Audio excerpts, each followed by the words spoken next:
Yep, it's going. Okay, so now I just switched it. Oops, I just lost my screen. There we go. Yep, now you see, so you're seeing me looking down at my phone, and we're doing a test right now. This is a live stream for the PDC Commission. We're doing a test of the equipment right now. We'll be live with the meeting soon. And it's definitely streaming perfectly. I can hear everything just fine as well. I just turned it back down. The stream's working just fine. Yep. And we've got 3 people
And we are live. Good morning, everyone.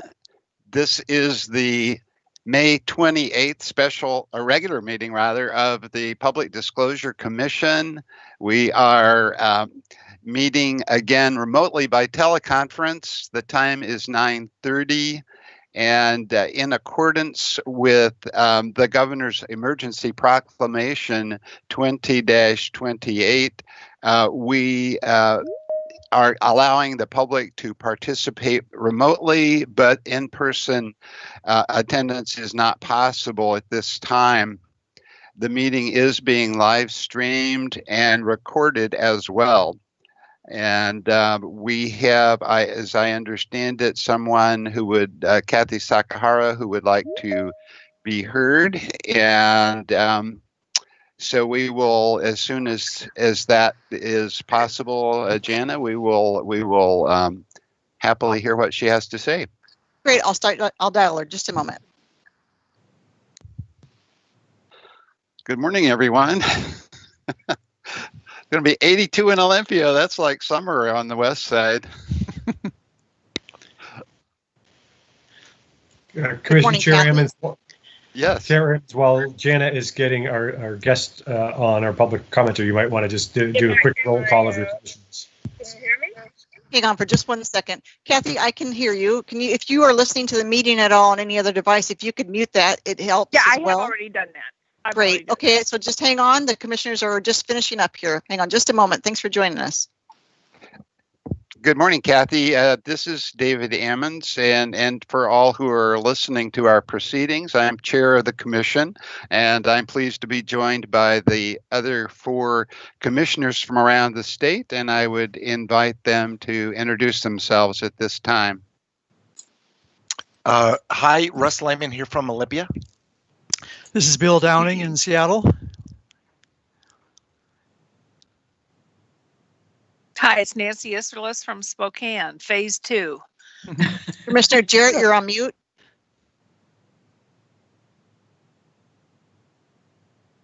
So, unmuted, I'm Fred Jarrett. Mercer Island. You're seldom mute. Peter, would you begin introducing your, the staff who are on board today? I'd appreciate that. Sure, my pleasure. I hope I can cover everybody. Myself, Executive Director Peter LaValle, PG Sandall, our Deputy Director, is with us. Jana Greer, Administrative Officer. Kim Bradford, our Communications and Outreach Director. John Flynn, General Counsel. James Guthholm, our Chief Information Officer. And I don't know if you want to go through the rest of the roll call, or we have people introduce themselves as they participate throughout the course of the day. I think they can introduce themselves as they come on to assist us in our agenda. And then, of course, we have our 2 assistants, Attorney General. Yes, would you introduce yourselves? Hi, this is John Meter, Assistant Attorney General for the Commission. Good morning. Good morning. And good morning, Chad Sanford, Assistant Attorney General for the Commission staff. You're glitching a little bit, Chad. I don't know what's going on. I hope that will rectify when you have your starring role in a few minutes. Okay. That sounds better. Okay. That sounds better. Thank you. Kathy, are you with us by telephone? I certainly am. Well, we're delighted to have you with us again, and we're all ears. Well, thank you. And for the record, this is Kathy Sakahara. I'm the Democracy Team Chair for the League of Women Voters of Washington. And always a pleasure to speak to you, Commissioner Ammons, and other members of the Commission and staff. I'm here today to just very briefly share some thoughts about the pending rules that you're going to adopt. I do not have any very specific recommendations about changing them, frankly, because I think this is an incredibly complex subject. And when the bill, I was working with the sponsors of the bill, both the House and the Senate, and as it changed, as you know, the bill was amended shortly before the close of session. And my concern at that time was I felt like the definitions were uncomfortably vague in terms of what exactly does partial funding mean, et cetera. As I read the rules, I was hoping that somehow you folks would come up with some magic solution to define all those terms to make it incredibly clear. I acknowledge that's an incredible challenge, and as I said, if I could do it, I certainly would. But it is something that I have some concern about. And I think as I talk to some people, as I talk to some lawyers, they say, oh, yes, it's very clear to me. That's important, and it's important that it be clear to candidates. But the other thing I think that is very important is that it's also clear to a voter. I've talked to a number of people in the league who've read the rules, and one in particular said, well, I'm working an effort where one of our opponents in this effort is funding candidates, and I think that they're foreign owned, but I can't tell from reading the rules if they would be disqualified or not. So I think, my expectation is you will pass the emergency rules today. And I know that you'll consider 2020 sort of a trial run for them. And democracy is a process of learning. So you'll learn some things before you adopt final rules. And maybe at that time I'll have something more specific or pithy to recommend. But in the meantime, I think it would be helpful if you could provide some guidance. Not necessarily an official rule, but maybe some guidance to visitors to your website as to what exactly does this mean, and even a hypothetical example of this situation where they're a wholly owned subsidiary but have independent funding. They would be qualified, but this situation, this corporation would not qualify. I think that would be very helpful for voters and citizens visiting your website. The other thought I had at the time the bill was being drafted was that rather than require each campaign to get the certification from the donor, and I know someone else had made this comment as well, is if there would be a way for a corporation or some other organization to get sort of a blanket certification. We're mega company X, and we're going to be making donations, so we're going to certify right now that we are not foreign owned, and our decisions will not be influenced by foreign actors. So again, I also just very quickly want to just thank you for your ongoing work. The issues you tackle are not simple. They are complex, and I really appreciate all the effort you and staff included put into it. Thank you. Thank you so much. As usual, you've given us some more good input, and we will take them under advisement. And the rules that we adopt today, of course, are just the beginning of that process, and we will continue looking for, as you say, the magic that helps it to be understandable and that is also faithful to the spirit of the act that was passed. So thank you very much. Thank you, Kathy. Thank you. Do we have anyone else waiting to be heard? No, Commissioner, we don't. And Kathy, I'm going to disconnect you. Thanks for joining us. Okay, thank you. Thanks. Bye-bye. Thank you. At this point, I would entertain a motion to approve the April 23rd regular commission meeting minutes and the minutes from May the 21st special meeting as as circulated and as refined with your edits that were sent to Jana.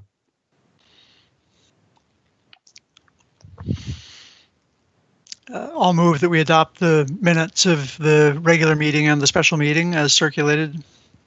Second. Sorry, I thought I was doing that, but I was muted. I'll second. It's been moved and seconded, moved by Commissioner Downing and seconded by Commissioner Lehman that the two sets of minutes be adopted. All in favor will say aye. Aye. Aye. Aye. And opposed, Aye. no. And the minutes are adopted 5-0. By way of opening remarks from the chair, I would like to again compliment the PDC executive team and our staff for their excellent and dedicated work during these trying times, working from home without some of the benefit of the social interaction that goes on when you work in an actual office setting. So we appreciate their working under difficult times and that their productivity remains amazingly high.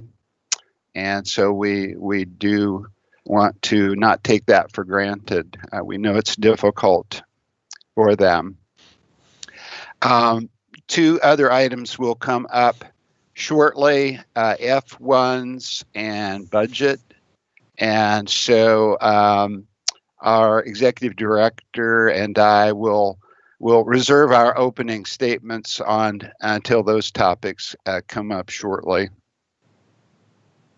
Let me see now. So we will move into item 3 on our agenda. Excuse me, I have a frog in my throat. Regarding the commission, the possibility of commission action, and certainly discussion around the availability of financial affairs disclosure online. I would certainly like to note that this decision by the chair and by the executive director comes at a time of concern by our cybersecurity advisors. I regret that the issue is in the public square before the commissioners have had a chance for us to be heard and for you to have your comments and questions considered.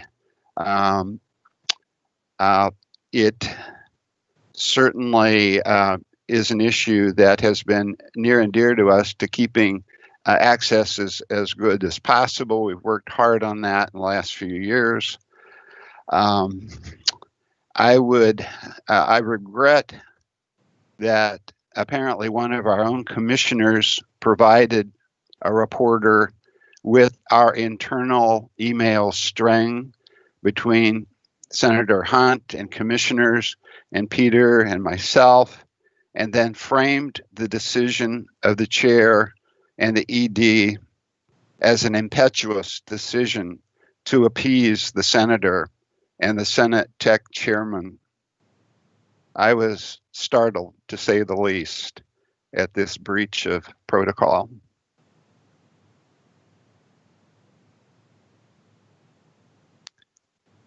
As I think Peter and I have detailed to commissioners before this surprise news story by Austin Jenkins came out on Tuesday, the decision to pause the online availability of F1s unfolded like this. On late Friday afternoon, I got a call at home from Peter telling me he had gotten a contact from the state cybersecurity folks at WATEC about the potential of the F1 data being used by bad actors to create fraudulent accounts to defraud the state, and of course to harm the ones whose identity might have been used for that. This comes, of course, in the context of the Inslee administration trying everything in their power to deal with the cyber theft of hundreds of millions of dollars in federal unemployment payments. I have never seen their level of anxiety and attention as high as now in all the years I've been around state government. WATEC has been checking for vulnerability across state government and has paused access to some data, such as public and school employee information. I personally remember and am always attentive to cybersecurity because 4 years ago, you may recall that I was senior staff to the Secretary of State and spokesman and advisor to the State Elections Division when we got the shocking news from the FBI and others that Russians were trying to hack into our state elections system. We worked diligently, tirelessly with WATEC and cybersecurity folks at the Pentagon and the State Military Department, and attempted to find all of and apply all of the security best practices. As a result, Russians did not breach our system. They did attempt to. We could tell when they were doing that. Regarding the latest cyber crime that I referenced at Employment Security, WATEC didn't and their concern around that. WATEC did not at that point ask us to take down the F1s at that Friday conversation, but did raise a flag. I mean, there's a reason why they called Peter as we were heading into the holiday weekend. Peter contacted me immediately and told me, and so he and I were both on alert. Peter then got a call from the governor's office at the highest level asking for an emergency meeting with cybersecurity folks regarding their potential concern around the information, the F1s in particular. Again, a red flag. We don't get calls for those kinds of emergency meetings as ever, to my knowledge. Against the backdrop of all of that, we then received the email from Senator Hunt on Sunday afternoon of this holiday weekend. As you have read, he was super concerned and shared information that he said he had gotten from Senator Carlisle from his from WATEC. He is the Senate Tech Chairman about possible offshore attempts to scrape the F1 information, or at least the potential for that, and great concern. Senator Hunt urged that the F1s be taken down. He minced no words. I grant you that. He did acknowledge that the information remains public record and is always available by request, but that it's less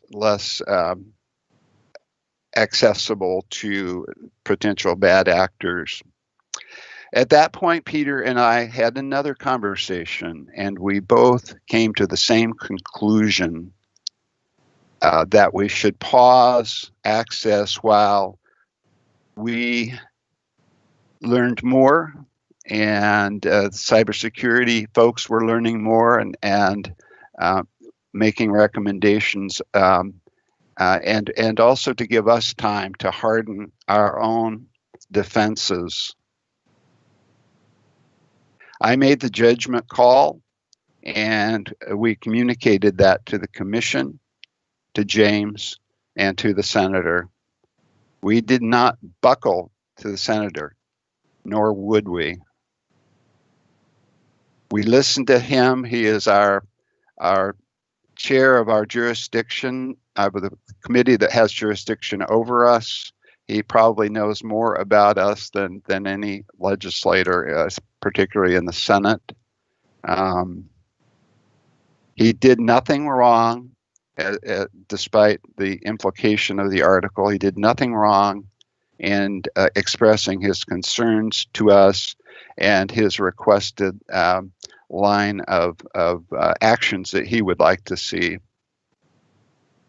We respect his opinions. We listen to his opinions, but we are separate branch of government. We are executive branch. He is legislative branch. We are independent agency. And as we have shown, we do not always follow his request. We most recently flat out denied the request of the senator and House colleagues as well to postpone until after the 2021 session to make ledge staff F1s available online. That apparently is about to happen in a few weeks. But at any rate, that decision was flatly rejected by the commission. So to think that he says something and we immediately do it is entirely inaccurate and a misreading of history.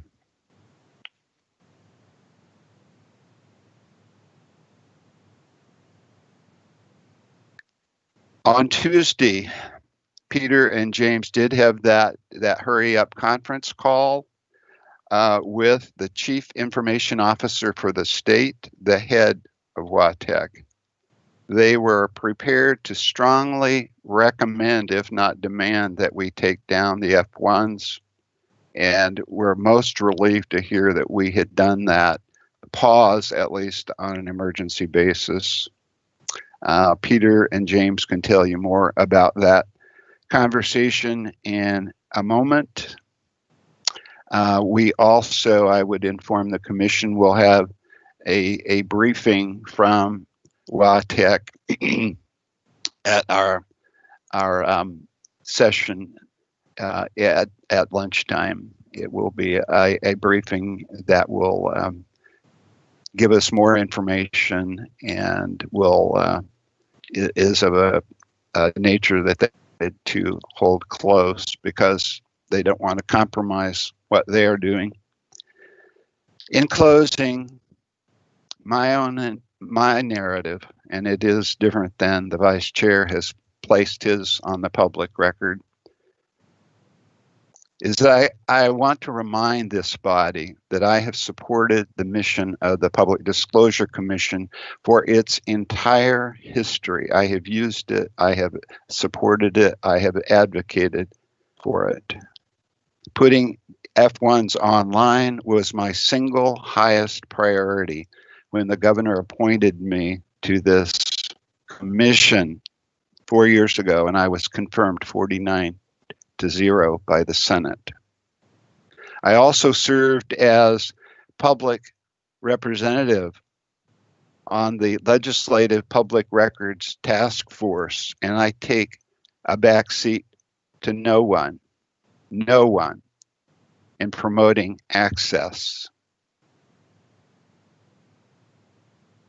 I would now invite Peter, followed by James, to let us know whatever they're free to share about the emergency meeting. Thank you, Mr. Chair. I don't have a lot of detail to add. I think you did a nice job framing how things evolved.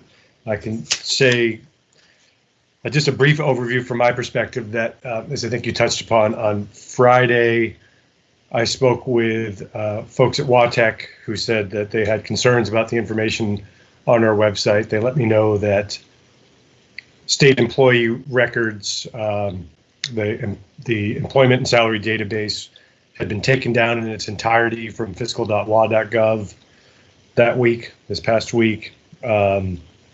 Saturday on a holiday weekend, the Saturday of that holiday weekend, I did get outreach from the governor's office asking if I could meet over the weekend, which, as you pointed out, highly unusual circumstances. I don't pretend I'm important enough that the governor's office needs to talk to me on many weekends. And on Sunday, the governor's office reached out again and said, we want to add the head of WATEC to that meeting, so it probably won't happen until Tuesday as we coordinate schedules. So that was part of the context that I had before receiving an email from Senator Hunt that itself cited the Chief Information Officer of the state as a source for his concerns. Not that they were his concerns alone, but they stemmed from concerns that he was hearing from, apparently from the Chief Information Officer. Then, as you mentioned, James and I and Kim actually also participated in a meeting with the Chief Information Officer of the state, Jim Weaver, the head of WATEC, as well as the Chief Information Security Officer of the state. And they shared with us concerns they had about traffic to our website, concerns about the information that had been available. They did let us know they had just discovered that we had made the interim decision to pause the availability of that information. They said they had been prepared to ask us to do so in this meeting that I'm describing. They described the information that had been available on our website until that pause as almost as good as a credit report for the data thieves who were exploiting the unemployment system in Washington. So that's some of the context of all this from my perspective. And if you or commissioners have any questions, I'm happy to address them. Could we hear from James first about what he has been? James, could you talk with us about your sort of how this is landing on you and what you have done in the way of trying to check on offshore usage of the information, and if you have any thoughts on hardening our defenses beyond. You've already done a lot in that area, but if you have any sort of update on what this latest episode has caused you to ponder. Yes, and thank you, Mr. Chair. Appreciate the opportunity to provide additional information to the commission. Just a couple of things that I think are worth sharing from our meeting with WATEC first, and that is that the State Chief Information Officer was very clear in WATEC's understanding that the information on the F1s and making that information to the public in whatever form we choose to do so is clearly a matter of policy for the commission, and their contacting us was in no way to be construed as making some sort of assertion that doing so was the wrong decision or, something problematic by its very nature. And in fact, as the commissioners know, we spent time consulting with the privacy office at WATEC during the long process, which ultimately ended in the commission making the decision to put the F1 information online. And they were clear to recognize that. The other thing is that they clarified for us that to the best of their knowledge, there are no known vulnerabilities or security risks or issues with PDC systems or data in general. What they did do when it was brought to their attention that the PDC has this F1 information online is the Office of Cybersecurity did a quick and cursory examination of internet traffic that they could see at the edge of the state network that they believed to be PDC traffic that might be associated with this data.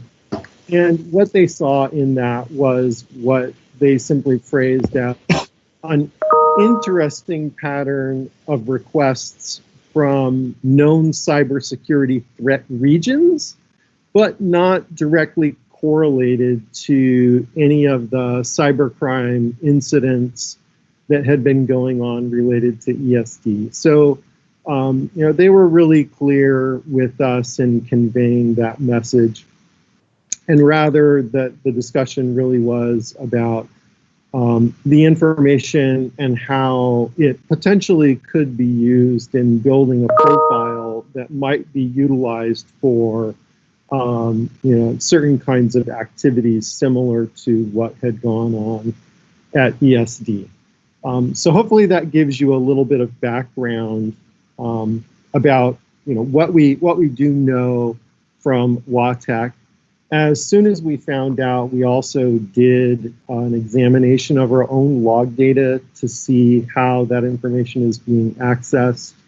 The first thing that's, I guess, worth knowing is that the F1 data was, like everything that we publish, first and foremost, we make it available on data.wa.gov as open data so that people can use it in a flexible way. And we don't actually operate that system. It's operated by a third party under a contract from WATEC, and they may have more visibility into who's accessing those data sets than we do. But the thing that we can readily look at is when people come to our website itself and they look at an F1, we have good logs of all of that information. We only keep them for a very short period of time because they're used mostly for troubleshooting and for these kinds of quick investigations. But what we saw is that over the 60 days leading up to last Sunday, there were 1,500 requests to look at individual F1s.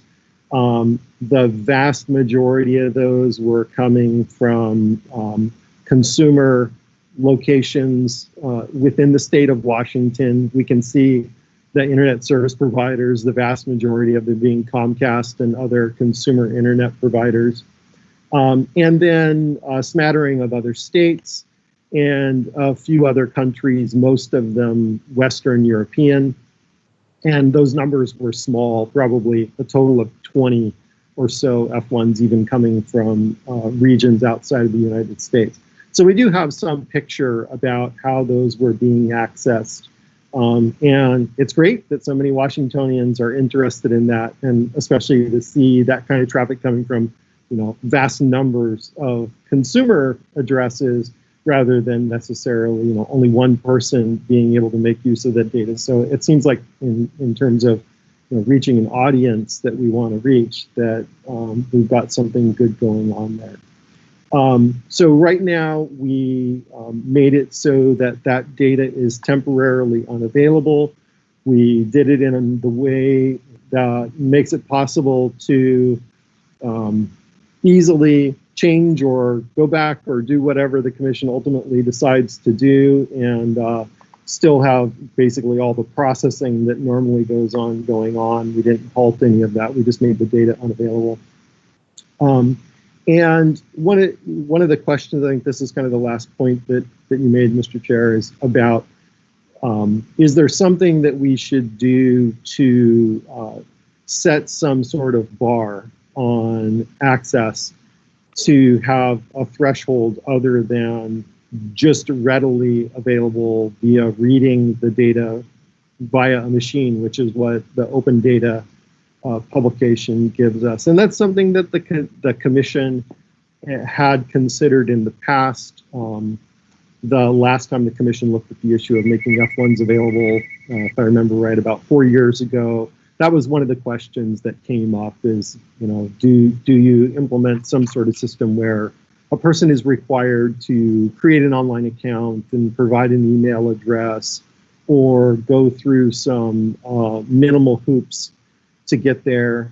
Of course, all of those things are possible, and we're happy to work with the commission to understand what mechanisms could be implemented, the benefits that might be gained from doing that, as well as then what obstacles would that also put in place for someone who's trying to do various types of analysis. For example, being able to connect an application that you write into our data to look at it real time and present information to the public becomes a lot harder depending on the types of barriers we put in place. But like I said, we're happy to work with the commission on figuring out what is ultimately the best way to approach this, and we'll figure out something that works.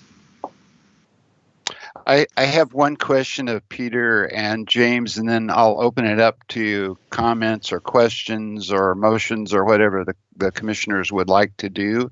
That is, we obviously have a commitment to online F1s and would like to get back promptly, but wondering if WATEC has given you any sort of benchmarks for coming out of their heightened level of concern arising from the employment security issues, and are there any ways? When will they, for instance, restore fiscal.wa.gov lists of employees and those kinds of data sets? So I'm curious as to. I assume they will have some way of knowing, just like we're monitoring the COVID situation and we're opening up thoughtfully and in stages. Wondering if they have yet given you any of that, or we should maybe ask that question at the confidential briefing. I'm happy to take a first crack at that. I asked that question myself, and I also made the analogy to the coming out of the COVID situation.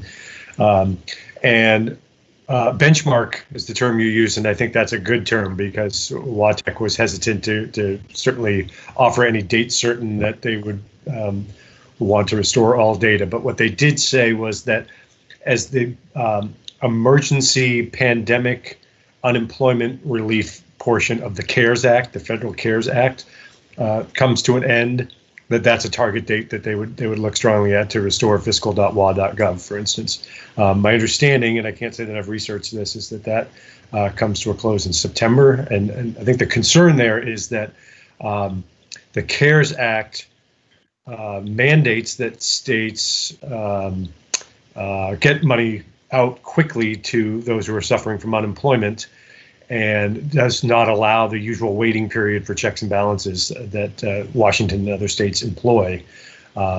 So when that expires and we are restored more to that normal system that gives some time for ESD to do their checks, they would have much less concern about this type of information furthering the fraud activity. So that's the information we have so far. I understand from conversing with you, Peter, that there is no way for us to limit access to offshore addresses, that it's open to the whole world. Yeah, there's a threshold question of whether we could. Our mandate is to make this information available, and my read is not that it's available only to folks in Washington, for instance. Right. But I'll leave that to the better lawyers than me. And James will speak, I'm sure, to the technical feasibility of doing that. But what I would add is that I know, James knows, I like to anecdotally say my 14-year-old son knows how to make it appear that he's coming from Germany with his internet traffic if he wants. So the log information that James and that WATEC have, some of that may be not indicative of where people really are if they're wise enough to use a VPN, for instance. But my understanding from James, and he'll be able to give you more detail, is that it's not an easy thing to simply say, okay, we're going to turn off access to certain areas of Europe, for instance. Two things I will quickly add at the risk of taking up well more than my allotted share of time here is that you mentioned earlier hardening our defenses, and James spoke to that. We did receive, not surprisingly, a firm commitment from WATEC to work with us on those issues, and they're always an available resource for that. So, but I did take the opportunity to say, can we count on you to continue to help in that area as needed? And they gave us assurance that they would, and that I wanted to say from their perspective, they made clear that while they were prepared to request that we take this information off our website, by no means did they want to suggest it should not continue to be public information and given out timely in response to public records requests, which is something that we do continue to do. Right.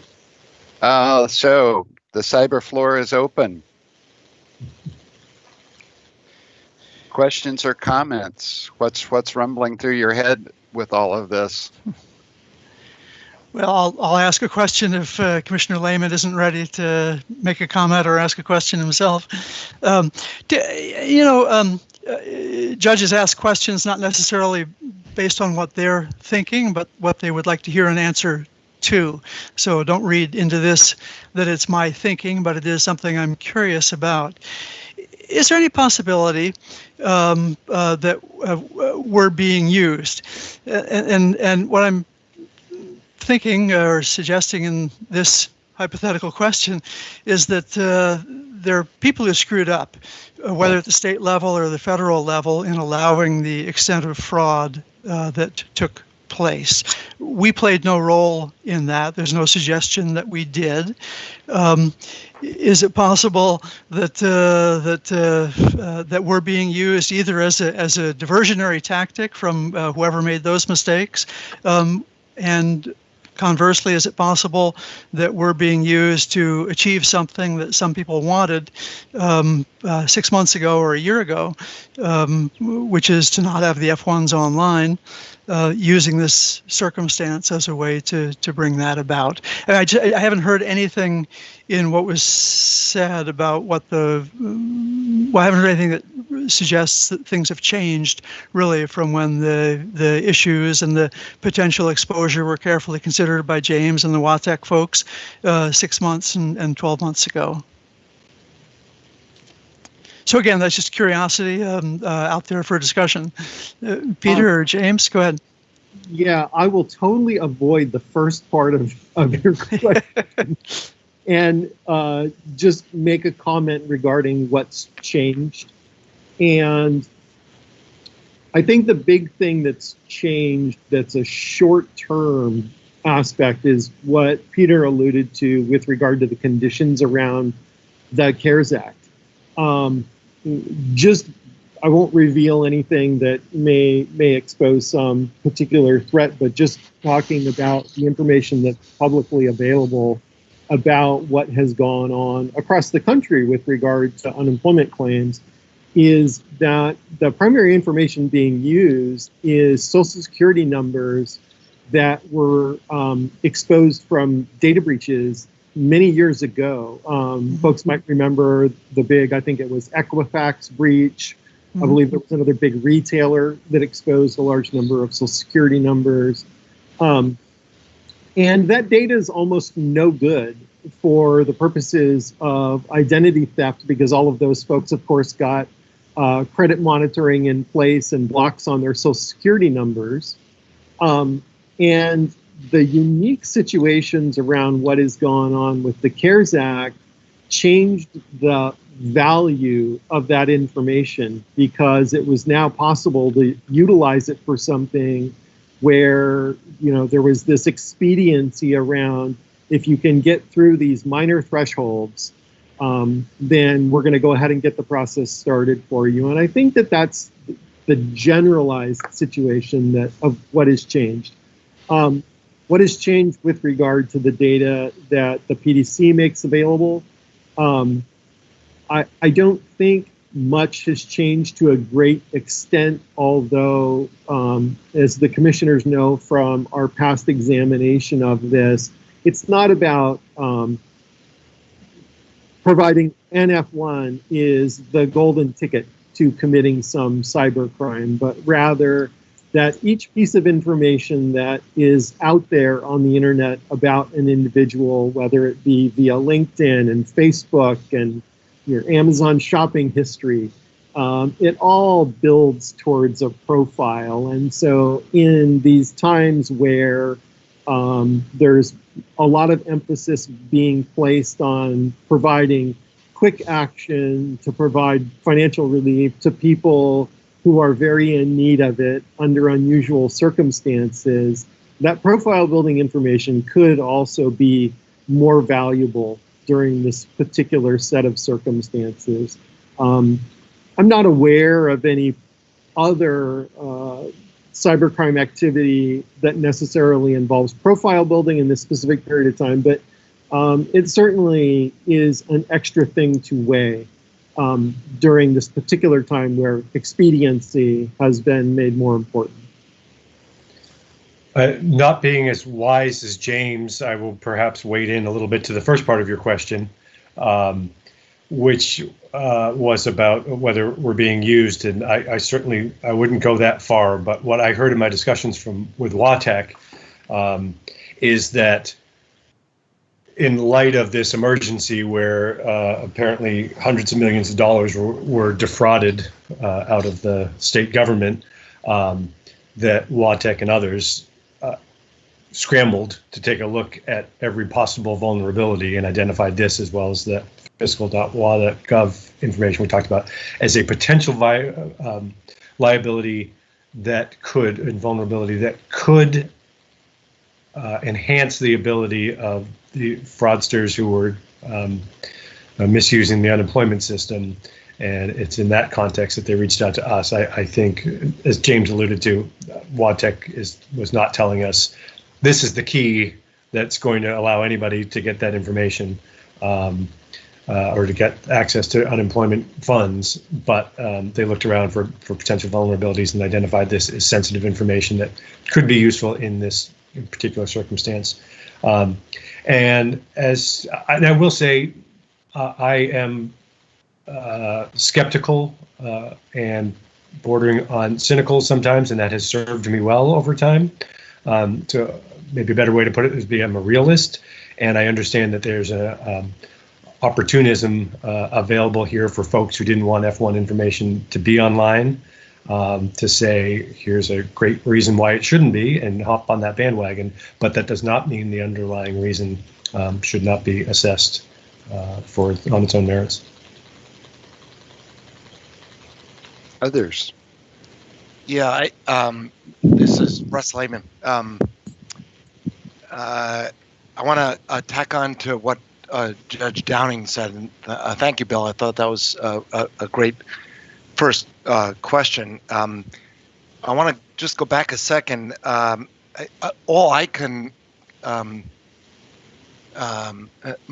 perspective is the same as commissioners, and then maybe readers of media in the last couple of days, and that is on Sunday afternoon, I came back from an outing and saw an email thread between a legislator and our executive director. And I must say, when I first read the first email, which frankly did sound a bit historical, that was from the legislator, I thought the email back from our executive director was incredibly perfect.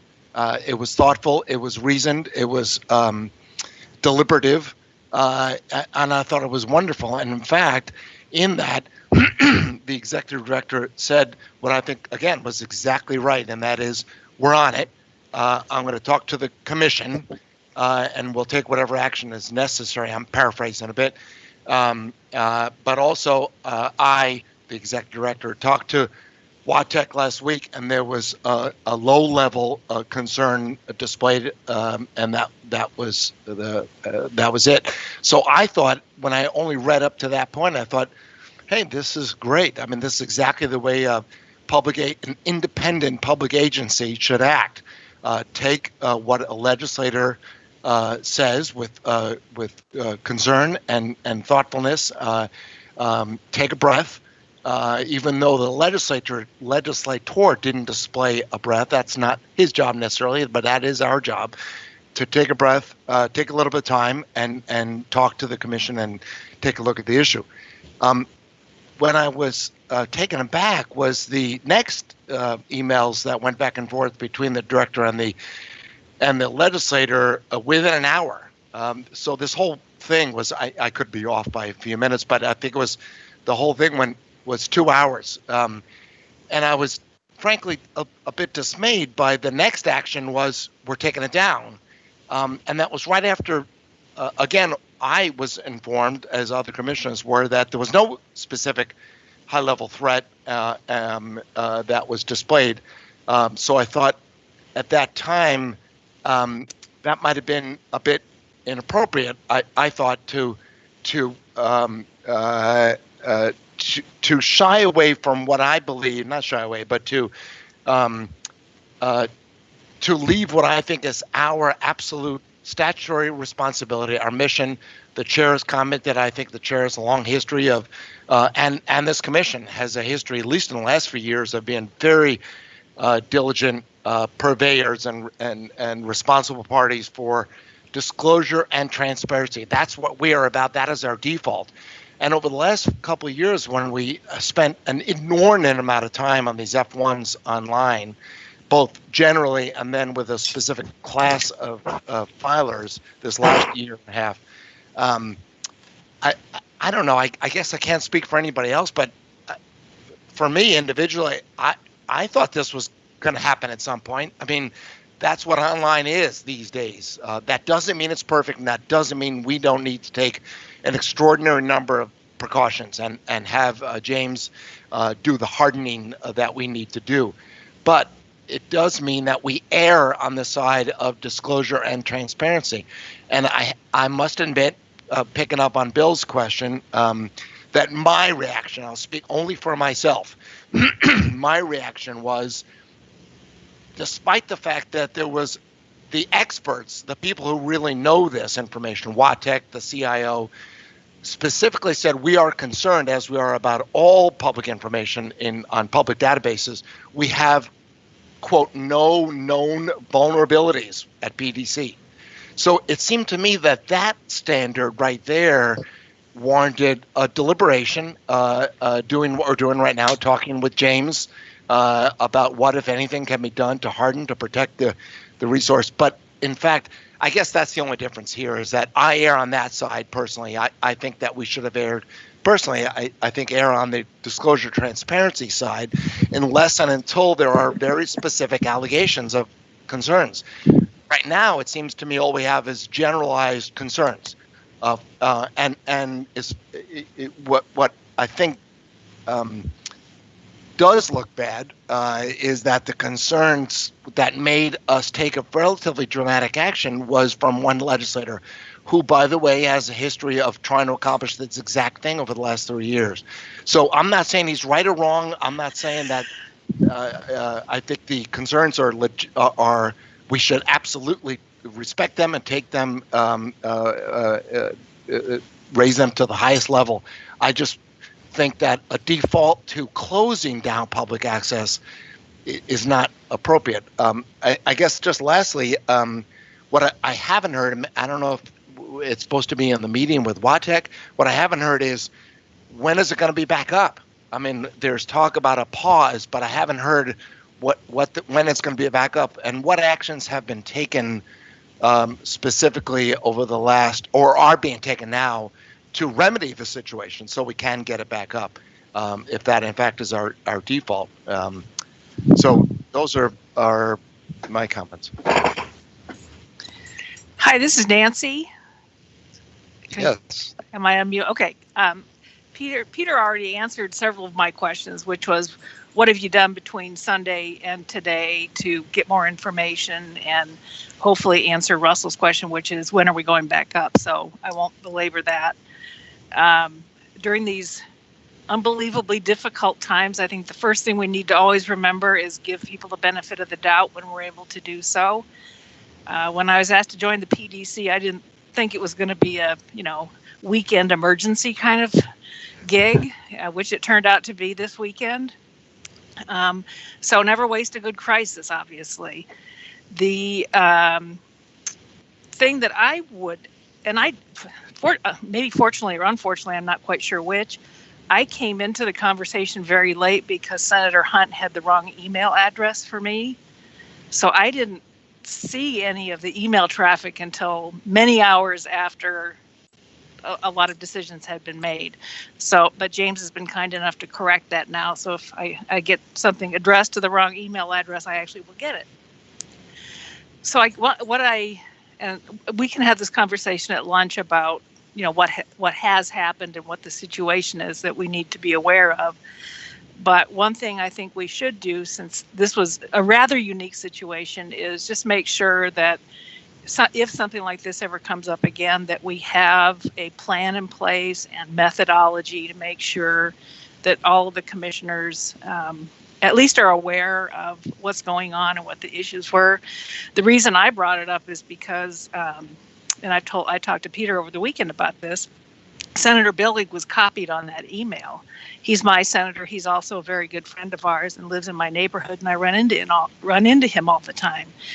And my concern was, after I saw that he was included on that email, was if I had run into him walking the dog, I would have been totally blindsided by what that conversation was in the email. So we don't have to do it today, but I think at some point in the future, we should just make sure we have a process and communication plan to deal with things as they come up, because this probably is not going to be the last cyber crisis we have when I'm on the PDC commission. So thank you. Thank you for your comment, Nancy. I concur entirely, although, as you say, this is the first such true emergency that I have dealt with in my 4 years on the commission. Not aware of any security issues that rose to that level in my understanding of the PDC's history. But I appreciate that. I do know that we labor under the Open Meetings Act, and that we cannot, it's very difficult to have a conversation that includes a quorum of us. And so at some point, I would think part of the default protocol, if you will, is if there is a true emergency, and you can either accept what I did or criticize it, but I felt compelled that enough information was available that we should pause it at least until we could learn more and have an opportunity as we're having today. It didn't feel like we were permitted to do that, and it was happening so close to our regularly scheduled meeting that a special meeting a few days prior wouldn't have done a whole lot of good. Let's see, was there anything David? else? Yes, Fred. Just a couple of things. Following up on Nancy's comment, I want to acknowledge that staff has actually improved the process of getting that information out and keeping us from being blindsided on these sorts of things over the time that I've been on the commission. And it's not to say that we can't improve and shouldn't improve, and continuous improvement is always something we should be focusing on. But I do want to acknowledge that that's better. I found out about this actually when I got a call from Senator Carlisle when I was on a bicycle ride. And so had a nice conversation with him as I cycled down King County's bicycle trails. But my question for Peter, and it is essentially the one that a couple others have asked, is okay, what's our plan for getting this behind us? We're going to have conversations later in this meeting about exemptions for people for privacy concerns. And this is only going to become a larger and larger problem of the conflict between public disclosure and privacy and risk. And I think I told Russ when I told the senator this as well, is that if we had a functional federal government, we'd actually have people focused on making the internet a safe and appropriate place for business and civic discussions. And instead, what we have is a system that's completely at the mercy of bad actors in cases like this. So, what's that mean in terms of the tradition that we've had as a state dating back to the early 70s of openness and transparency, when openness and transparency can only be used against people who choose to put themselves out in front of the, our civic culture, those of us on the commission as well. So my bias is that, and I'm not one to usually point fingers, but my bias is that it's about time that the federal government started to get its act together and start to put the kind of importance on the security and safety of the internet that we put on financial instruments, because the internet is in fact a financial instrument anymore. So I will close at that point, but Peter, any thoughts you have about how we get ourselves to the point where the F1s are back online? I'd be appreciative of that. Sure. Thank you for your perspective. As I mentioned, I made sure we got assurances from WATEC that they would help to make sure that we harden our defenses, as we've put it. And one thing I brought up, and James will chuckle because I jokingly said I know just enough about tech stuff to embarrass myself, but what if, one thing I posed with WATEC and James is, what if we had a CAPTCHA where you have to type in those letters that appear or something else so that we know it's a person at least, and it's not just a bot that's coming to download reams of data and do data mining on it for nefarious purposes. Clearly that won't stop every bad actor, but maybe it helps. Again, I would look to what the state government, OFM, I believe, ultimately runs the fiscal.wa.gov site with salary information. I'd look to what they do with that, and yet I'd also push, if they don't do anything soon to get that data back online, that we continue to ask questions why that is, and make sure that concerns that have been expressed to us are regularly updated as to why those would continue to be active concerns, and make sure we're asking those questions of the folks who have asked us to pause the availability of this data.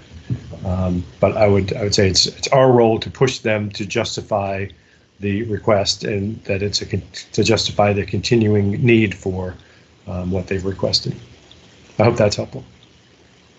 I like the idea of having people have to fill out the APTIC before they can access the data. I think that's a useful thing to do. Great. If I may, I'll just jump in and then toss how does that expression go? A wrench into the gears around those kinds of ideas. In that, I just want to make sure that the Commission has all the information that they should consider when we talk about things like this, that sometimes sound like easy answers, but how easy they really are, and even more importantly, what are the implications of doing that. And so when you are thinking about implementing barriers to access, there's some good questions there about, well, who can access the data, and what's the reasoning for thinking so? So, the easy one, well, prohibit anybody accessing it from a foreign country. So does that apply to someone who's just on vacation, but really interested in finding out what's going on with something?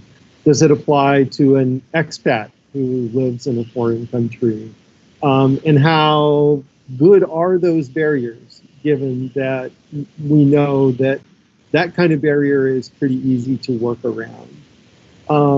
Things like saying, well, you have to use a CAPTCHA, changes one of the fundamental things that we have been doing, and an underlying philosophy to the disclosure work that we've done, which is around making information machine readable so that people could easily use it to do their own analysis, so that they could portray their own narrative of the data, because we're not in the narrative business, we're in the data business.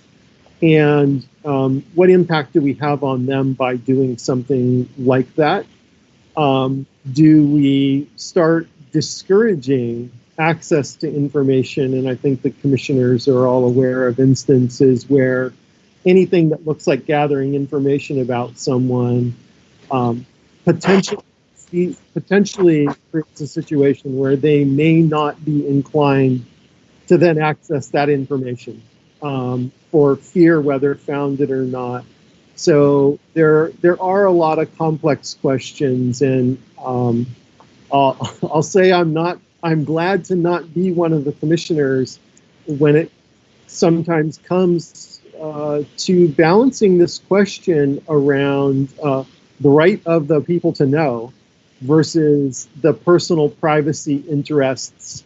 And, you know, as you all know, that of course is spoken to right in our law, but there are some very delicate balances there to be made.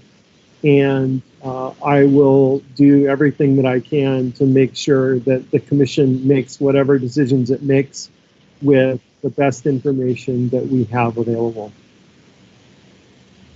The chair would, in wondering if anybody on staff has a quick comment to be made, Kim or Sean or anyone else wanted to.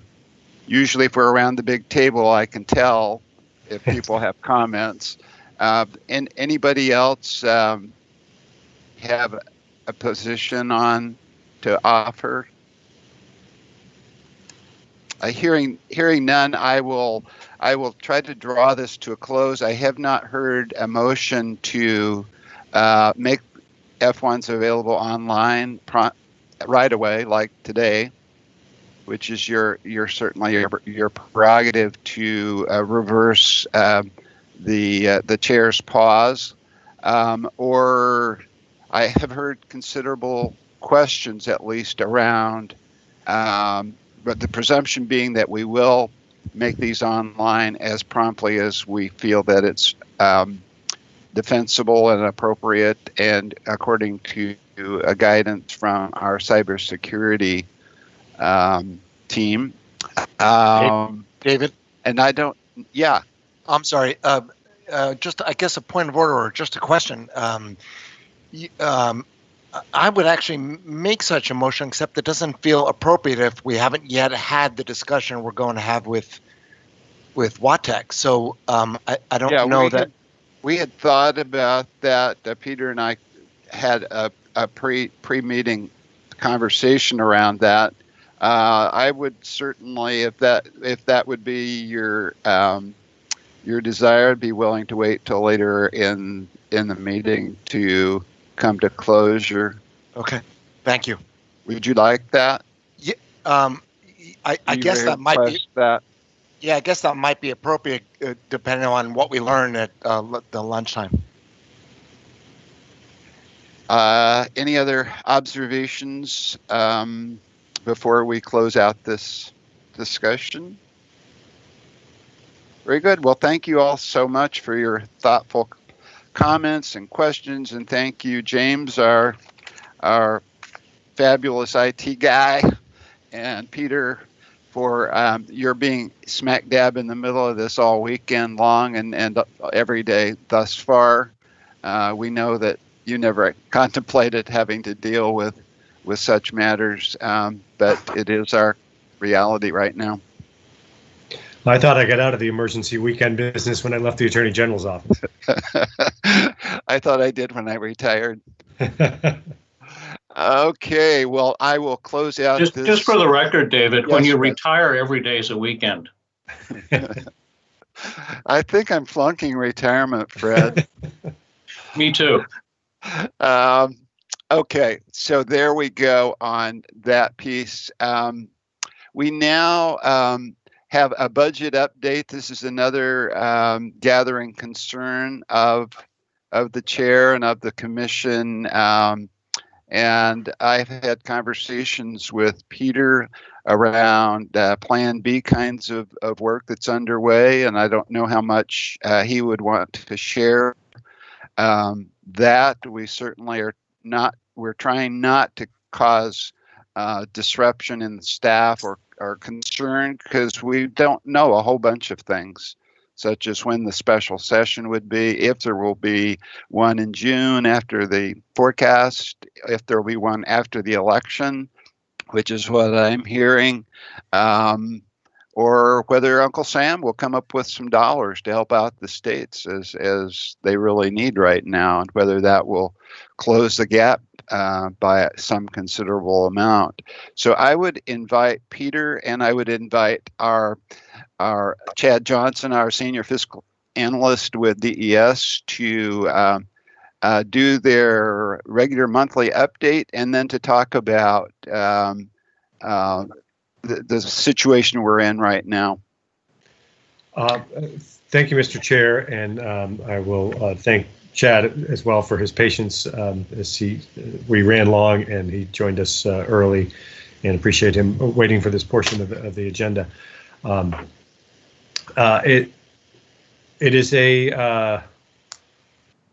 It appears to be a dire time for the state budget, and yet there's also not a lot of clarity. What we have been asked by OFM to do, all agencies have been asked to do, is to go through an exercise of envisioning what a 15% cut to your budget might look like. And that's a big amount. It's for the PDC, it's $818,000. And that's not easy to do on a budget of ours. We're pretty lean, as you know, but we have done a lot of work around that exercise. We went through almost literally every line item of spending that we have to identify things that maybe will make our lives more difficult, but that what could we live without? So, for instance, we have a lot of Adobe licenses that people use on a daily basis, but could we say, okay, we will drop half of those subscriptions, and maybe that makes us less efficient. And to pick a couple of names, Kurt has to walk down the hall to Tabitha and say, hey, can you PDF these documents for me and combine them and switch the pages around, where it would be much more efficient for both of them if they each could do that with their own documents. But if we can squeeze upwards of $1,000 out of that, that's helps. And so we did that with every line item on our budget. There is some good news hidden in our budget, and I'll roundabout patting myself at the risk of roundabout patting myself in the back, that we've been really cautious with our management of the agency's finances. So, for instance, we have an RA3, which is a senior compliance officer position that we did not fill,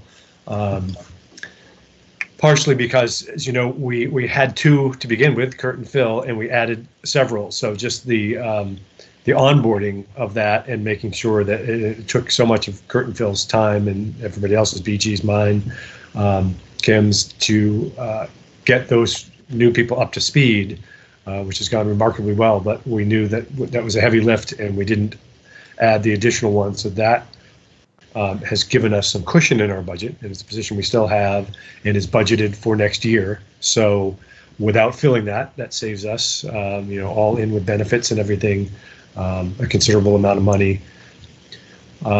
So we've also prepaid some software licenses. So some of those, the Adobe one is an annual, but some of the others don't need to be paid in the next fiscal year necessarily.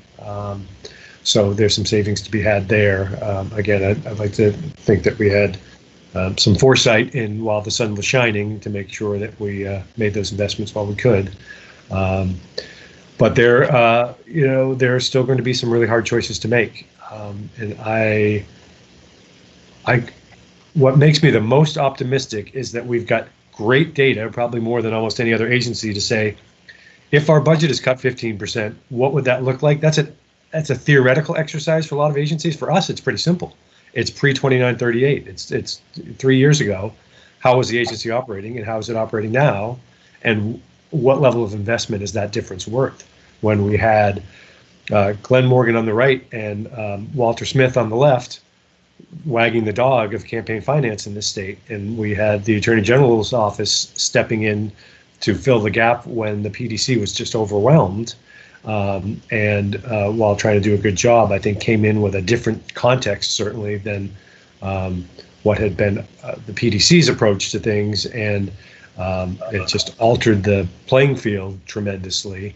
So I think the legislature that put a lot of work into 2938, the House bill a couple of years ago, gets that, and they understood what the issue was then and made sure to make those investments. And I'd like to think we have at least a receptive audience to hearing that that's what significant cuts to the PDC will return us directly to. And I don't think anybody wants to see us go back to that. I'm also realistic enough to know that budget cuts are coming, and they're coming from somewhere, and we're competing with agencies that take care of children's well-being and the health and safety of us in this COVID crisis.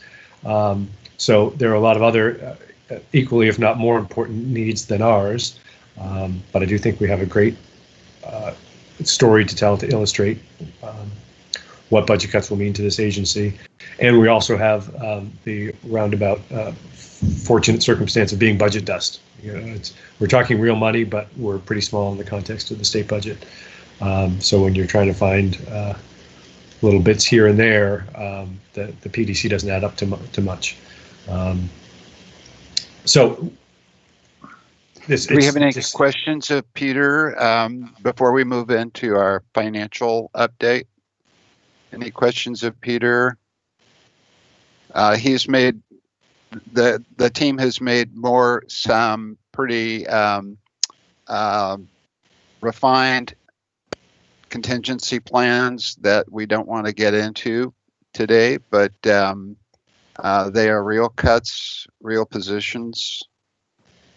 And so you should know that staff is being very adept at moving forward on the possibilities that face our little agency. I would invite Chad to join the conversation around where we stand with our fiscal year is rapidly ending, and perhaps Chad, if you have any further intel on when we might see what we might see of the governor's 15% exercise, and when we might see a special session. What are you hearing? We've heard so much around the special session. Just for the record, this is Chad Johnson, the financial consultant for PDC at DES, and we've heard a lot of discussions about the special session. But we have no idea what date it's going to be. I had a conversation with the lieutenant governor last week, and he indicated that he thought it might be in August. I don't know what led him to believe that, but being president of the Senate, I'd say he might have some insight into that piece. But the exercise itself, there's actually a lot of unknowns. So what I want to reiterate is that this is a scenario. We're being requested to submit a 15% cut reduction scenario. And so these aren't cuts that are 100% going to cut. We're going to take. We're not going to take. I doubt we'll take a 15% cut. I bet we will see some. We were definitely going to see a cut, but I don't know how heavy the cut will actually be. We've been working with OFM to get some of the questions answered. And so this cut scenario is is for the executive cabinet agencies and small agency cabinet agencies. Although all agencies are being asked to put this in, and most of them, if not all of them, are complying. Most of them are complying.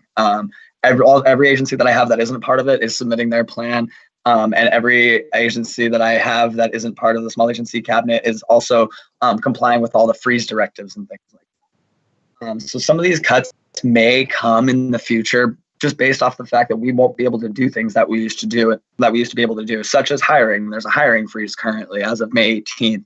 There's there's a freeze on new contracts. There's a lot of freezes there that are going to stop some expenditures from occurring. So some of these cuts that we're taking, we may not have been able to spend that money in the future anyways.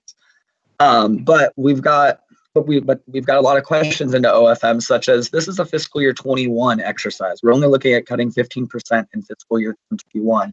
Yet on the template that they're providing us, they're asking us for 22 and 23 fiscal year impact. We know that there's going to be cuts in 21, 23, but I hesitate to put, our cuts as ongoing cuts on that spreadsheet, because I'm expecting that yeah, maybe we take an $818,000 cut in fiscal year 21, but I'm hoping that but I'm not expecting that we're going to get that cut in fiscal year 22. We know that we're going to have a cut in 21, 23, but the biennial budget instructions and the budget this summer is where we will understand the impact of that cut. So we're putting together this template. We just have all these questions still. My understanding is that OFM is going to take all of these scenarios that have been submitted by all of these agencies, and they're going to do like they do with the decision packages, and they're going to sit in a room and they're going to discuss and debate, who should be funded or who should be funded for what, who shouldn't be cut for what, and there's probably going to be some trading or whatever goes on, negotiations. To figure out, which agencies are going to be cut, which ones won't. Some agencies will be cut harder than others, and that's just the way it's going to go. My group and I were talking this morning about what's the governor's power on implementing a cut, and the governor can and it's our understanding that the governor can implement a cut, but it's only an across the board cut. He can't just say, Department of Transportation, you're going to take a 20% cut, corrections, you're going to take a 4% cut. It would have to be an across the board cut. So that kind of leads me to believe that there will be a special session that comes up, and August would be 2 months after the information is due and would be enough time to debate and negotiate those requests. And so I'd say probably August is looking pretty good for a special session in my book. But as Peter was speaking to earlier about the good agency management, and Peter, you can pat yourself on the back. I'll pat you on the back too. We have kept these positions vacant, and we have been watching the agency grow, and we have been diligent in our spending. And I know when the agency is making expenditures, investing in equipment and things like that. So currently, we're projected to underspend the fiscal year by $194,000. And it may be a little bit more because of the fact that some of our costs have been going down since we're not in the office as much. Travels, we're no longer traveling as much. We had a little bit of travel planned every month, different things like that. So that may change a little bit. One of the things that we've had discussions with OFM on is, do agencies that are returning money to the general fund from not spending it the first fiscal year, do they get credit for that in their second fiscal year for the cuts? Because of the fact, and I wouldn't normally ask this question. The reason why I asked this question is because the reason for the reduced revenue is so specific, and we know that the shortfall in the general fund is based off of the assumption that all agencies are going to spend every dollar of their general fund authority through the first fiscal year. So when PDC turns back $194,000 that they don't spend in the first fiscal year, that to me is an increase in a revenue revenue assumption. We didn't spend $194,000 that they thought that we were going to spend, and that should help us out. OFM has indicated that they will give agencies that'll be thought about and discussed and brought up when these cuts are being discussed, but they didn't tell us if it's going to be dollar for dollar or what have you. So I'm looking at getting that projected under expenditure. I'm going to adjust it with some pension funding. That's 2-year funds. And so if we don't make that transfer of expenditures to that pension funding, instead of our $194,000 underspend, it's only a $64,000 underspend. And so we're giving some back still, but we're guaranteeing that we get $130,000 credit in the second fiscal year by leaving that money available to transfer expenditures to in the second fiscal year. Thank you very much. I appreciate that. Are there questions of Chad? I noticed from your report that was circulated that we have $1.1 million in the transparency fund, $473,000 unallocated. Correct. Yep, and we actually just got some more from some checks that came in yesterday. And do you have any guess as to how vulnerable that fund is to sweeping?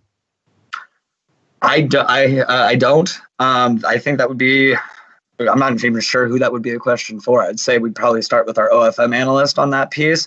I would say that we could make a case that it looks really, really bad if it does get swept, because it's a fines and forfeitures for legislator, for elected officials. So I'd say it looks bad, but at the same time, this is a different situation than them just trying to sweep accounts than in the past would be. So I would say I don't think that it would be swept. One, it's really not enough money for it to even be swept, because we've only got $400,000 in there, essentially. I'd say it's probably not going to get swept, but it could. And I would add to that I agree that any fund is vulnerable to being swept in this environment, but it's also one of the contingencies that we can bring to the legislature in particular, who has to appropriate any money that's spent out of that, which is after laying out the facts of how cuts would affect the agency, is that, as you know, I've always been hesitant to try to fund positions out of that money because it is temporary and presumably lumpy over time. But any port in the storm, and I would want to present that as a possibility to the legislature, that here's a possible solution to get us through the storm with keeping the agency functioning well with money that is currently available, and then that was specifically in the legislation that created that fund was set forth that money is to be spent only for PDC purposes. So all those pieces fit together to bridge any gap. So that's one potential approach that we can lay forth. Yeah, I agree.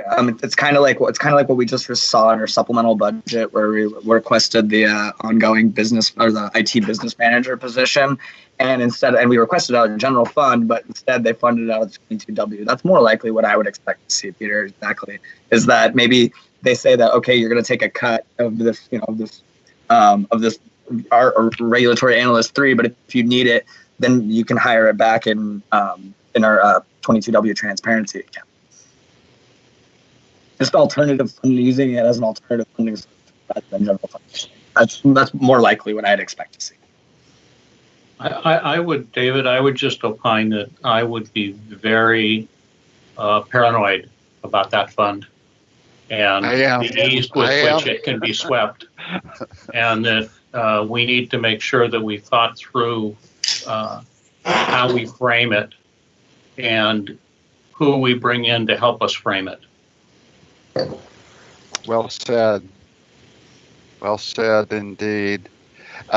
Hearing no further questions on our financial plight, which comes in circles. Those of us who've been in and around government for a long time see the cycles, and this is actually a cycle that we couldn't have predicted. It's not a normal business cycle or loss of consumerism, et cetera. It's the COVID situation.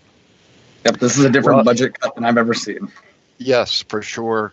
Thank you so much for your good information, Chad and Peter, and so we will complete this section of our agenda.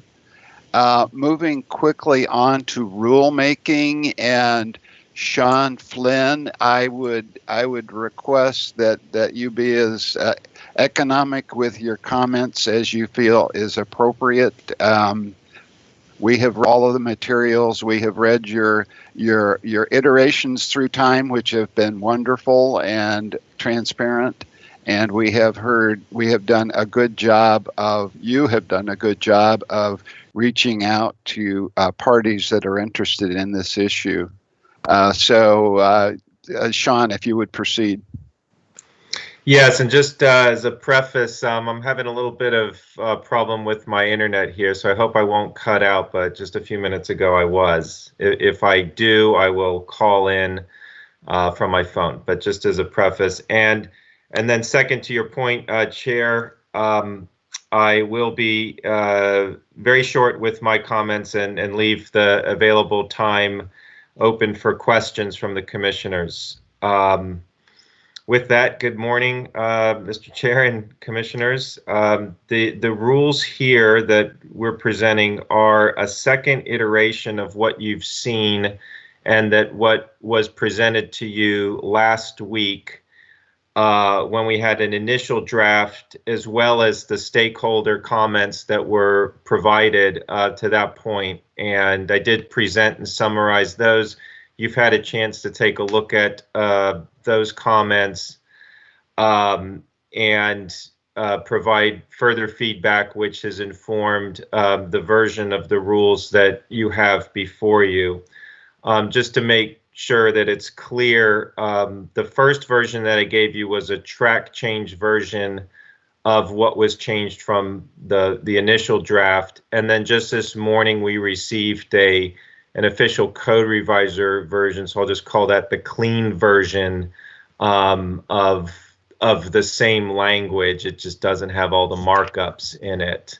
That is the I don't know the number exactly, but it's the 0.2 document OTS version. But I just want to make that clear, and we do have both versions published on the agenda, so I wanted to make that clear for everybody who's watching as well.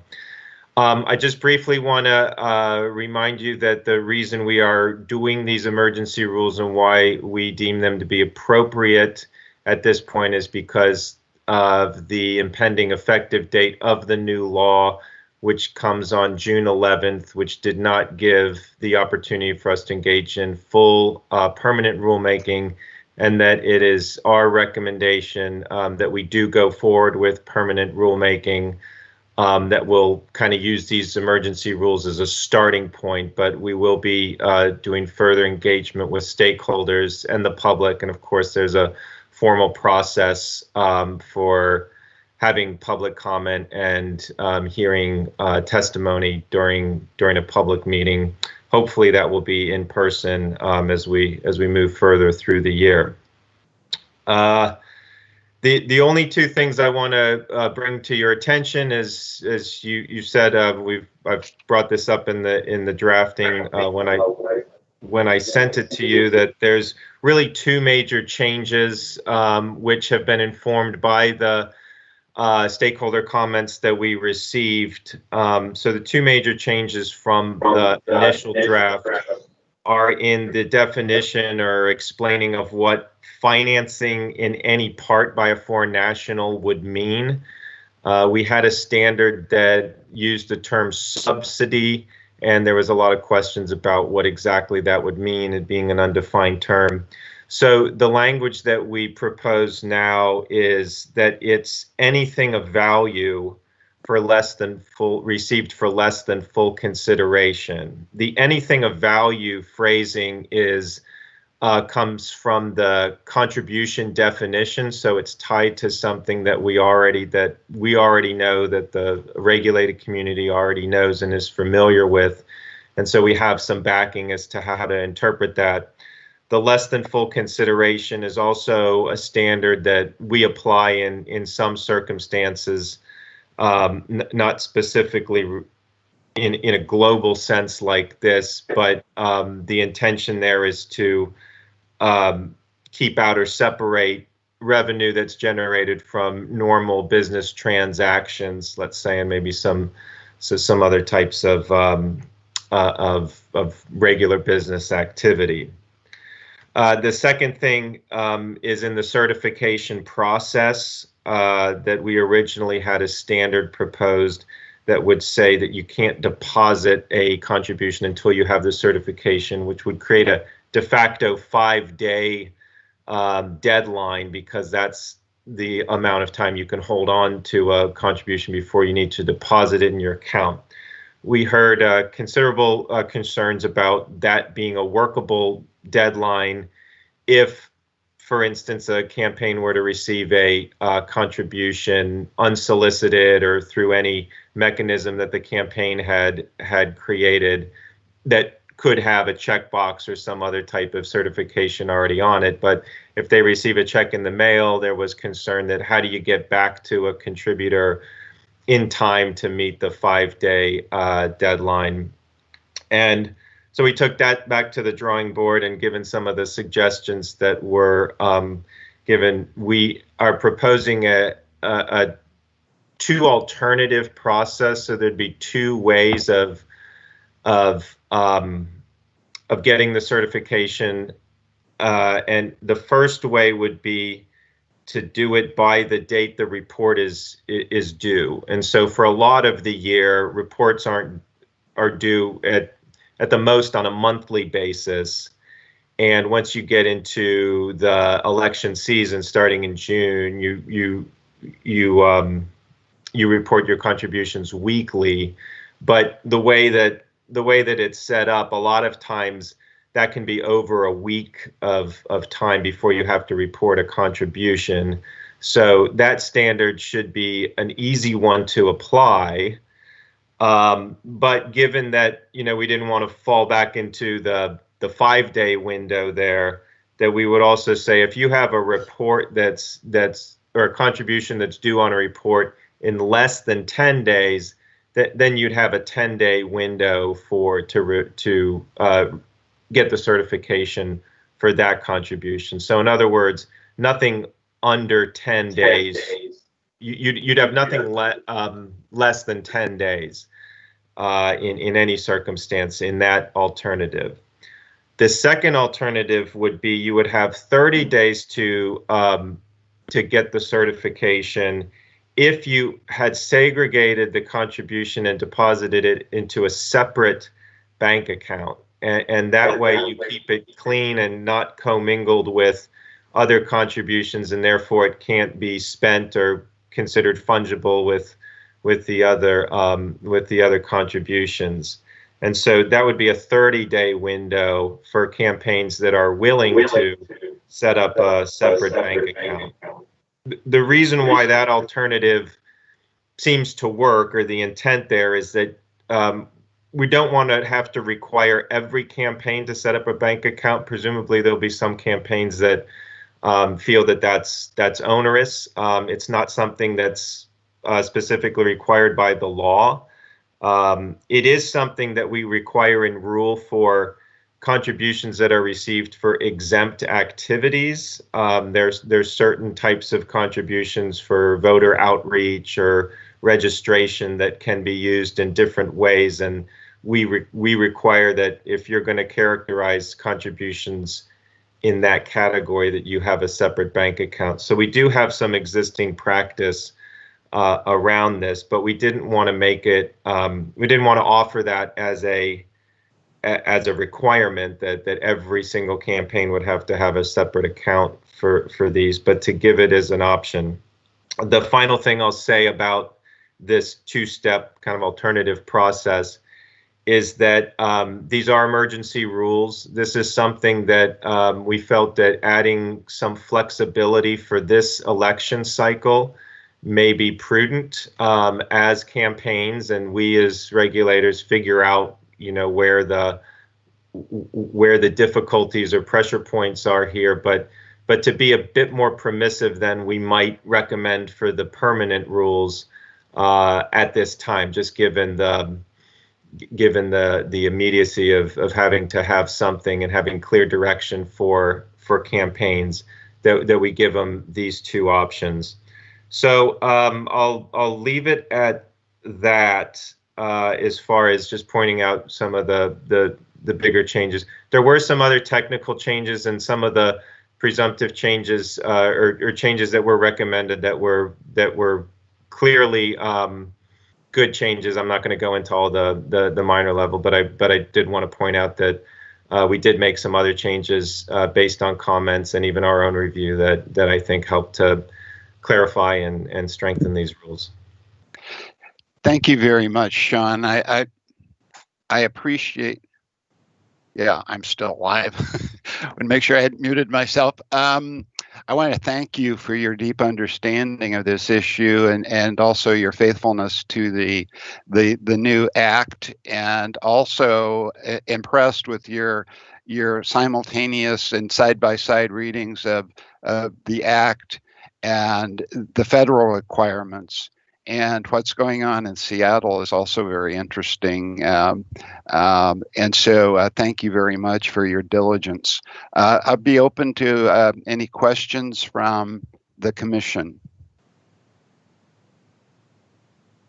Sean, I also want to thank you for doing yeoman's work on this.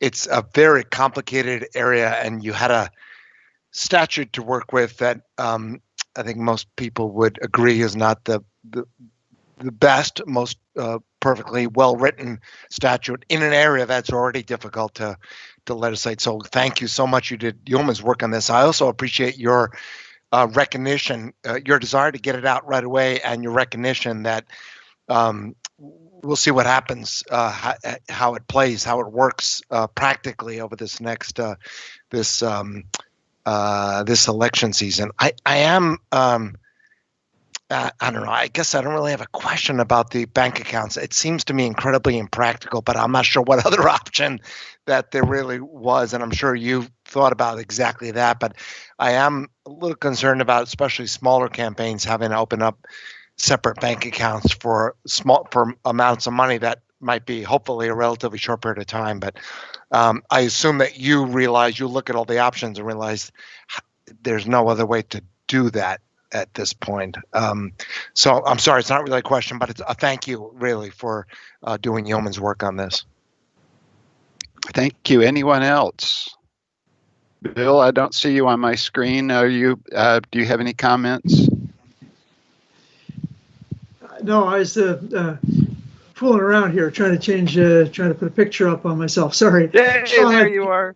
You did a great job, Sean. I really appreciate it. The various iterations. I think it addresses the concerns that were raised in the public comment, and I think it's much more workable than the original plan.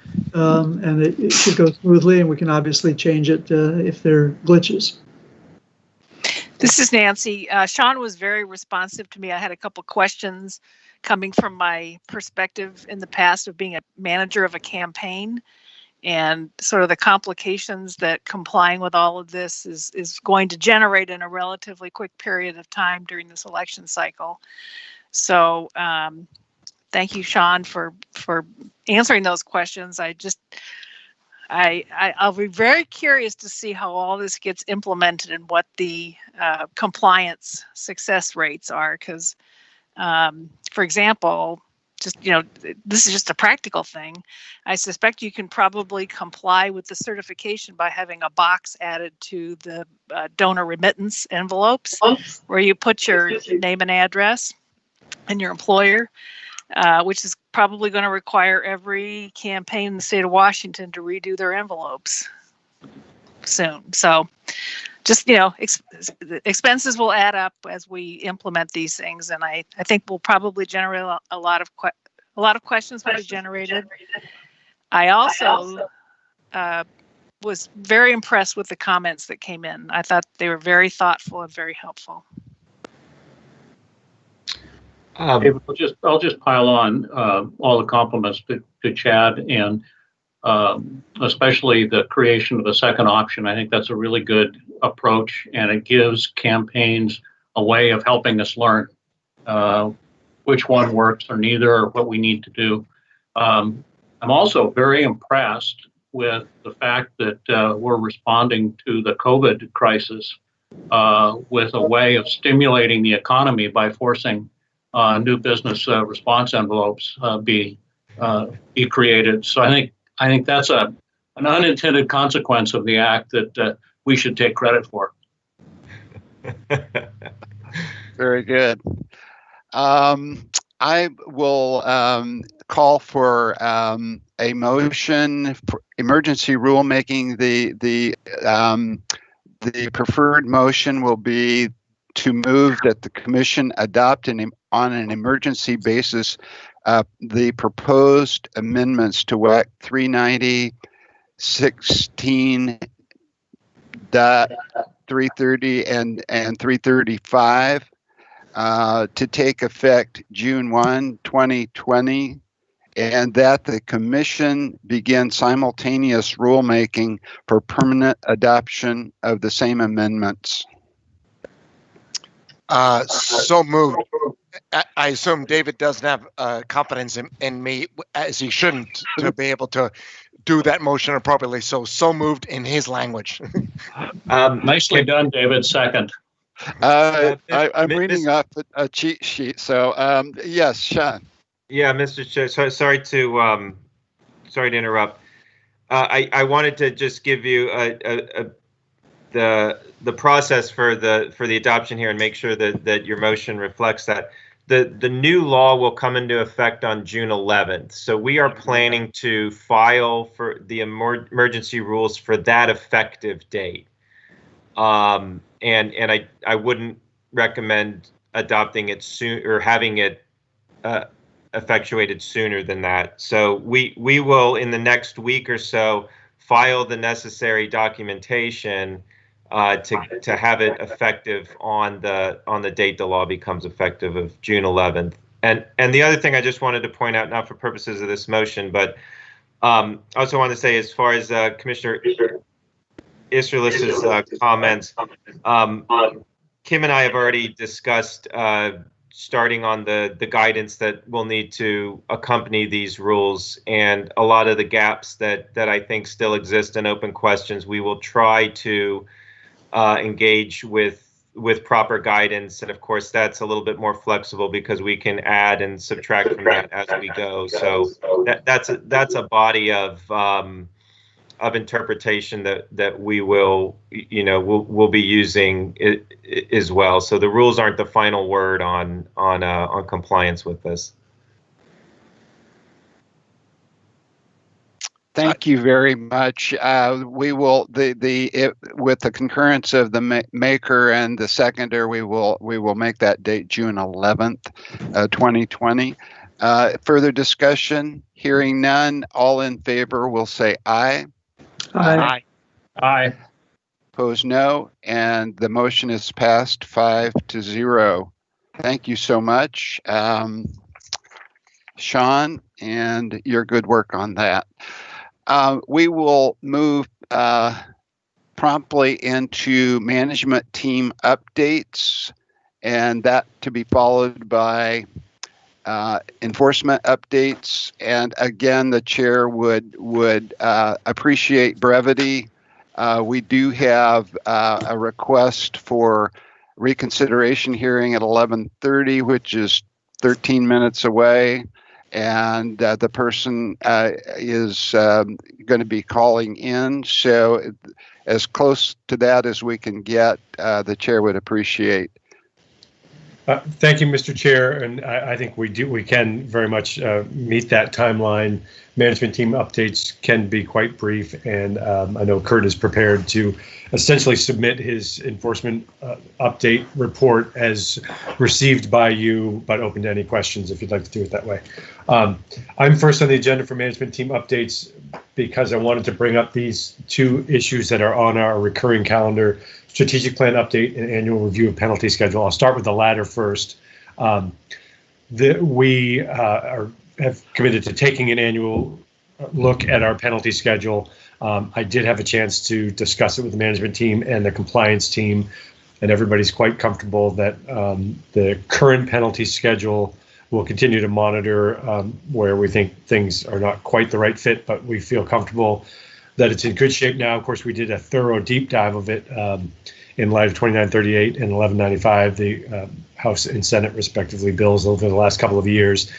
We created a new penalty schedule. We made sure that it made sense logically in light of the other penalty schedules. So I think everybody's comfortable that we are up to date and that those don't need, for instance, inflationary adjustments, or we haven't found gaps or places where it's simply inappropriate. So we will continue to keep an eye on those, as well as do the annual review that we report back to you on. But unless you all have any concerns you've identified or questions, I think we would highly recommend that we're comfortable where it is. Hearing no questions, I'll move to the strategic plan update, which we had all hoped that we would have a retreat before now, so to speak, but a planning session where we could do a deep dive on that. Commissioner Jared, I know you've been kind enough to offer to help to work on that with me directly, and I had also hoped all before COVID-19 that I'd take a trip up and you and I could sit over some coffee and do some discussion of that. None of those things have been able to happen in person, certainly. We made the decision not to hold our planning session. I think rightly so. Unfortunately, we all recognize that those things don't work as well remotely, but I'd love to see us do that as soon as we can. I think I remain of the mindset that our one-pager, our cover sheet, if you will, of the strategic plan remains highly relevant. Is a good overview of the high level of what we're trying to achieve and what our mission is. And but I also recognize that the more detailed part of the plan that comes after that and implementing each of those things, first of all, mostly was drafted pre-2938 or in the course of implementing 2938. So a lot of that has been overcome by events, and I do think is in need of not only a refresh, but I really was looking forward to the planning session so that we could do a deep dive and really get philosophical, if you will, about where those things should be going, what we should be measuring, and how we make sure those things remain relevant over time. So all of which is a long way of saying not much of an update to provide at this time. And we want to continue to work at that and come up with a plan that remains relevant to our work. And Commissioner Jared, to the extent you remain willing, able, and available, perhaps we can start doing some of that remotely, even if that is not ideal. It probably still would be useful. And obviously, I welcome the input of all commissioners, but we thought that you would volunteer to be the first line on that one. You're on mute, but it looks like a positive reaction. Peter, what is timeline? Are we doing a ground up? My comments much more useful when I'm on mute. But I'm Duly noted. willing. Let's get something set up and let's see if we can pull something together in the next week or two. That would be great. Thank you. Very good. I was just going to ask briefly when the next cycle is for a ground up kind of new one. Is that for 2021 or what's the timeline? It is 2021, and we did sort of this last one, which we did shortly after I joined the agency, was both a top-down and a bottom-up. We made sure to include staff at all levels, and as you may recall, we had cross-team participation, so we didn't have just the IT team, for instance, talking about the IT measures and goals. And likewise, the customer service team included members of other teams in looking at their goals and would like to continue that. But the top-down portion of that is that working with you all and the management team to make sure the top-level framework is appropriate. Very good. I appreciate that very much. Hearing no further questions of Peter, I would invite Kim Bradford to take stage. Good morning. I'll be brief as requested. Just 3 items for you. Customer service team in partnership with IT has been involved in declarations process. So we're taking all the secretaries, or we have taken all the Secretary of State data and merged it with our own, and those records are being published on our website. We hope to get out the first of the reminders to candidates who have not yet filed F1s and C1s today.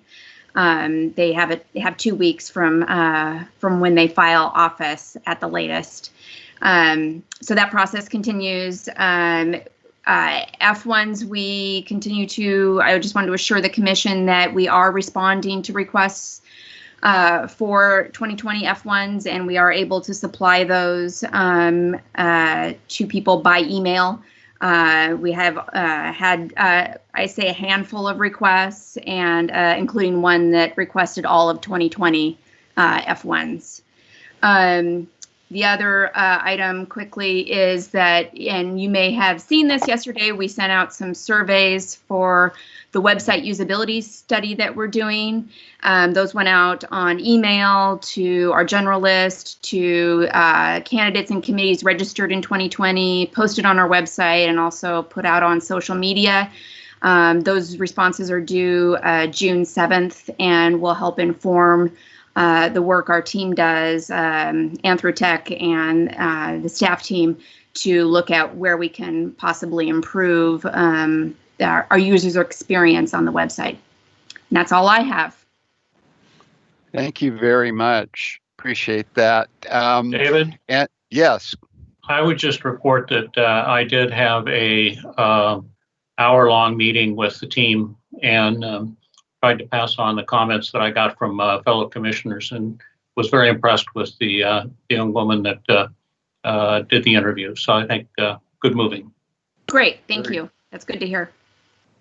Indeed, and thank you for doing that, Fred. The last of the management team updates will be James Guthholm. I will likewise try to be brief. At the same time, a couple things that I want to share. One of them is pretty exciting.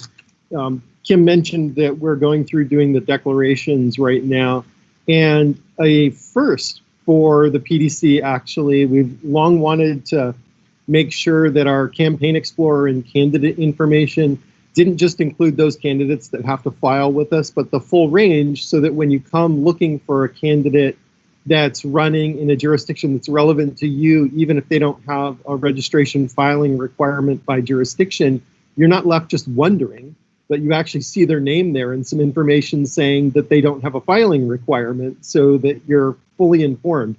And so for the very first time, we're also importing all of the candidates that declared for N jurisdictions into our data sets, and expect to have that information published in the Campaign Explorer so that the public can find those. So it's a pretty exciting development for us to get that far.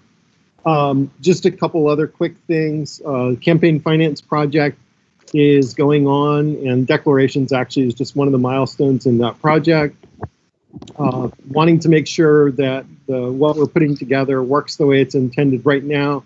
We are actually reprocessing every single C3 and C4 report that was sent to us both during the 2016 gubernatorial year and 2019, so we capture local candidates, and verifying every single row of information that we receive running through our new process matches up to exactly what was expected from our old process. So that way, when we do go live, we can count on it working the way that it's supposed to. And then the last thing that I'll just add in is that we're taking the next 2 weeks, and we're really concerned about making sure that going from declarations into candidates filing, everything can go smoothly. And so the number one priority for the team is making sure that we're providing support to Kim's team and finding resolutions, doing bug fixes if necessary, so that people can file their registrations and the public will have access to that information. And I guess I'll just add that also we've been working on the streaming, trying to get the remote meeting process better from every single meeting, and the feedback that we've gotten from the commissioners. I've been watching on YouTube sporadically as I've been sitting here working with Jana on it, and I'm gonna knock on the fake wood here and say that so far it's been pretty fantastic, and perhaps the best quality we've had of any meeting. So it's looking pretty good. Thank you, James, for that, and Jana also for second that. for being the traffic cop. Any questions? And it's nice to see there's more cells on Teams. Absolutely. That was delivered yesterday. Just cool. Just in time. So how many can you get to? 9. And how do you choose? There's an option when you hover over somebody, and there's a little 3 dots, and you can click on it and you can say pin. So each person can individually pin the participants that they want. So you could pin all the commission, and you could pin Peter multiple times. You can pin Peter and have a little fun with it. And then you can let the other ones kind of come and go as people speak. Cool. If I may just add quickly to wrap up management team updates, I know dear to all of your hearts, but Commissioner Jarrett in particular, that we made a commitment that when we said we weren't going to do what we used to call a process improvement, we transitioned to calling it an agency spotlight. We weren't necessarily going to do it every month, that it would drop off our agenda altogether, and wanted to let you know that that is the case. And I'm going to call James out because I thought we were going to do the end jurisdiction one as an agency spotlight in the future. So perhaps we had one now after all. Get everything I said. I'll make it all sound new next time. So you did get your agency spotlight after all. Thank you. Thank you all. I would take note of Kurt Young is next on the agenda with enforcement updates. We have received the information in our packets ahead of time. But if you would like to highlight anything in particular that we should pay attention to over the past month, I would welcome that. Sure, I appreciate that, Chair Ammons and members of the Commission. Good to see you, even though it is remotely. So I'll try to be brief and succinct, something I always am working at getting better. For the active case spreadsheet that I provided you, there were 42 active cases.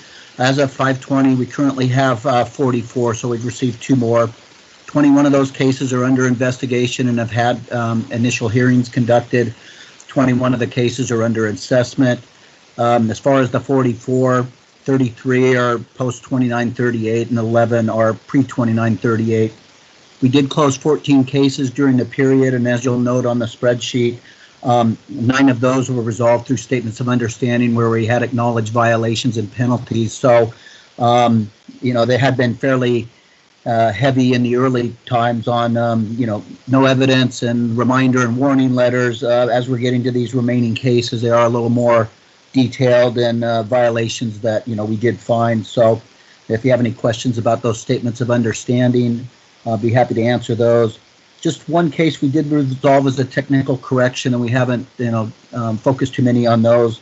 Involved a minor expenditure, actually 3 expenditures totaling $25 for political advertising on social media. The complaint alleged that the social media buys weren't broken out, and the candidate timely amended that, and then we resolved it as a technical correction. So we do have some fairly tight time frames and a low dollar amount to do that. So I just wanted to highlight that one case. As far as just additional information on the time spent on the report modification process, I appreciate all the time the Commission's spent on that and creating that subcommittee to address this issue and streamline that process. Just as far as the time spent by compliance, we had 2 of our coordinators that roughly spent about 75% of their time on report modifications. Fortunately, we haven't had too many new complaints, so that's worked out well. We have 1 compliance coordinator, Fox, who's overseeing a lot of the activities of the report mods for the other coordinators, and that was about 20 to 25% of Fox's time. And then Jennifer Hansen has been overseeing all 3 coordinators and trying to transition out of that modification process, and she spent roughly about 70% of her time in the last month. In addition, about 10% of our staff time is spent on meetings. I know there's 3 staff people plus BG on the ORCA project, and that's every other week, 2 to maybe 5 or 6 hours of time. And then Phil and I have spent maybe 10 to 25% of our time on more high-end customer service requests and assisting with Sean on rulemaking or BG on questions that come in. So we don't have a high caseload. We are keeping busy. The 2020 cycle is gearing up, so we are getting a lot of questions and working with filer assistants on that. Be happy to answer any questions. The team's working great. Peter said the Microsoft Teams is working much better than I could have envisioned. So, questions or comments from commissioners?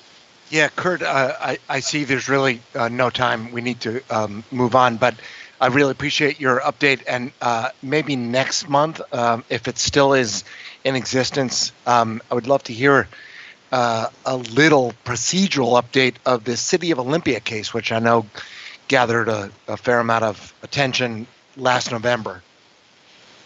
Absolutely, that's my case. It's under investigation. We've had an initial hearing and working diligently to bring this to a resolution as soon as possible. So I'd be happy to do that. The chair was thinking that about the same case. Now we're in Great minds think alike. We're in another campaign cycle, so I think it's being closely watched. So I appreciate that. Absolutely.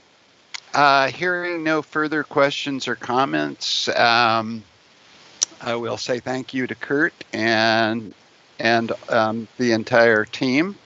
And we'll move on to item 8 on our agenda, request for reconsideration hearing. And Fox Blackhorn Delft compliance coordinator is presenting, and we have someone from the organization who wants to be heard by phone. And so, Fox, would you be sworn in? Absolutely. Commissioner, while you're doing that, I'll go ahead and dial the participant in, if that's okay. Perfect. Okay. Do you swear or affirm that the information that you provide today will be the truth, the whole truth, and nothing but the truth? I do. Thank you. I'm dialing the participant now, and it's calling.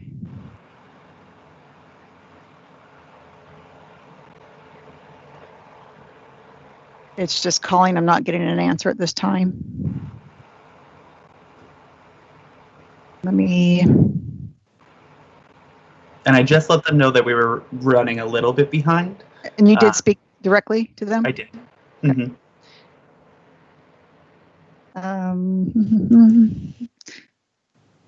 Hi, Liz. At the moment, so please leave a message and I'll get back to you as soon as I can. Record your message at the tone. Press any key or stop talking to end the recording. Let me try and redial. I'm just going to hazard a guess that maybe having heard from Fox that we were running a little late, perhaps they took the opportunity to go grab a cup of coffee or something. Should be right there. I'm dialing right now. Oh, coffee. Thank you.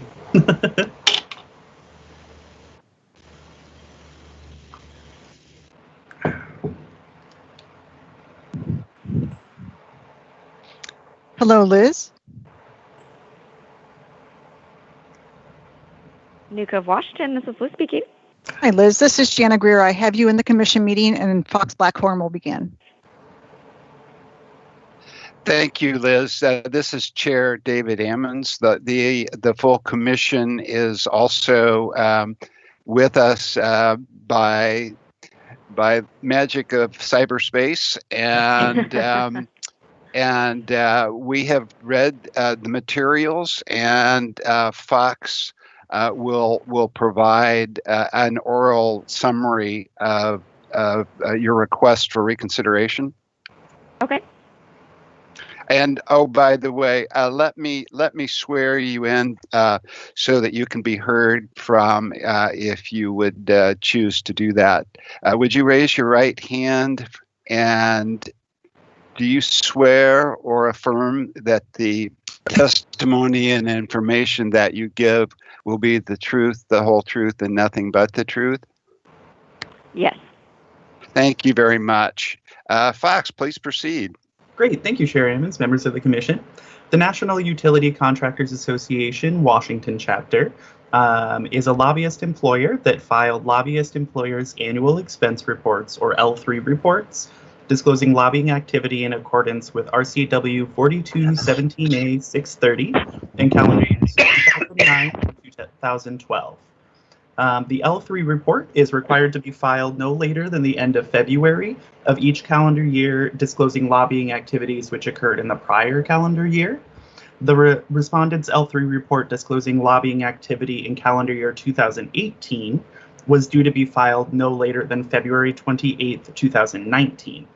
And as detailed in the written materials, staff sent out reminders and warning letters, as well as a hearing notice. We did receive a bounce back of the email, but we did not receive a bounce back of the physically mailed hearing notice until after the hearing was held. So the two hearing notices that we sent were both sent back to us. After the hearing, we received updated contact information and sent out the order. On March 10th, 2020, the respondent filed L3 reports for calendar years 2016, 17, 18, and 19, including disclosure of candidate contributions and lobbyist compensation, but no other expenditures or compensation. On March 18th, 2020, the respondent sent an email informing PDC staff that our contact, Dan, had left years earlier and requested to update their contact information.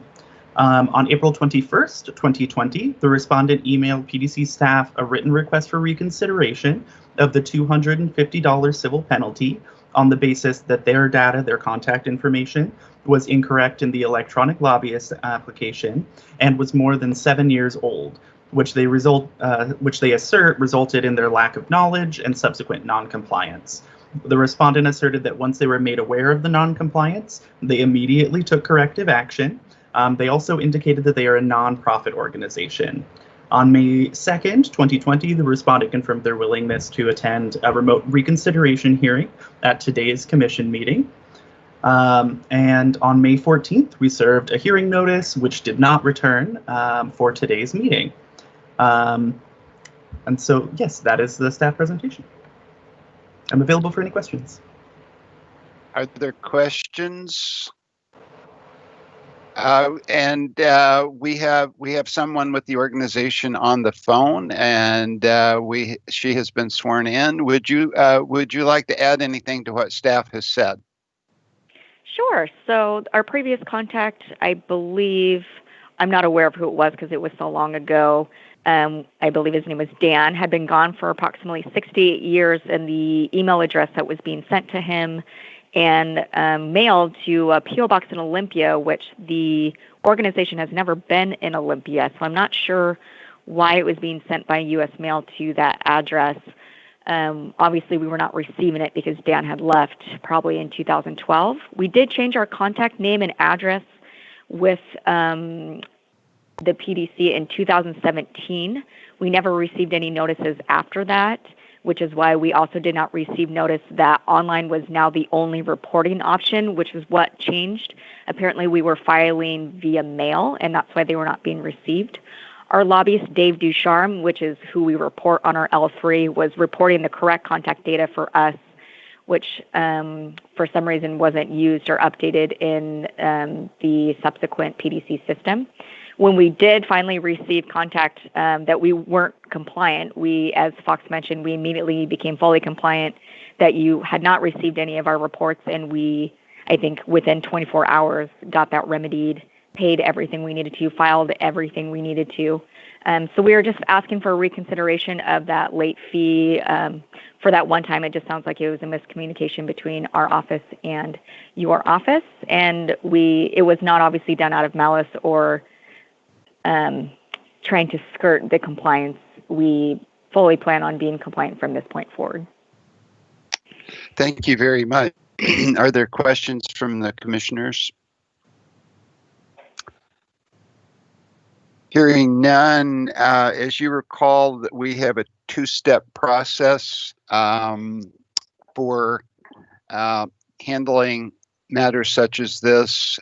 The first motion would be to grant the request for reconsideration in the matter of PDC case number 64857.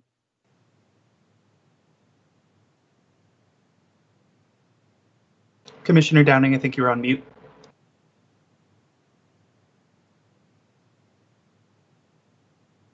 Fred, were you trying to make a motion? I would so move. Okay, and is there a second? Commissioner Downing, I can see your lips moving, but I can't hear anything. You are on mute, Commissioner Downing.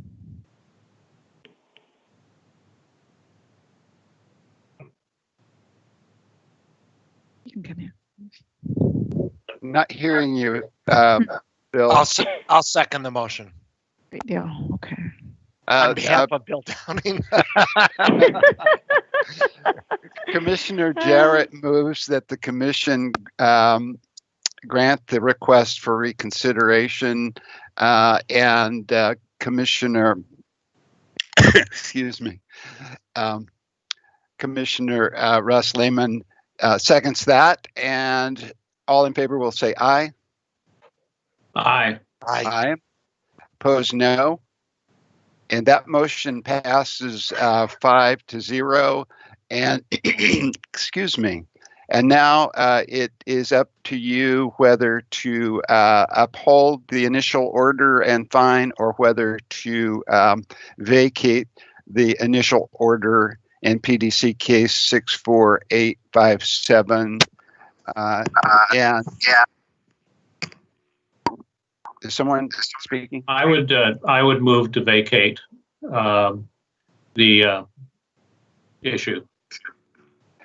Is there a second?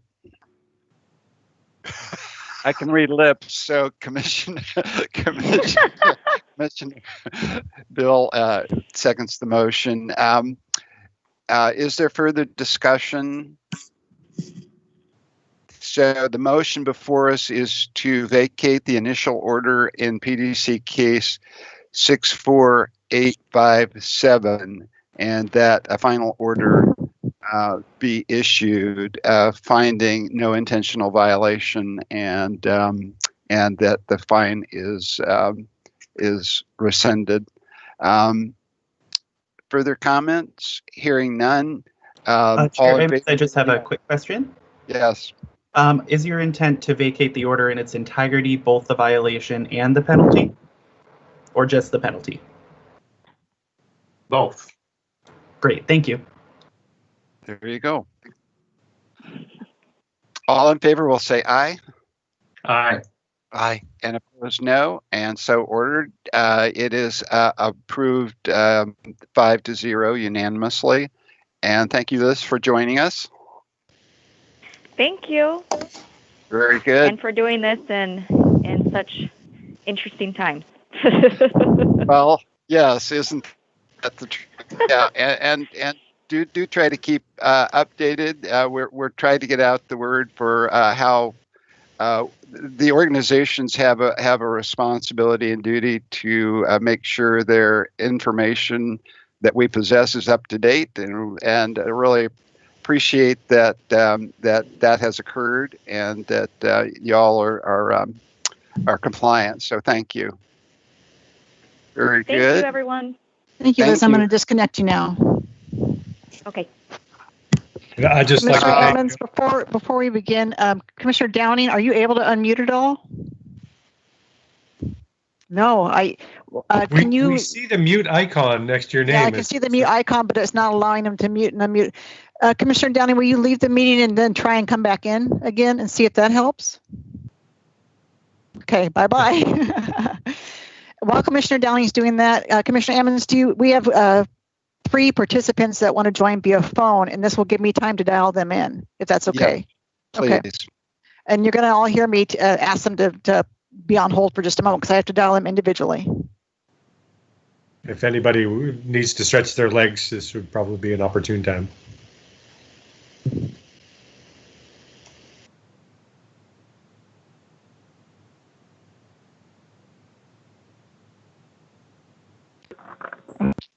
Hello, Miss Martin. Hello, Miss Martin. Yeah. Hi, my name's Jana Greer. I'm calling from the PDC. You are actually in the meeting, but I need time to dial the other participants as well. So if you'll just be on hold, just know that the meeting is being streamed live. If you'd like to mute yourself, you can by using *6. I don't have internet where I live, so. Okay, you want well, me to press no, you don't have to. Just know that we can hear everything, and we are streaming right now. So give me some more time to dial the other participants. Thanks so much. You're welcome.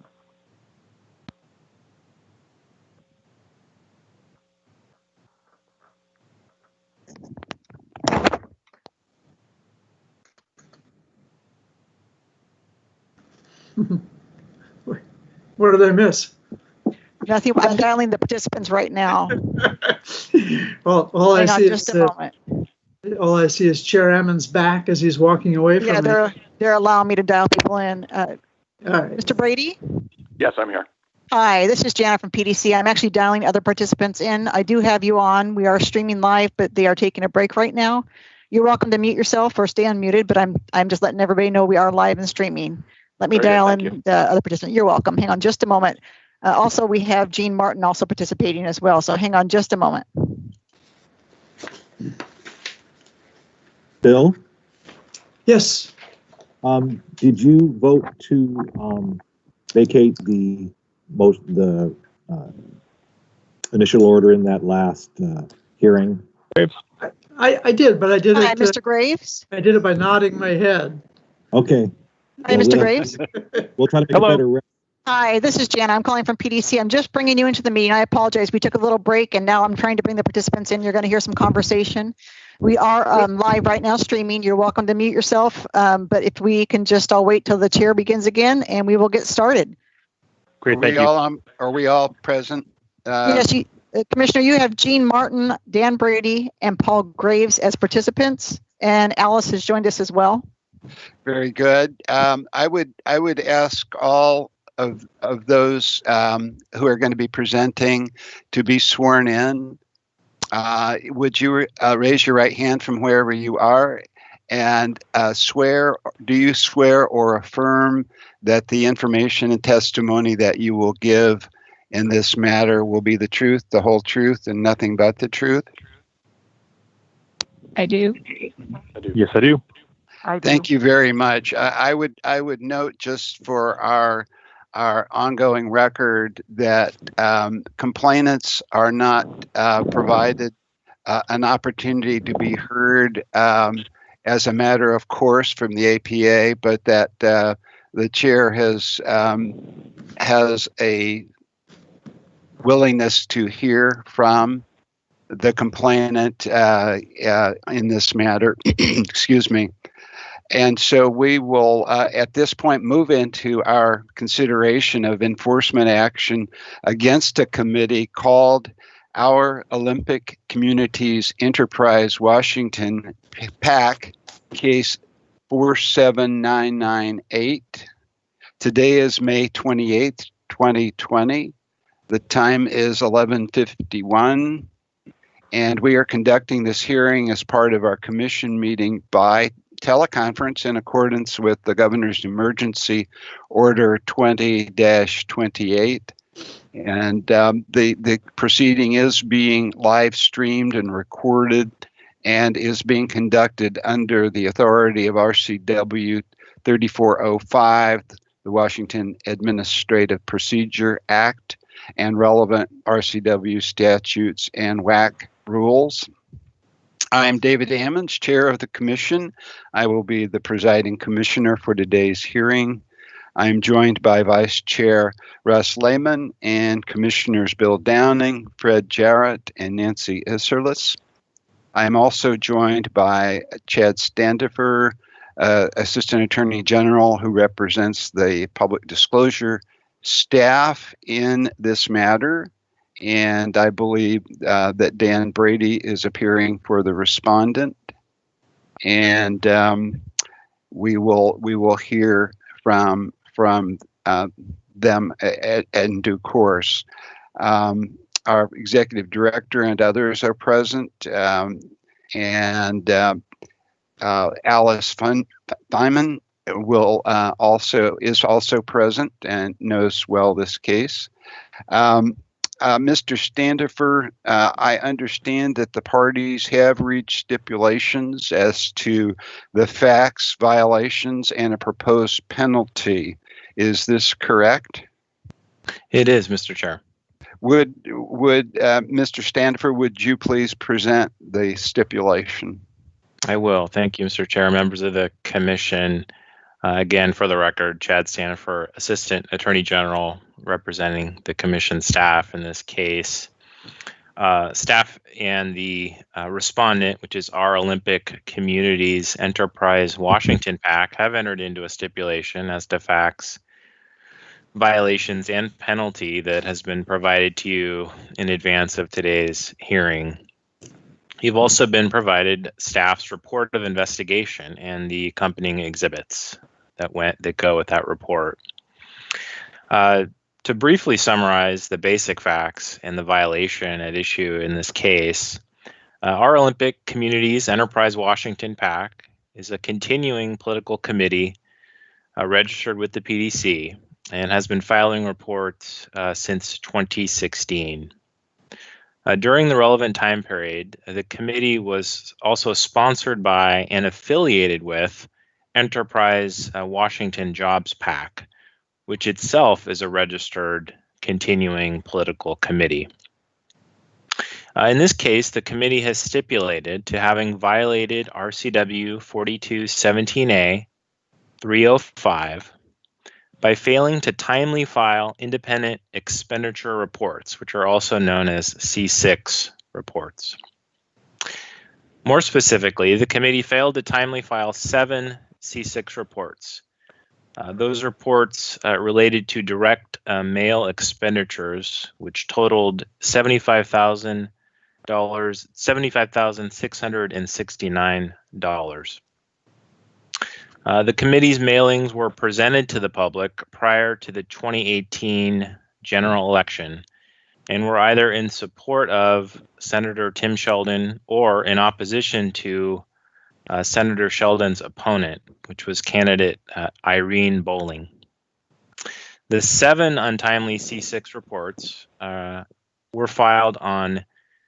ultimately filed on April 3rd, 2019, and were between 149 and 166 days late.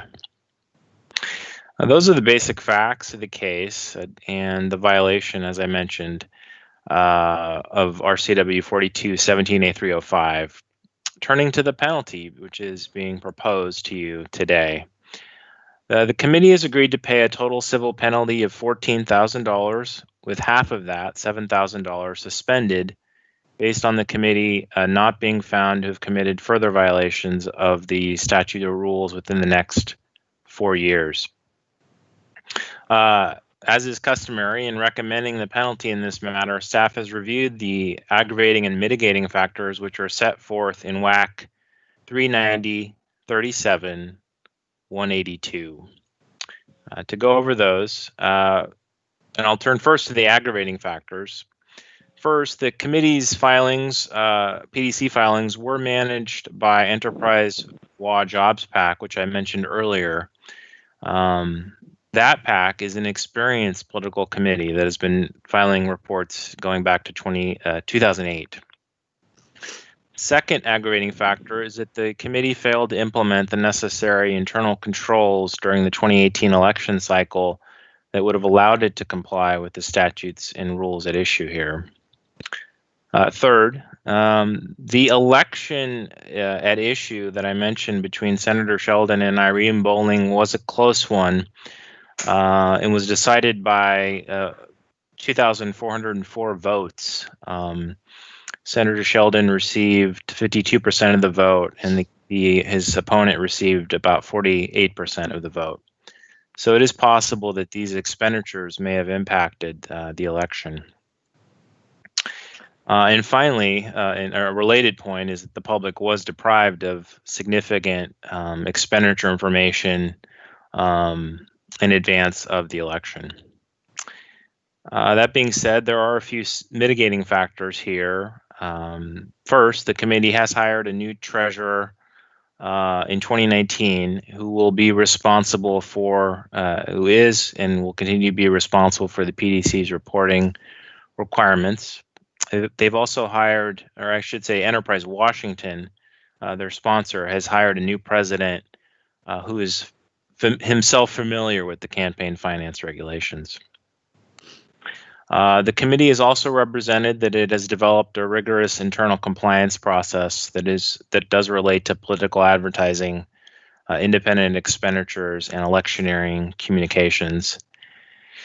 And finally, after staff completed their investigation, the committee was very cooperative in efficiently seeking to resolve this enforcement matter, which is a mitigating factor under the Commission's rules. Before I close and open it up to any questions you have, I did want to make one final note. As you may have noticed in reviewing the report of investigation, there were other allegations that were raised in the underlying complaint in this case. In concerning those allegations, staff has issued a warning letter to the committee and conveyed its expectation relating to some of the issues that were identified in the complaint. Namely that it will, going forward, identify its top 5 contributors on all future political advertising, independent expenditures or electioneering communications, that it will provide the required sponsor identification on all future political ads, and that it will also file all C4 and C6 reports in a timely and complete manner. So staff did issue a warning on those issues, but did not believe further enforcement was warranted, and so limited the imposition of a penalty in this case to the failure to file C6 reports in a timely manner, as I have discussed.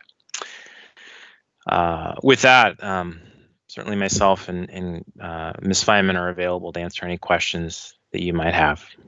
Thank you. Are there questions at this point? I had one small question. In the language of the stipulation itself in the violations section, it makes reference to a figure of $151,000, and I wondered why it was that rather than the $75,000 figure. One moment, let me find that figure. And this is Alice. I can answer that. That was the total number of spending for that race. Some of the reports were filed on time. Right. But the stipulation is that the violation consisted of failing to timely file reports disclosing 151,000. Shouldn't the 75,000 figure appear? I think that the wording of the stipulation itself, if you look at the violation section, is not as probably as precise as it should be. The factual, the facts themselves, if you look at particularly paragraph 7, discusses that of the $151,000, the failure to timely file related to about half of that, the 75,669 figure. So if certainly we can amend the stipulation if that's the preference. Well, I'm just thinking about collateral usage when these things are used as comparables in the future. I don't know if it's as accurate as possible, but. It could also be something that is, if assuming that Mr. Brady would agree to it, that could be noted in the final order when it is adopted. Mm-hmm. Right. Yep, that'd be fine.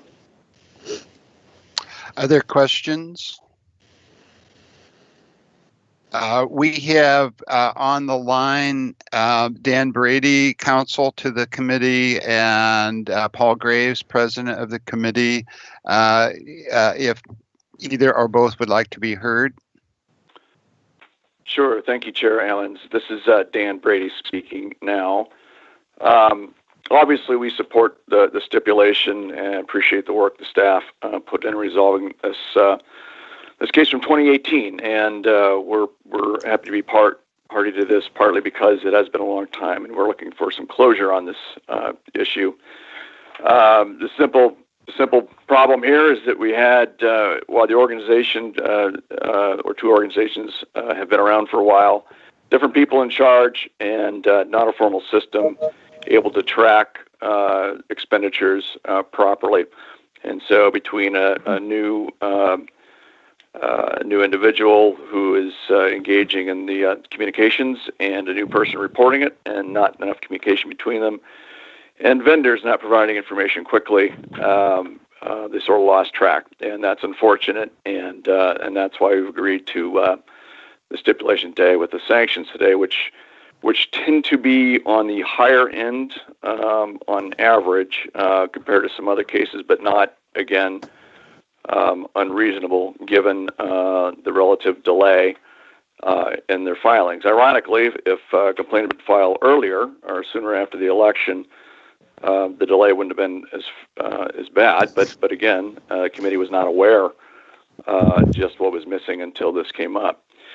I won't go through all the mitigating factors again. I think they are important, as Mr. Standiford mentioned. But the first thing the committee did was hire a professional campaign finance firm to audit its books, get all the facts together, file reports as quickly as possible, which you can tell from the spreadsheet was done quite quickly, and integrated that firm on a permanent basis within the organization. The rigorous system that has been set up that Mr. Sandifer referenced and is also referenced in the stipulation, I think is unequal in terms of what I've seen in Washington State public disclosure law. One person no longer has the ability to conduct political advertising without a compliance person essentially handshaking and agreeing that this is being conducted or will be conducted at some point. And there's two people tracking all transactions at all times. So in other words, one person can't make a mistake. It would take two people, which is much more tricky to do. So for that reason, we think this committee is now, again, has a very rigorous, if somewhat bureaucratic, but now very strong approach to handling this kind of thing in the future, and it shouldn't happen again. So for all those reasons, we again acknowledging the discrepancies that led to this in the first place, we've agreed to these substantial penalties, and we look forward to moving on. Mr. Graves, do you have anything further? Yes, thank you very much, Mr. Chair and members of the committee. My name is Paul Graves. For the record, I took over as president of Enterprise Washington March 1st of this year. I am, as the stipulation says, and as both Mr. Sandifer and Mr. Brady mentioned, familiar with the campaign finance laws. We are committed to transparency, to compliance, and we're looking forward to getting these past issues that came up resolved, so that we can move forward and make sure that that we have our processes in place, so that, as lovely as it is to be on the phone with all of you today, it's our goal not to have this happen again. Thank you very much, Paul. I appreciate that. Jean Martin, the complainant, the chair has agreed to allow her to be heard. So this is your opportunity, Ms. Martin. Thank you, Mr. Chair and members of the committee. I would like to thank our Olympic Communities, Enterprise Washington, for efforts they make to improve their PDC reporting procedures so that candidates and voters will be fully informed. Below the PDC logo on its websites are the words, regulating candidates, campaigns, and lobbyists. I understand that today's hearing is only about our Olympic Communities' incorrect reporting of financial issues, not about how they wage their campaigns. So I will not go into any other parts of my complaint except to say that I believe those issues are just as important as the financial reporting issues being discussed today. I also think there's another aggravating factor. When deciding on appropriate action to encourage our Olympic communities to report political activities correctly to the PDC, it should be noted that they themselves received a warning letter from the PDC dated September 18th, 2018, that I asked the PDC to include in today's evidence. Because our Olympic Communities was already issued a formal PDC warning, I think the actions being taken are perhaps not adequate. The warning letter was in response to PDC case number 39180, filed August 2nd, 2018. Our Olympic Communities was warned in the September 2018 letter that the PDC expected them to report on time and to completely report contribution and expenditure activity in the future. The letter also stated that the Commission would consider this formal written warning in deciding on further actions if future violations of PDC laws or rules occurred. Future violations were occurring. The deviations from PDC rules included an incorrect C4 filed in September 2018, and these violations continued throughout the year. If I had not filed a complaint in February 2019, and I'm sorry it took me a while, I work full-time and I don't have easy internet access, the corrections would never have been submitted. Our Olympic communities did not correct their PDC reports concerning Irene Bowling and Tim Sheldon until 8 months after receiving their warning letter, at least 5 months after the election, and about 2 months after my complaint was filed. It should also be taken into consideration that our Olympic communities falls under the umbrella of the Enterprise Washington Jobs PAC and Enterprise Washington.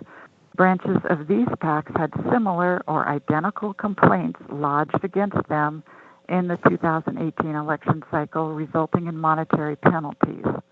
A clear pattern of PDC violations has been occurring with Enterprise PACs.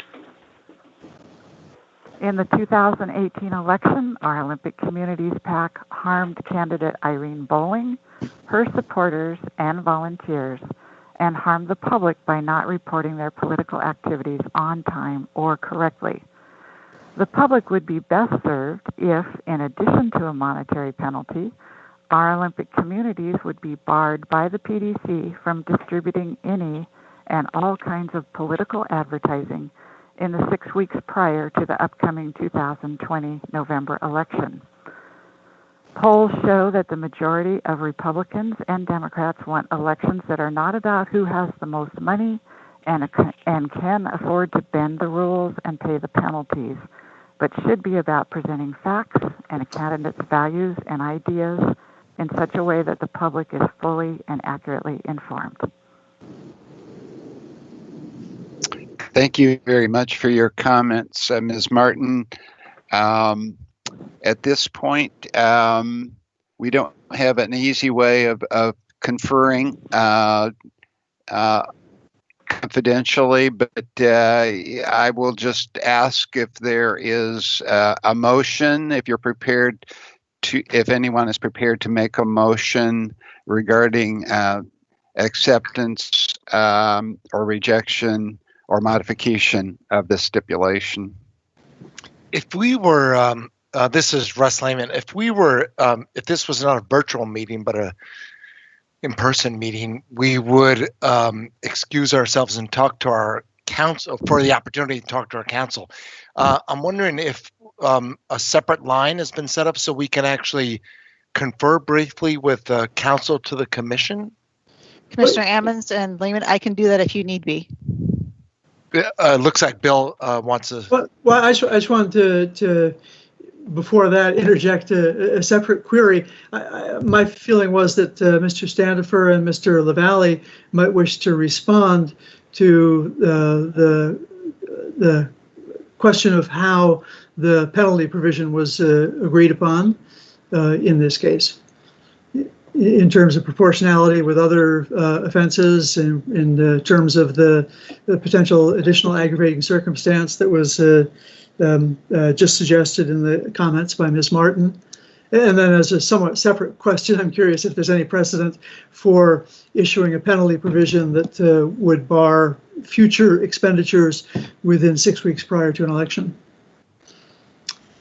But the first part is the most important part of my question.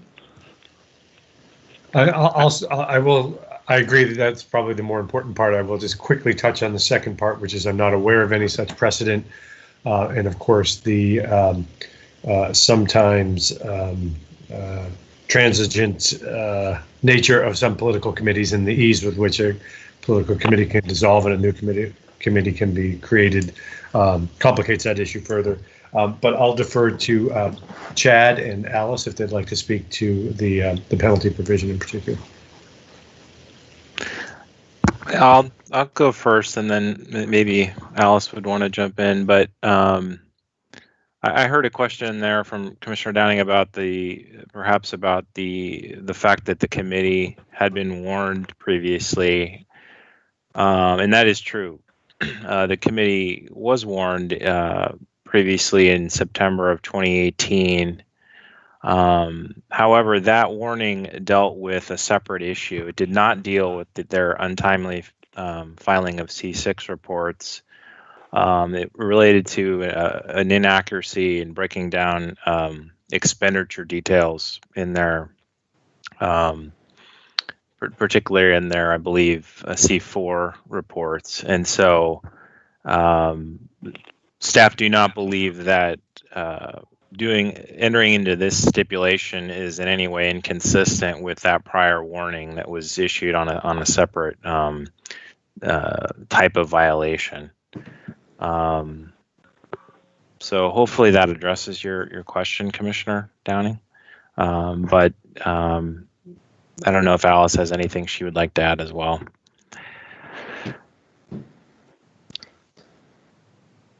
No, I don't have anything to add beyond what Chad said, but I'm open to questions if you have any additional ones. Sorry for interrupting. This is Dan Brady. I guess since the complainant was given an opportunity to speak, I think we would probably like a brief opportunity to respond as well, if that's appropriate. I think that would be fine. Proceed.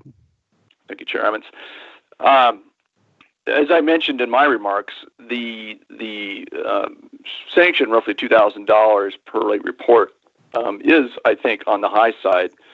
I'll refer to two recent cases, 59539 and 59657, against the Washington Conservation Voters Action Fund, which were divulged roughly $23,000 worth of independent expenditures that were not disclosed until after the 2019 election.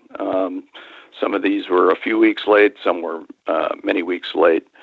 The sanction, this never came before the full commission, but was handled in a brief adjudication. The sanction there was $300. But again, we look at that case and acknowledge that was less gross money. That was those reports were filed sooner in the election than ours were. But nevertheless, and so we understand the gravity is a little different.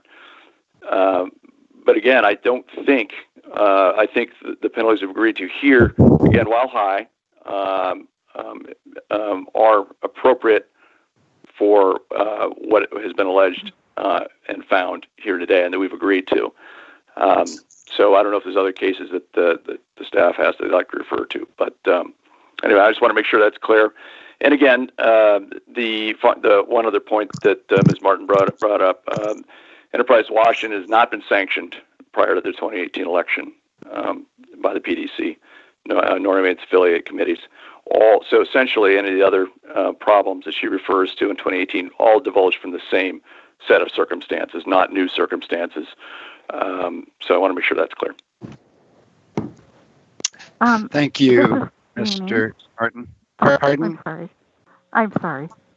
I don't know who's speaking. This is Jeannie Martin again, and can I make a comment again? Very, very briefly. This is your complainants are normally not given permission to comment, but go ahead briefly. Okay, thank you.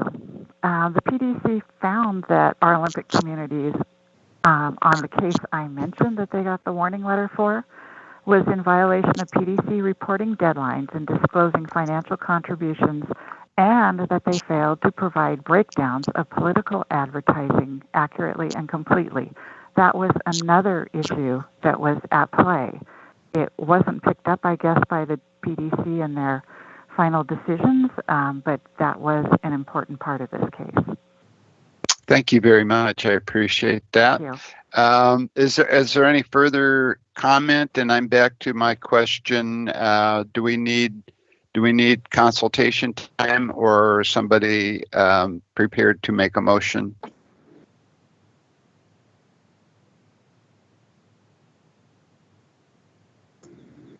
I would suggest that we have a brief consultation. Okay, and just let me remind us all that we have a packed agenda for our meeting, and that we have people waiting to be called at 1 o'clock for modifications. So I'm not sure how all of this is going to work time-wise, but we will do our best to achieve that. So do we have, Jana, do we have a way to go to I guess it's a separate one than we were already planning on going to for our You do, for our Commissioners. lunch I just sent you an email. The email says meeting to discuss PDC case 479998 if you use that link to join. So go ahead and leave this meeting here and I'll stay on and it'll still stream. And then go ahead Thank and you. enter the email that says the PDC case 47998. And then come back to this meeting.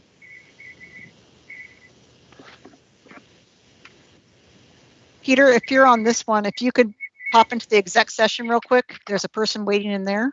Yes, thank you. I saw your note Okay. on that, and I will do that. Thank you. All right, I'm going to put myself on mute. Commissioner Ammons, you need to completely leave this meeting. I went to calendar.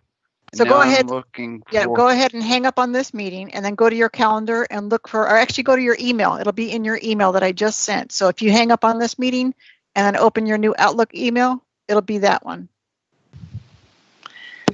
Jana, this is Nancy. I just tried to do that and it wouldn't open up. Okay, I will go into that meeting and bring you in. Hang on one second.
Commissioner Lehman?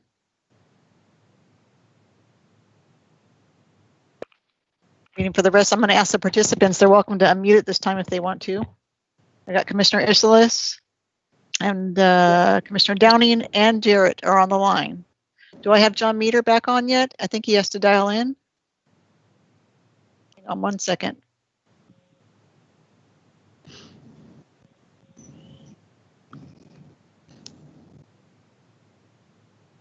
I don't have Meter yet. As soon as I do, I'll let you know.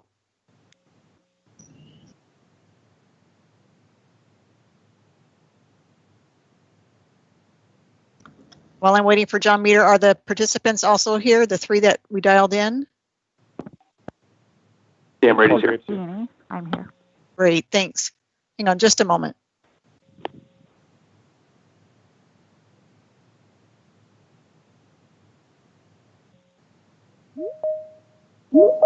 There's John. Okay, he's just joining now.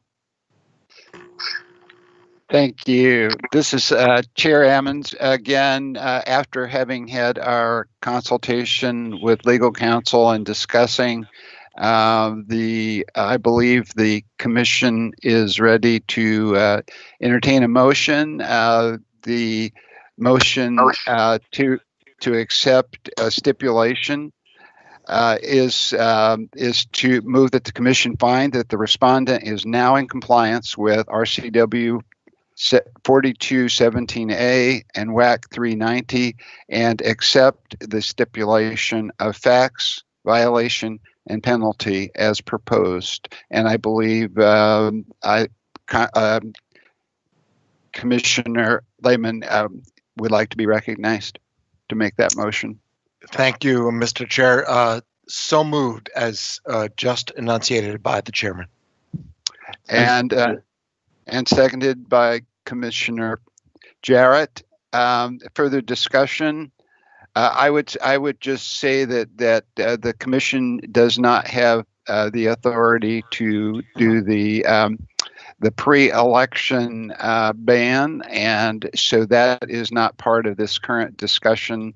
The discussion before us at this point is the issues that were squarely before us and the proposed stipulation, and so that's as of settling this particular moment in time, that is the motion that's before us. All in favor will say aye. Aye. Aye. Opposed, no. And the motion is adopted 5-0. Thank you to all the parties for negotiating the stipulation, and thank you to Ms. Martin for her comments, which we did listen to carefully. So thank you very much. And we, at this point,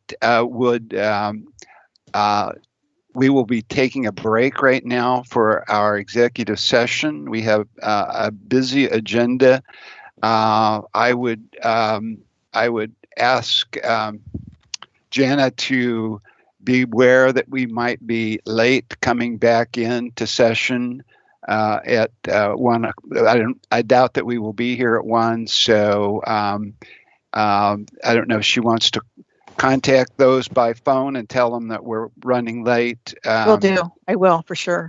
I appreciate that. So our executive session will be to discuss matters allowed in executive session pursuant to RCW 423110, including matters of enforcement, potential litigation with counsel, and other matters that are appropriately before us. No action will be taken during this executive session. So at this point, we will recess this part of our day's meeting and go to our executive session space. Thank you. Commissioner, what's the tentative time that you expect to return? I think 1:15 at the earliest, probably. Okay, and those keep me up to date.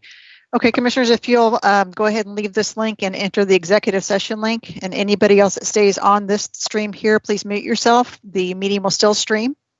It'll have an executive session.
and start streaming, or not streaming, turning us back over.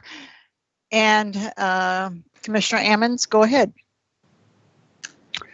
Thank you and welcome back. We now move into full commission hearing on requests for limited modifications on F1 reports.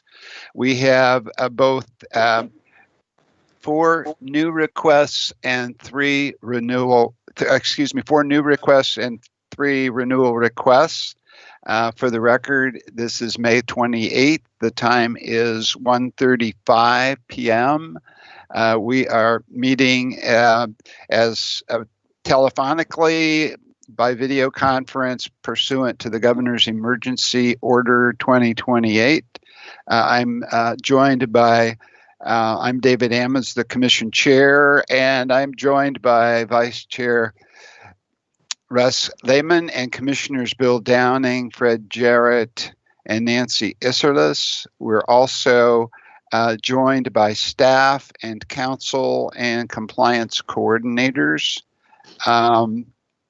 By way of background, elected and certain appointed officials in our state are required by law to file what are known as F1s, statements of financial affairs and gifts. The statute spells out what they must report and allows the filer to apply for suspension or modification of one or more of those requirements. The filer does so by submitting a written request for consideration, and a hearing is held. Filers may appear in person or by phone, in person when it's available, as it is not now, or they may waive their appearance and rely upon written materials that they've provided and that the commission has reviewed. I'm going to start by swearing in the staff who will be presenting. Would you introduce yourselves for the record? Hi, this is Tabitha Blacksmith, Compliance Coordinator. Thank you. This is Tabitha Townsend, Compliance Coordinator. And this is Jennifer Hansen, Compliance Officer. Very good. And Fox will not be presenting any of the cases? That's correct. I am here just in case there are any questions, though. Very good. Would you 3 raise your hands, where the right hand where you are, and be sworn in? Do you swear or affirm that the testimony you will present today will be the truth, the whole truth, and nothing but the truth? Yes, I swear. I do. Thank you very much. We will take up the first applications for modification. These will all be new cases, 4 of them, as I mentioned. The first, do we have Michael Connors on the line? Not yet, Commissioner. I'll bring him in right now.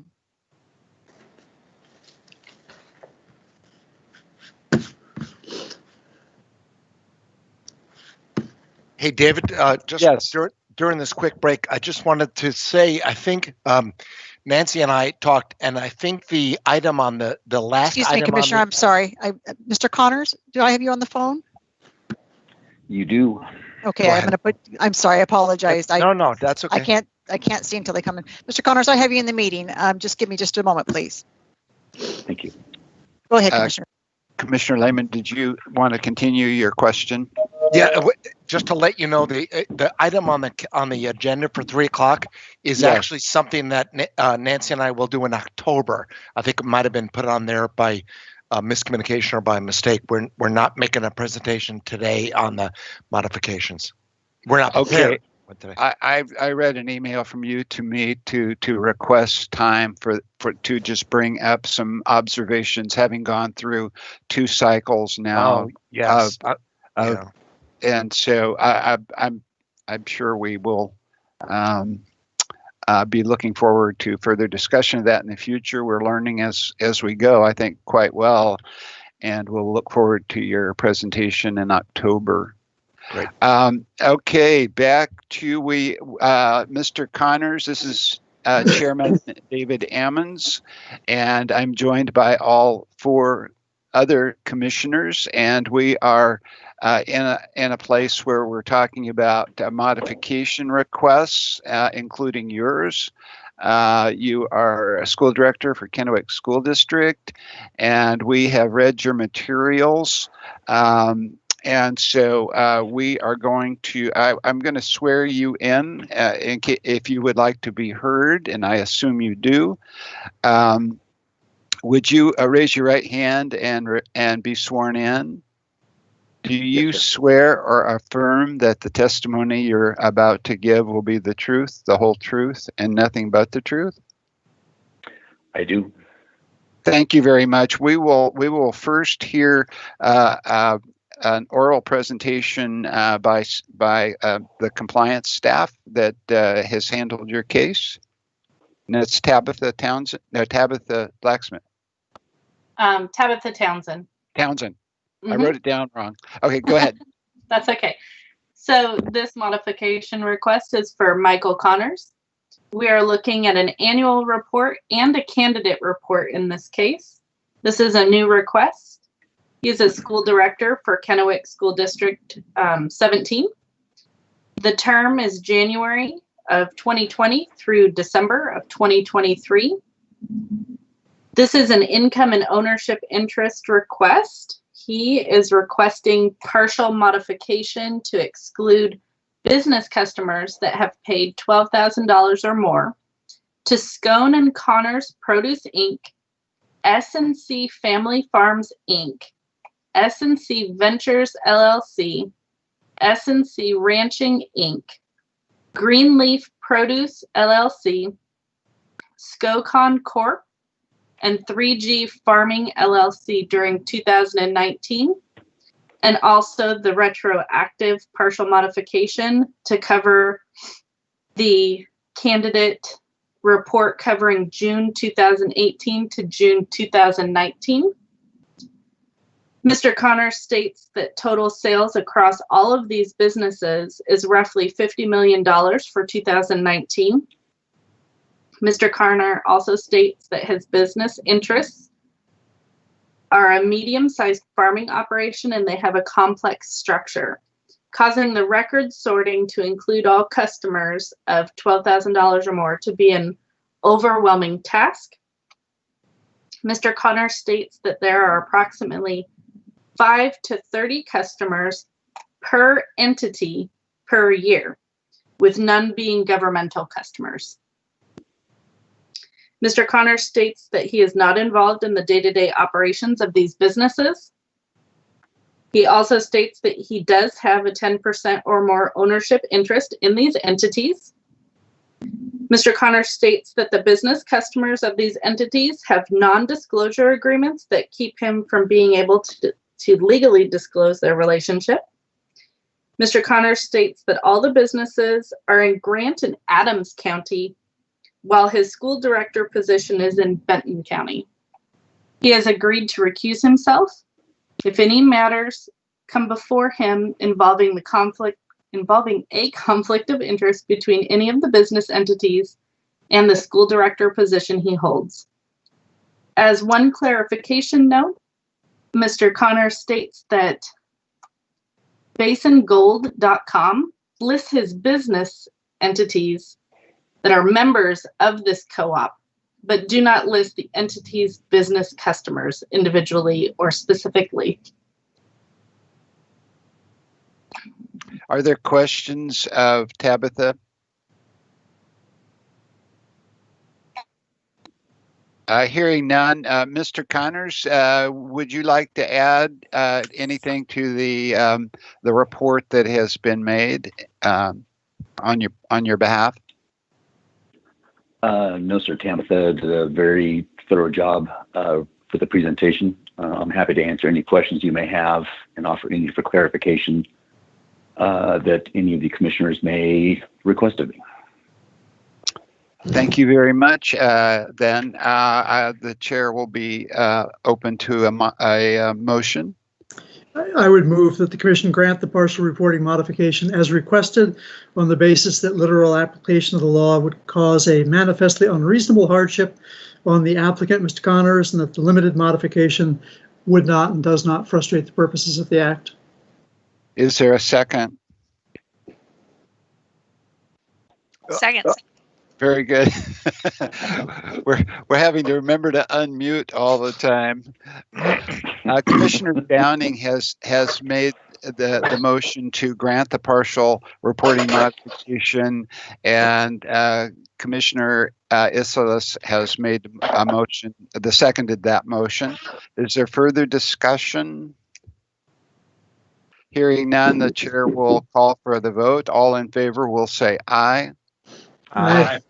Opposed, no. Aye. The motion passes 4-1 with Commissioner Isserlis voting no. Were you a no or a yes? Commissioner That was a Isserlis. yes. Sorry, No, yes. It came in late, so my ear was listening for another voice. So the correct vote tally. I thought you were the seconder, so you should have voted for it. The final vote on this particular modification request is 5-0, and it is hereby approved. Thank you, Mr. Wonderful. Connors, Thank you for so much joining for your us. time. Thank you for serving. Thank you so much. I appreciate it. Thank you so much for everyone's time. I appreciate it. Thank you so much. Yep. Thank you. Would you please reach David Wyman on phone? I'll dial right now. Mr. Wyman is Fire Commissioner for Cowlitz Fire Protection District 5. And this is being treated as a confidential matter out of public safety. Mr. Wyman? Mr. Wyman? This is Dave. Hi. Hi, this is Jana Greer. I have you in the PDC Commission meeting. Okay. Here's Commissioner Ammons. Thank you. Thank you. This is the chairman, David Ammons. I'm joined by all of the commissioners from around the state and staff and our attorneys general. So we have received your request and we have read it, and we will ask our staff to present. And then if you wish to be heard, I will swear you in at this time. I would like to be sworn in case there are questions from the commission. Very good. Would you raise your right hand and be sworn in? Do you swear or affirm that the testimony you may give in this matter will be the truth, the whole truth, and nothing but the truth? I do. Thank you very much. Tabitha, please proceed. Thank you. This is a new modification request for David Wyman. He is Fire Commissioner for Cowlitz Fire Protection District 5, whose term currently expires December of 2025. This is a modification regarding personal residence for safety reasons. Mr. Wyman is requesting a reporting modification that would exempt him from disclosing two properties, one residential address and one vacant property that his family regularly uses for recreational purposes. Mr. Wyman indicated that the disclosure of both addresses presents a safety concern because anyone intent on harm could find him and his family at either address. Mr. Wyman stated he is a fire lieutenant for the city of Longview, a position that he likens to law enforcement in that he is regularly involved in situations where a member of the public subject to his authority could seek to harm him or his family. For this reason, Mr. Wyman believes that he should be afforded the same categorical exemption as sheriffs and judges set forth in RCW 42.17a.710 subsection 2a. Mr. Wyman did not name specific threats, but indicated that he has been threatened by people who have disagreed with his decisions as fire lieutenant over the course of his 25-year career. Mr. Wyman also stated that he has been threatened by former employees who were terminated and arrested as a result of his decisions as fire commissioner. While he has not filed any restraining orders, Mr. Wyman says he takes all such threats very seriously. Mr. Wyman indicated his understanding that the public could discover where he lives via another means, but stated his intent is to protect his personal information to the best of his ability within the limits of the law. Mr. Wyman stated he did not request a reporting modification in the past because the F1 report could only be obtained via a public records request, which added a layer of protection and a built-in cooling off period against impulsive violence.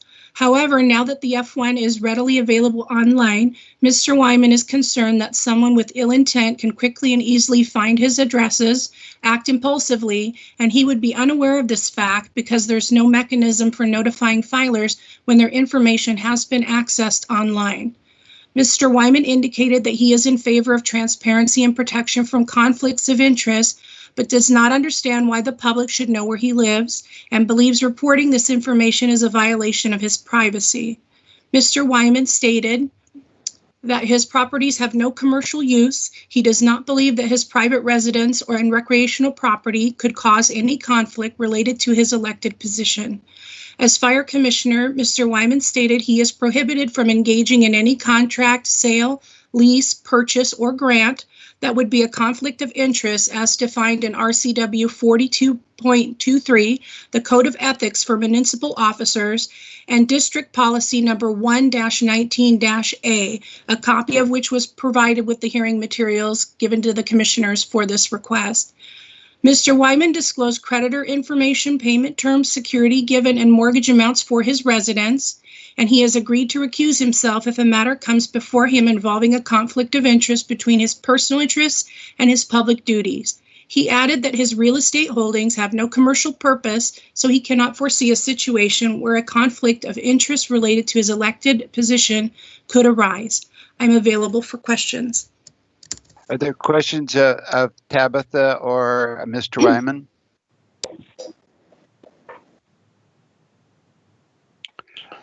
The chair would just take note of we've had several requests lately for treatment as though covered by the fairly new provision for law enforcement and judges and prosecutors from listing the physical street address. We are not able to do that. We cannot go outside the bounds of the law that was passed, but we can consider safety concerns as a potential factor in granting modifications. So with that kind of backdrop, I would entertain either questions or a motion.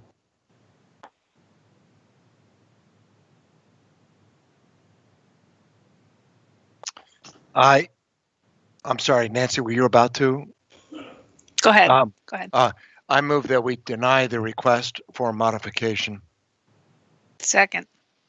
It's been moved by Commissioner Lehman that we deny the request as presented, and Commissioner Isserlis seconds that motion. Is there further discussion? Just a comment for Mr. Wyman's benefit that there is a requirement for specificity rather than a generalized concern, and that's the threshold that is not met in this instance, and that's why I would vote in favor of the motion. Hearing nothing further, the motion before us is to deny the modification as requested. All in favor of that motion will say aye. Aye. Aye. Opposed, no. The motion is adopted 5-0. That the modification will be denied at this time. Thank you. Thank you. Thank you for joining us, Mr. Wyman. Thank you for considering it, and I would hope that you can continue conversation in the future. Thank you. And as I think Chairman Ammons was suggesting, it may be a question for the legislature, quite honestly, because they're the ones that would have the power to alter on a broad categorical basis, whereas we do not. I understand. I appreciate the opportunity to state my case. Thank you much for joining us. Have a good day, and thank you for your service. You're welcome. Have a good day. Dave, this is John Meter. Point of clarification, John. if I could. Yes. Is the assumption again that if we don't designate the term or the number of years that the modification may be for, that it is for the term of office or for the 3 years, depending on the candidate? So we don't need to repeat that. If the maker of the one who sends out the paperwork would always assume that unless we state otherwise. We 2 months ago we decided that would be our policy going forward. At least these 5 commissioners will handle it in that fashion. Okay, great. And the only other point of clarification I have is on Mr. Connors. Was that retroactive? I believe that was a part of his request. It was a denial. The entire request was denied. For Mr. Connors, the one before Mr. Wyman. The first one. Oh, yes. I think that was understood to be retroactive. Sorry. Should we assume that retroactive requests are granted unless denied specifically?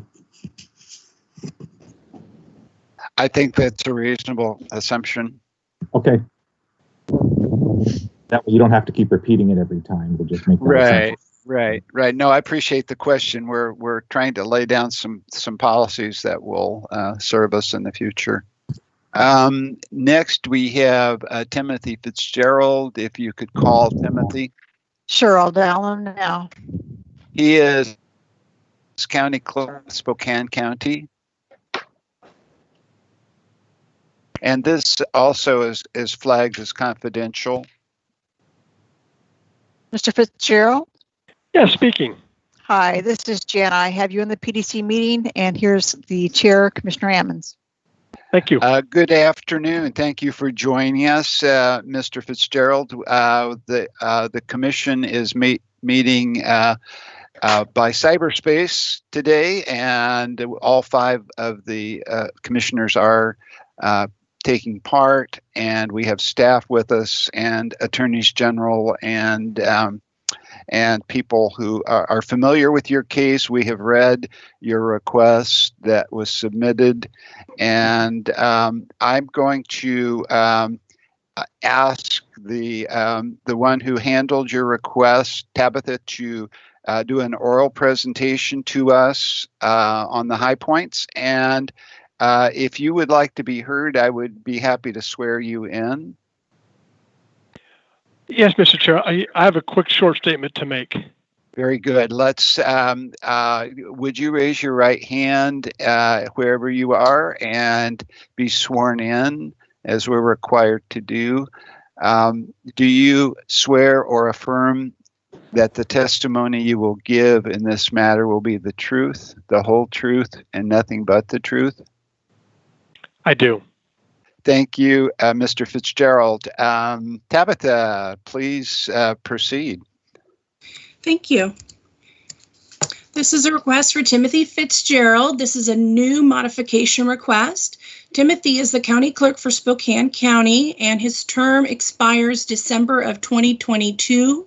It is a personal residence modification for safety reasons. Mr. Fitzgerald is requesting a reporting modification that would exempt him from disclosing his residential address. Mr. Fitzgerald stated that county clerks are the face of the courthouse's administrative and financial actions.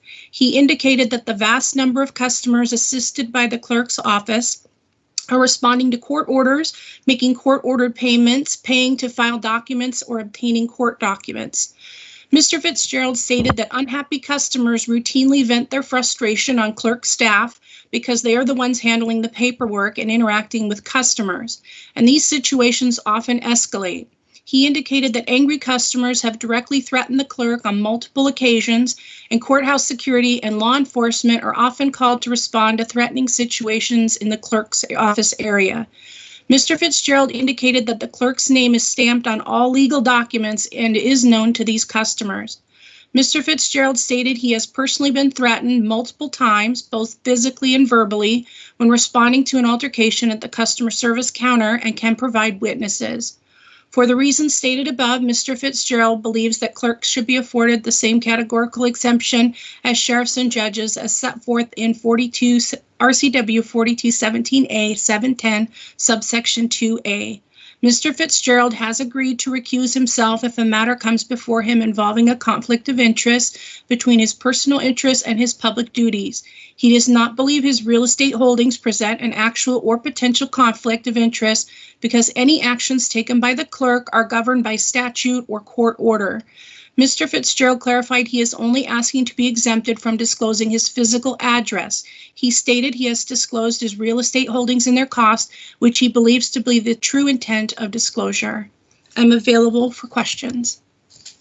Thank you, Tabitha. Mr. Fitzgerald, I would explain to you that the recently adopted state law providing relief from listing the actual address is one that applies only to a select number of office holders, judges, prosecutors, sheriffs, and law enforcement, and does not apply to adjacent places where one can be at risk, but they were not covered by that enactment, and we do not have the authority to expand the law by ourselves as an executive branch agency. We do have, I assume that staff has talked about alternative ways of putting ownership down on the files. They have, Chair. They've advised me we probably have to do this by an RCW. Thank you. Yeah. No, I was thinking of is there not an alternative to using a street address if there is a safety concern? There is. I guess my only concern is that the street address. I'm out in a rural area, so the street address would put you right nearby, right where I live. So I guess that was my only concern. I'm just thinking about some of the situations that the sheriff or the judges or the prosecutors deal with in the courthouse. Clerks do too, but I do understand that I'll have to pursue an association level change with the RCW. So for my personal change, I was asking not to do the physical numbering address. I know they can go online and find it on the parcel number probably. So I was just trying to avoid actually listing the general location where the house is at because it'd be pretty easy to find.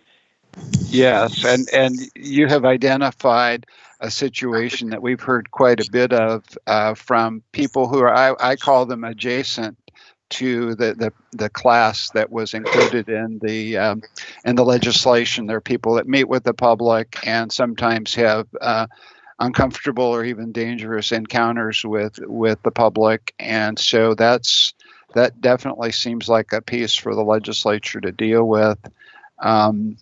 As to whether there's any, is there a motion or comment from the commission? I'll go ahead and make the motion that we deny the request in that the burden of proof has not been met. Second. It's been moved by Commissioner Downing that the motion for partial exemption be denied modification, and seconded by simultaneously by two commissioners, Commissioner Fred Jarrett. So further discussion. Chair. Yes. This is Nancy Isserlis. I just want to put something on the record.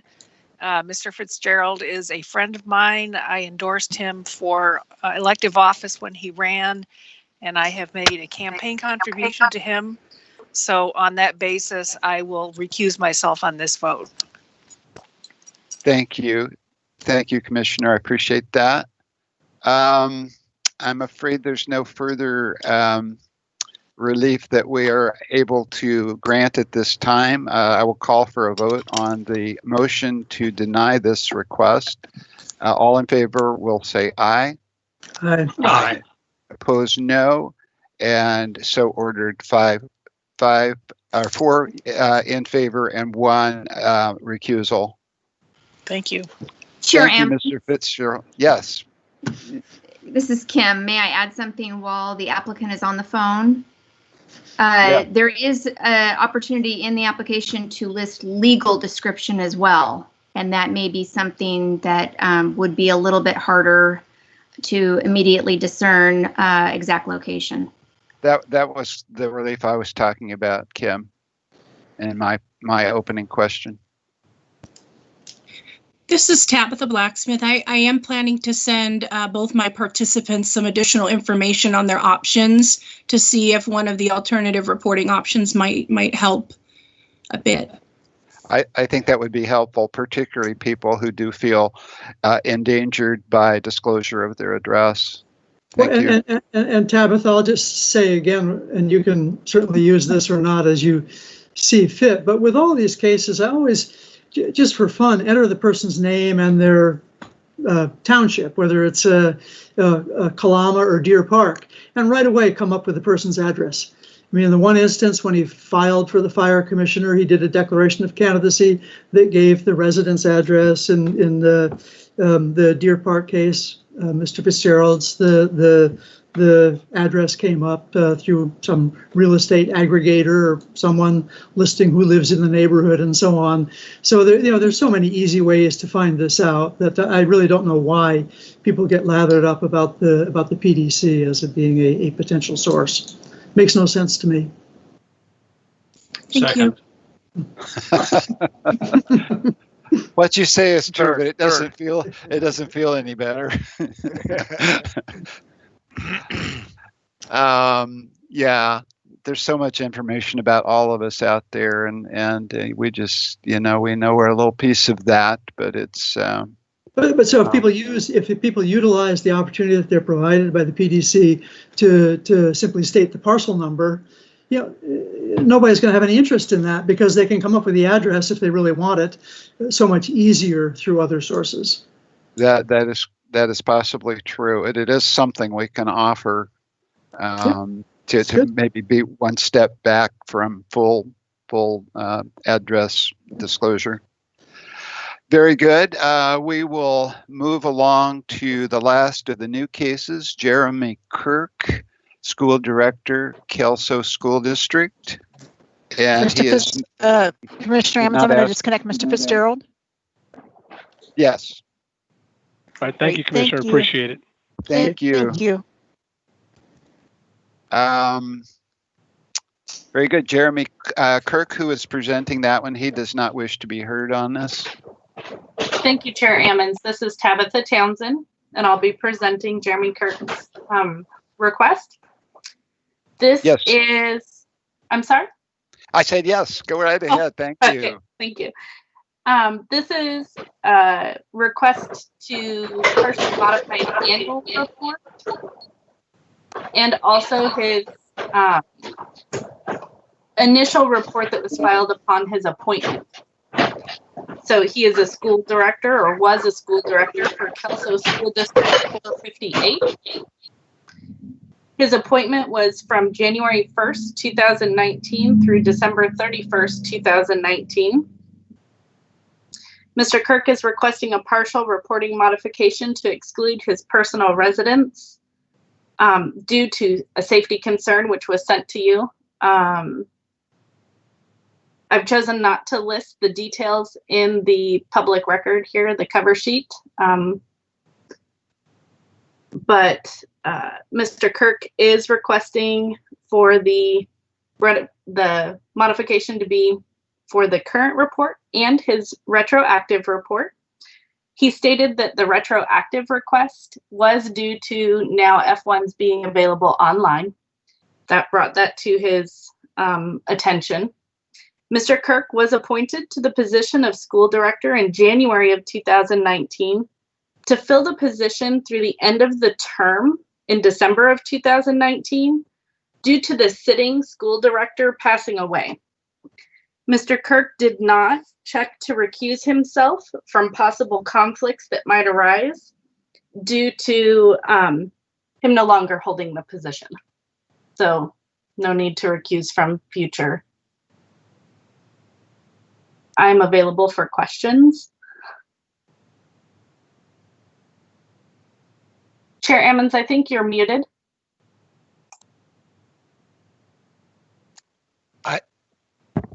I have a question. I'm sorry. Yeah, I can't. All of a sudden, I can't open the documents that were sent as part of the packet, the box app, whatever. It's not working. So can you just tell me this candidate, this person specifically, is not currently in the office or will not be in the office shortly? Correct. He only held the position temporarily from January to December of 19, and has no other reporting requirements and did not run to have that seat again. So is seeking a retroactive modification. Was it originally filed so that the information that this person is now seeking to keep out of the F1 already is in the F1 for last year? Is that correct? Correct. It was a paper filed F1 previously. I see. And is doing so because they're online now. I understand. Thank you. Mm-hmm. Thank you. And this is kind of an interesting case because this gentleman is the current chief of police in Kelso, and thus would be eligible for a different treatment. And he is the same. Dar Kirk is the same as Jeremy Kirk. That is correct. Thank you. What is the will of the commission?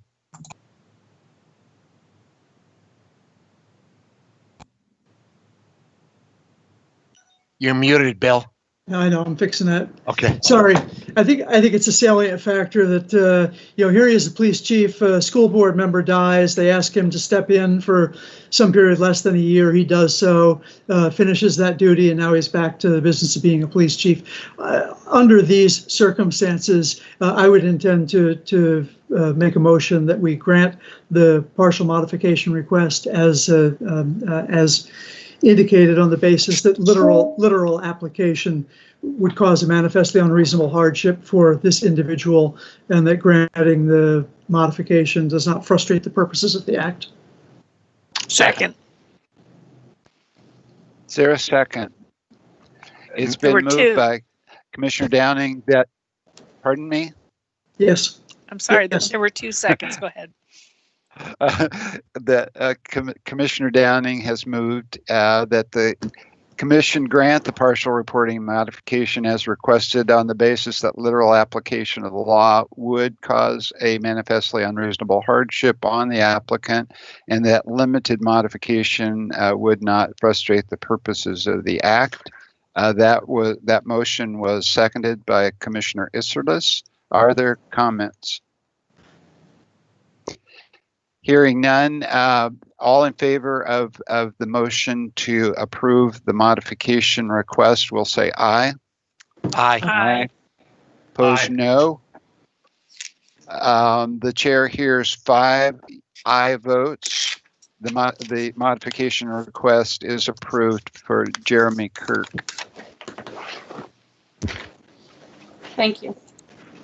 We move to renewals. We have 3. And the first, Kelly Curtis.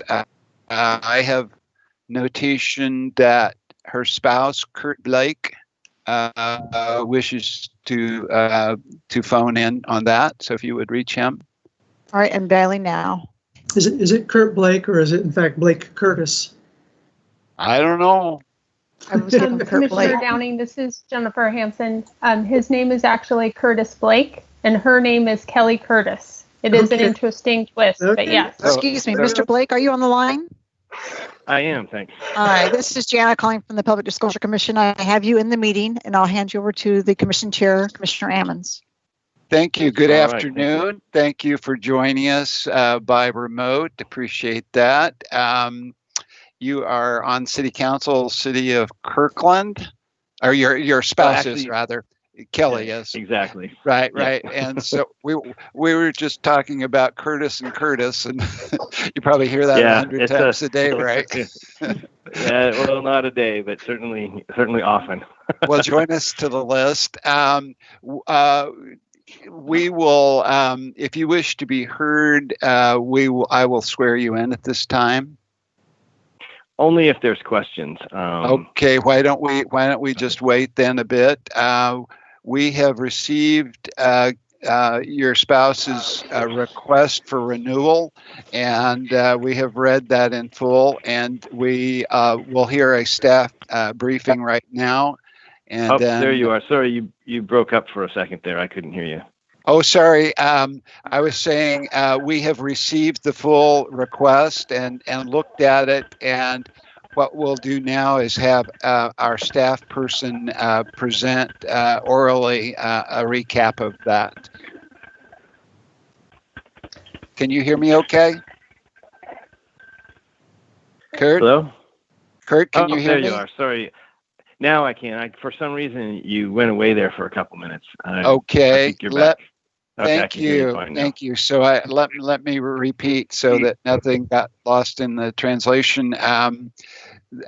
We have received Kelly Curtis's paperwork asking for a renewal of her previously granted modifications, and we have read that. We will ask our staff to do a brief oral presentation recapping that. Okay. Okay, who's presenting? Thank you, Chair Ammons. This is Jennifer Hansen. Thank you. Yeah. I presented Kelly Curtis's modification the last time that it was granted, which was once before. And Mr. Blake participated in the last meeting as well. Kelly Curtis is the applicant. The request is a retroactive one. The request was last granted in 2016 and has not been renewed since. And so there is a retroactive component that includes the F1s covering calendar years 2016, 2017, 2018, as well as the new one for 2019. The applicant, Kelly Curtis, previously held a position as a community council member with Houghton Community Municipal Corporation. She served until 2019, and she is now a current city council member for the city of Kirkland. Her current elected term expires December 31st, 2023. This request is being made on the basis of the spousal WAC. Mr. Blake is the individual that actually is connected to the two entities that are being requested for Ms. Curtis today.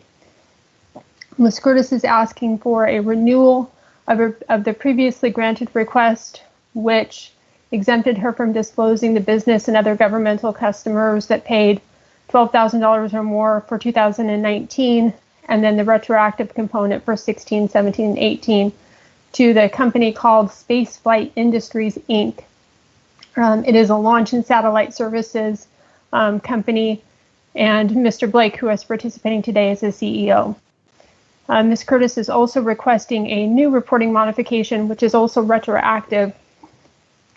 I'm sorry, not retroactive, it's new for calendar year 2019 for business and other governmental customers that pay $12,000 or more to the Pacific Science Center. And Mr. Blake serves as a board member on that Pacific Science Center board. I will refrain from reading all of the information from the cover letter, since the chair had already indicated that the commission has read this, although I will indicate that Ms. Curtis has stated that Spaceflight Industries, Inc. is not located in the city of Kirkland. There's a little bit of an echo. And that no payments were made to the city of Kirkland, by the city of Kirkland to Spaceflight Industries during the calendar years that are being requested, 16, 17, 18, or 19. For Pacific Science Center, because it's a new one, it is a nonprofit organization. The commission and public is probably familiar with the Pacific Science Center.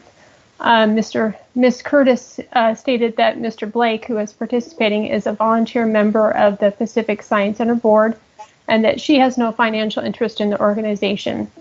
One of the specific things that's being requested is for Pacific Science Center is to not disclose the reportable customers, partially because of the situation with the COVID-19.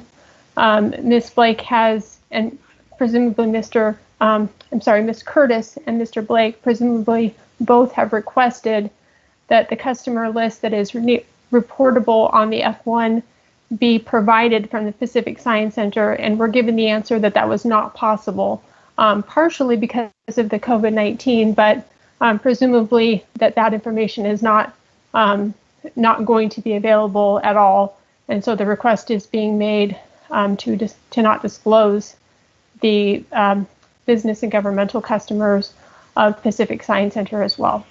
Ms. Curtis has agreed to recuse herself if the matter came before her involving a conflict between either Spaceflight Industries, Inc. or Pacific Science Center in the city of Kirkland.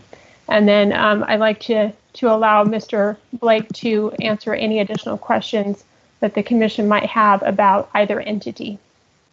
And I'm available for additional questions. Thank you. Are there questions of the commission? Hearing none, the chair will entertain a motion.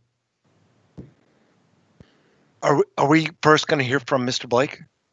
He said he only wanted to answer questions. Oh, I'm sorry. Okay, then I guess I'm sorry. I didn't ask a question before because I thought maybe he was going to be on.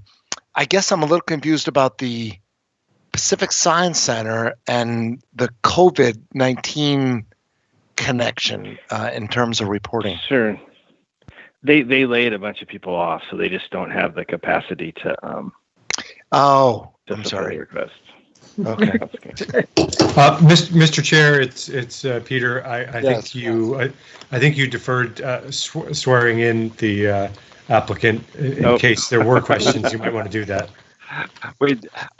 I did that, and I let this one slip through, and I think question asked and answered. Unless there are further questions, I will swear him in.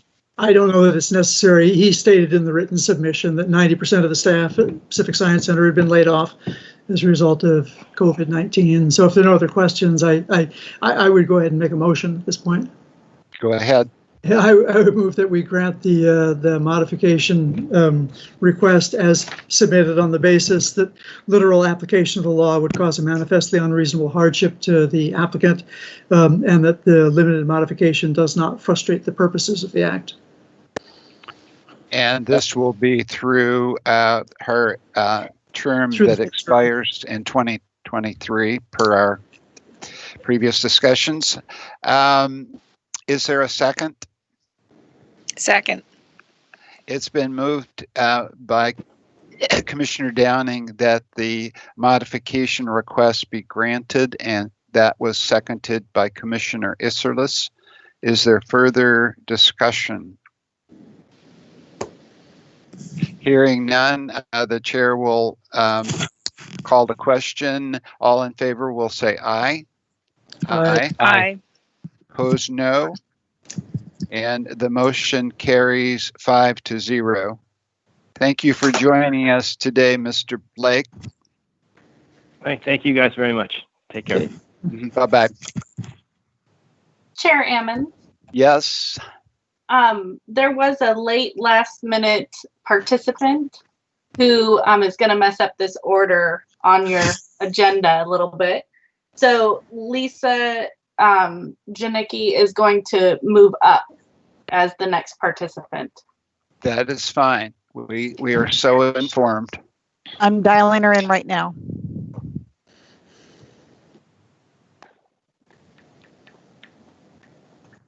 I remember this one from last year.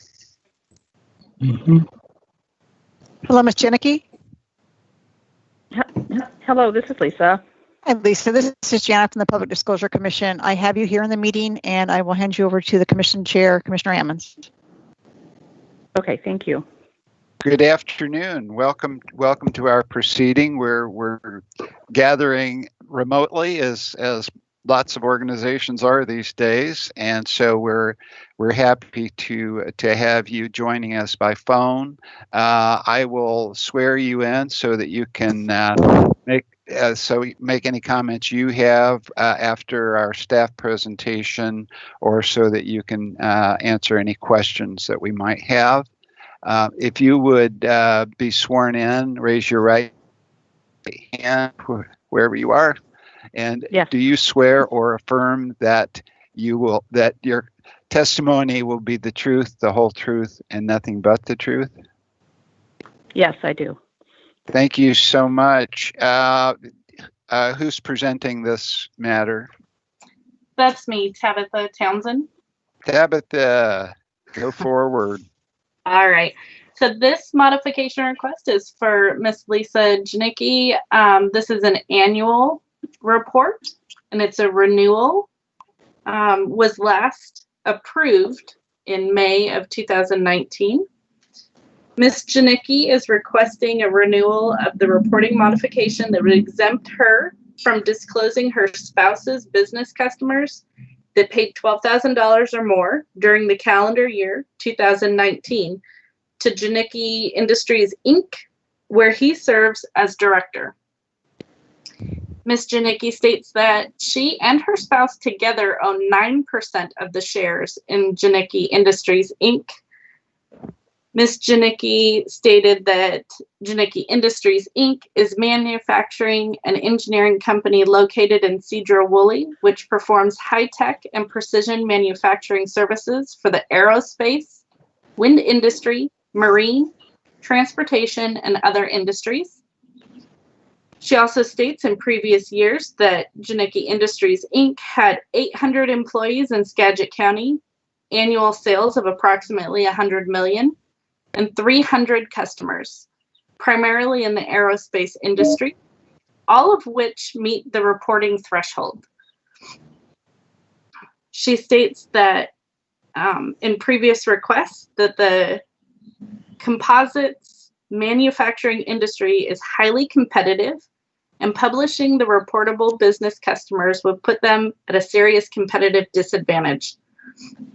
She also states that all of Janicki Industries customers require them to enter into non-disclosure agreements regarding their industries, and she has been advised by counsel that disclosing their identities could lead to termination of customer contracts and adverse financial consequences. Ms. Janicki reported that Skagit County made no payments to Janicki Industries, Inc., and confirms that no reportable governmental customers, there are no reportable governmental customers during 2019.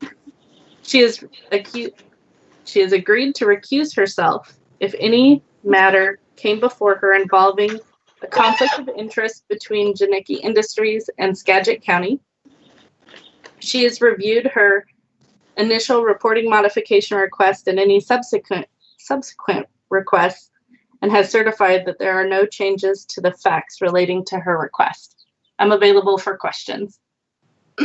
And this current term on Skagit County Board of Commissioners extends through 2022, and under our new legislation, we can extend for the full term. Then, if this is approved today.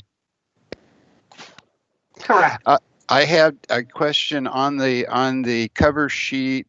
Mention was made of Forest Practices Board. Are those members expected to file F1 separately? Is that for me? I'm sorry. The state boards are F1 filers. And have we checked her situation there? And she is not making a request for any kind of modification there. It sounds like a short tenure on that board. Correct. And I believe our cover sheet says she was appointed June 1. I assume that it was January 1, and resigned June 1 of 2019. Yes, sorry about that. I will correct that on the cover sheet. Okay. And what would her her reporting requirements for the Forest Practices Board have been, and it seems like that's a dangling piece of business there. Okay.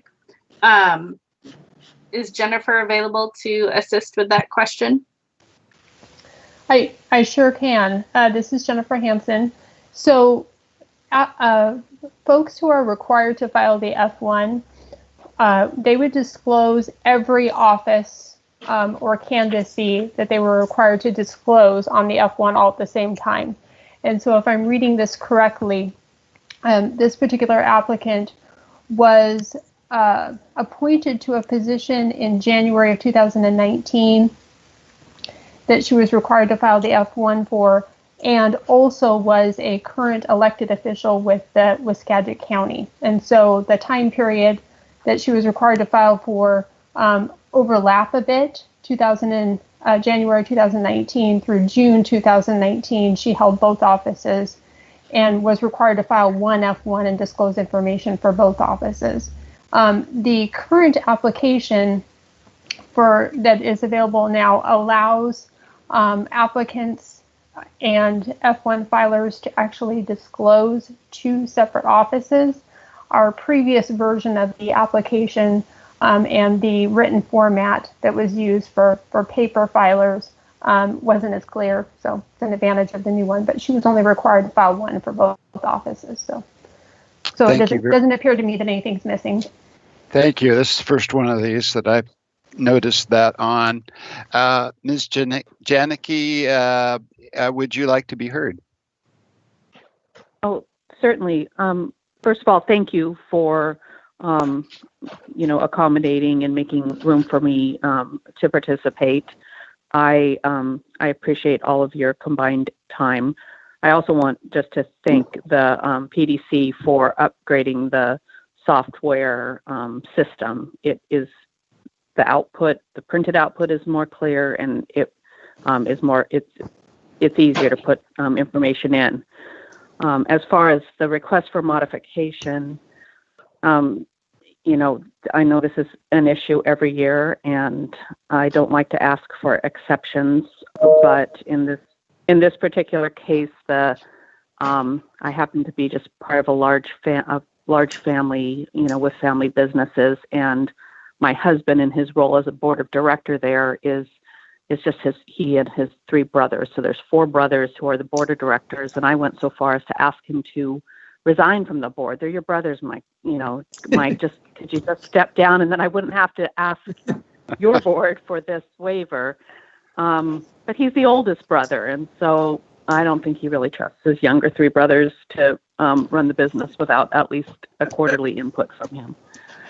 So I'm before you again to ask for that waiver. I did communicate with John Janicki, who's the president of the company, and just asked him, John, does the company have any contracts with the city?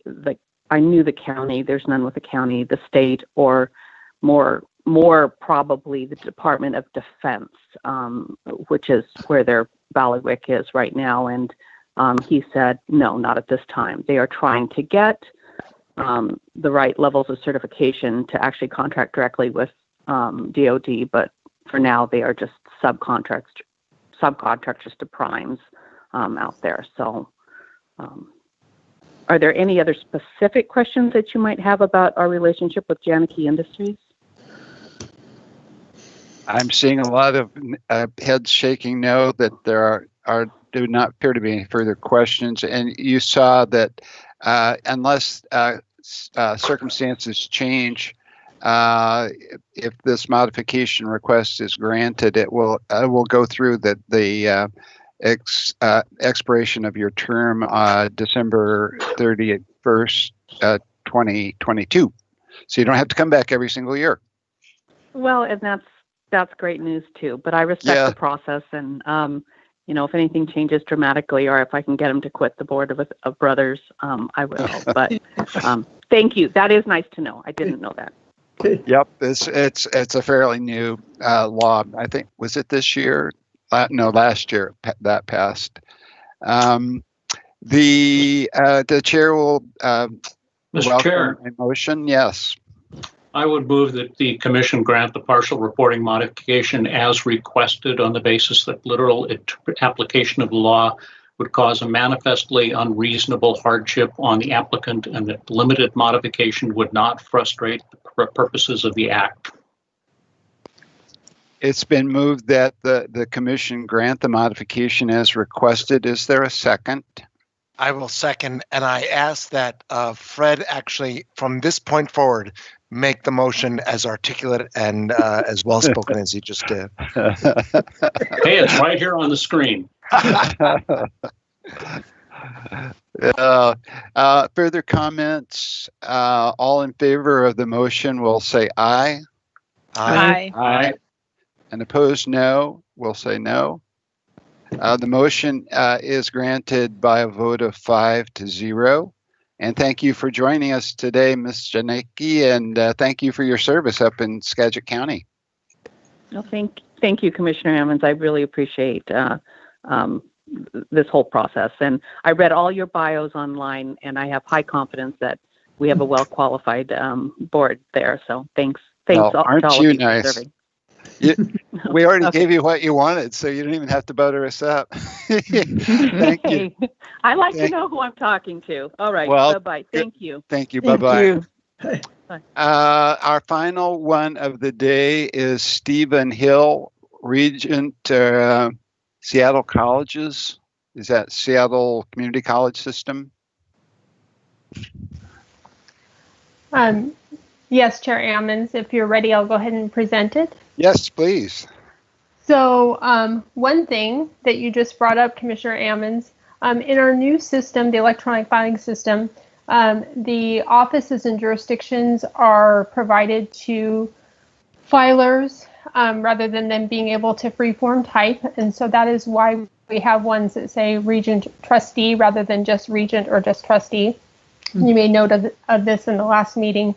And then this did used to be the Seattle Community Colleges, but is now listed as Seattle Colleges, but it is the same entity. So Mr. Hill, first of all, I will let you know that this is by far the longest cover sheet that the commission has had the opportunity to review, so I will not be reading all of the materials. But Mr. Hill is requesting a renewal of a previously granted modification. It does have one new component. It also contains a retroactive piece. This reporting modification would cover the F1s filed covering calendar years 2017, 18, as well as the new one for 2019. Mr. Hill is a current trustee with Seattle Colleges, and his appointment expires September 2022. As an appointed official, I believe that the 3 years is what would apply to his particular request if granted today.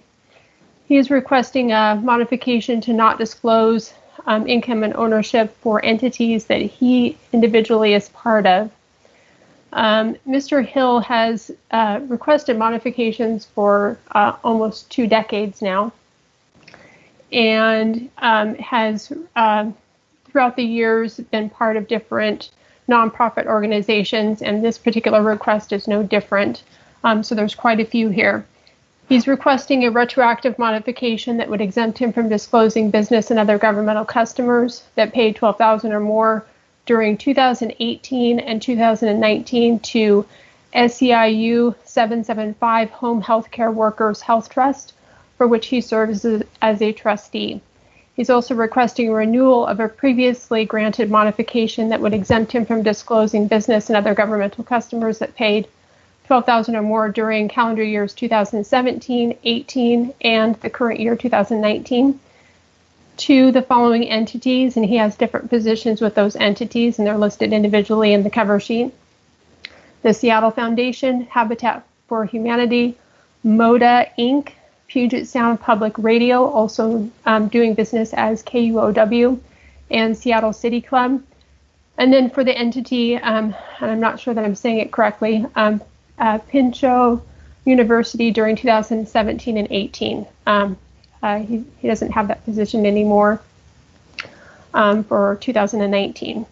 The new request is the only one that I'm going to spend time reading anything from, which is for SEIU 775 Home Healthcare Workers Health Trust.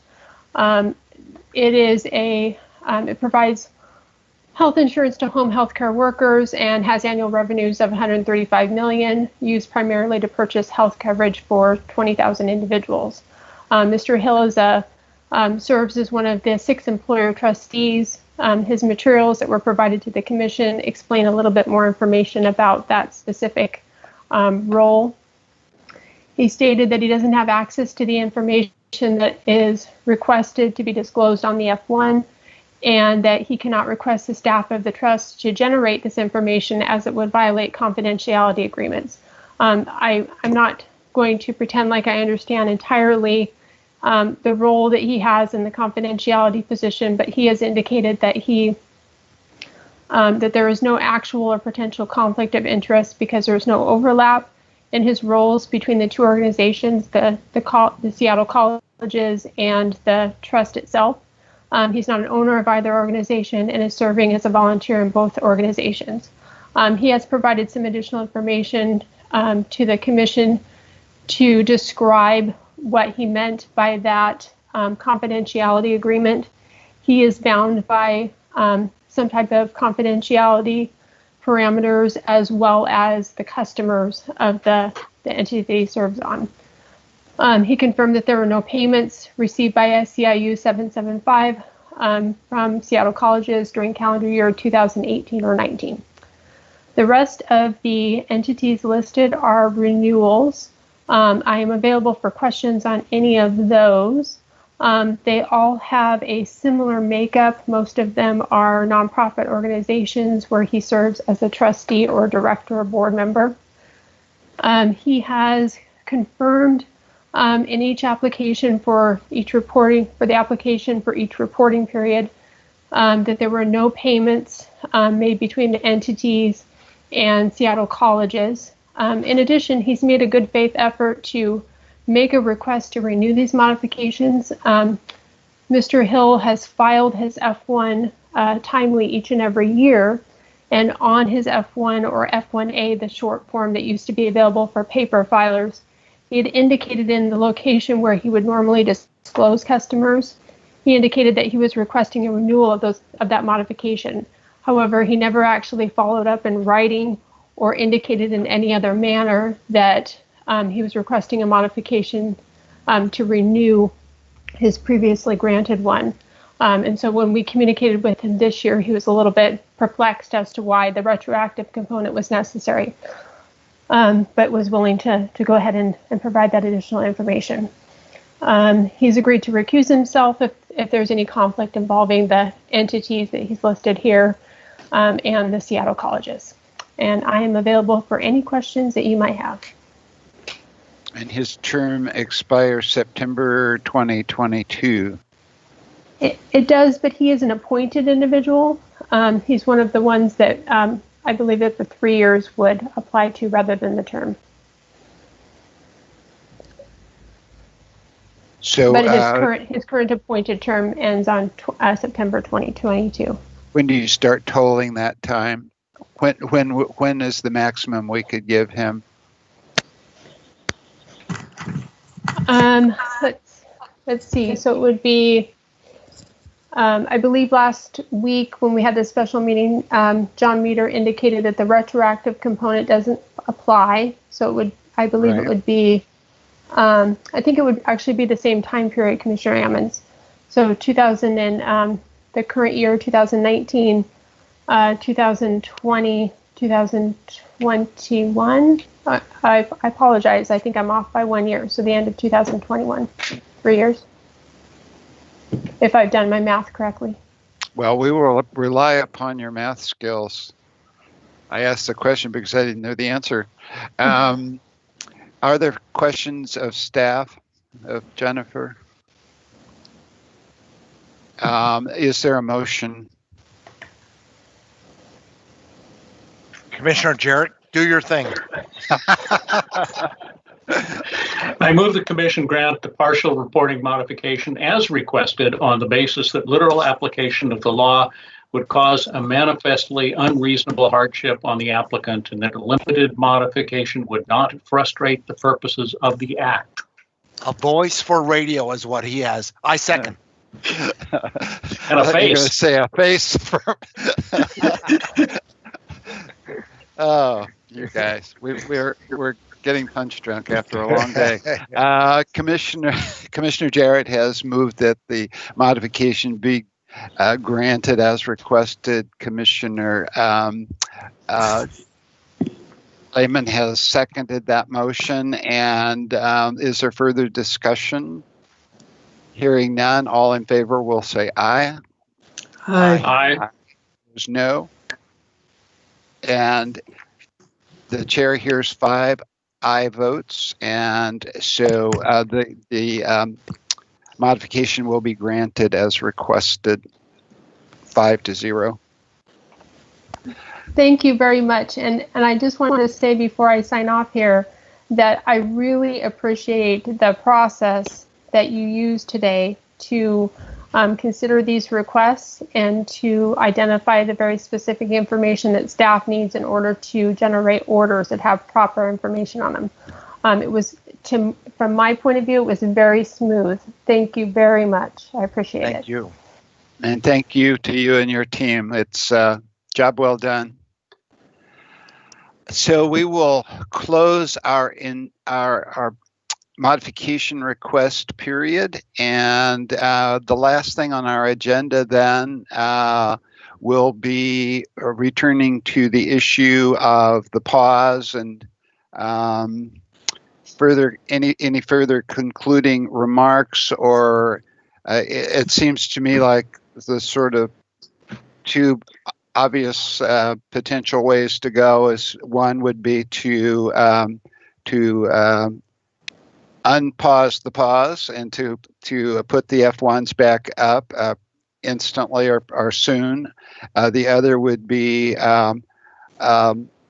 to continue the pause until some future time yet to be, as we monitor the situation and get counsel from our cybersecurity people. And that would require staff and James and others to really be on top of those indicators, and always subject to review by the commission if we're running out of patience with waiting for that those signals. So I don't want to put words into anybody's mouths, but I will open the floor to a motion. I have an idea for a motion, and it's a honest attempt at moving this forward, but it's also a opening to have to be able to discuss the matter a little bit further. So I would move that by June 8th, that the F1 forms, the PDC authorized that the F1 forms are back up online, available for public access. And then I have a little bit of a couple of points to make in discussion, but I guess I would need a second on that. And then the idea of that is that then that would allow some cushion, some additional time, so that if there is some evidence, which we have not seen to date, of a potential for nefarious use of our data, then we could step in and repause. That's exactly right. That's one of the things that I'd like to, that I'm thinking about and in the making of this motion. Yes. Any magic to the June 8 date? No, really there isn't. It's just 10 days, and I'm amenable to something else. I just, based on everything we've heard today, both in session and in regular session and executive session, my feeling is that that 10 days it would be adequate. Now, if some other situation occurs and more information is known in the next 10 days, we could always we vest the chair, I think, and a special meeting if necessary to take any additional action. But I think a default of a date certain to go back up online and having that date be relatively soon, especially, I feel comfortable with that, especially given the information I heard today. That's how I came up with that. No, less science than art. Is there a second to the motion? Yeah, with that clarification to the motion, I would second that. Thank you. I really don't have much. It just we spent a lot of time talking about this. I think it's good. It's really important, and my goal here is to move forward, not backward. So, we heard from the people in the business the certain terms that they use a lot, and one is risk appetite, of course, and that's anybody that deals with an online presence has to deal with a risk appetite. What that is, again, is more art than science. But I think in our job, we have to obviously figure out that balance. I think David has said it eloquently a number of times today. It's always a tough call, the call between public access and privacy. Our mission is, both in statute and in practice, our mission is transparency, is public access. And for the last 2.5 years, we spent a lot of time talking about specifically a way to manifest that is to put F1 information online for the public, because that is the easiest way to access it to the public. I was thinking I was just thinking in a couple of modification request discussions that we had today.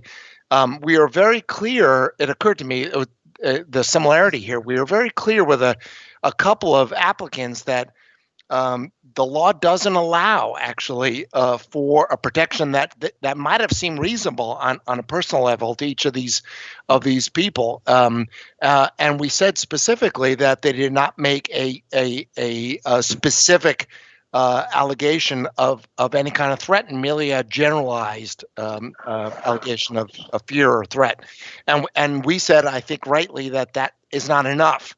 And I think when we spent the last 2.5 years talking about going online, we knew or should have known this exact kind of thing was going to happen at some point. That's what online is. And I think James did a great job at saying that, talking about the vulnerability. And the fact is we're not vulnerable, in part because everything's out there. All the data's out there. It's meant to be used, actually, in all kinds of ways. So just the fact that what I've heard a lot today is that the PDC has no specific vulnerabilities. There's a generalized threat. Hearing from the, I forgot the acronym actually for the individual at the CIO, but he was very helpful. But again, his job, I think if it were up to him, he'd take everything down out of caution, not only to protect people, but our job is to balance, and our job, as we've all said, we have a great commitment to public access, and I think this is where the rubber meets the road. And without a specific threat, I think 10 days, with all things being equal, all things that we know now, 10 days should be enough for our office, together with WATEC and CIO, to take any steps necessary to make it as safe as reasonable. So that's my comments.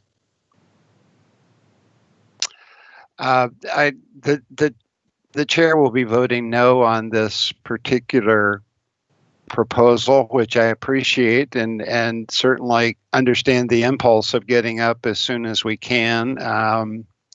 I share that desire. I think we are in uncharted waters and uncharted and dangerous times right now.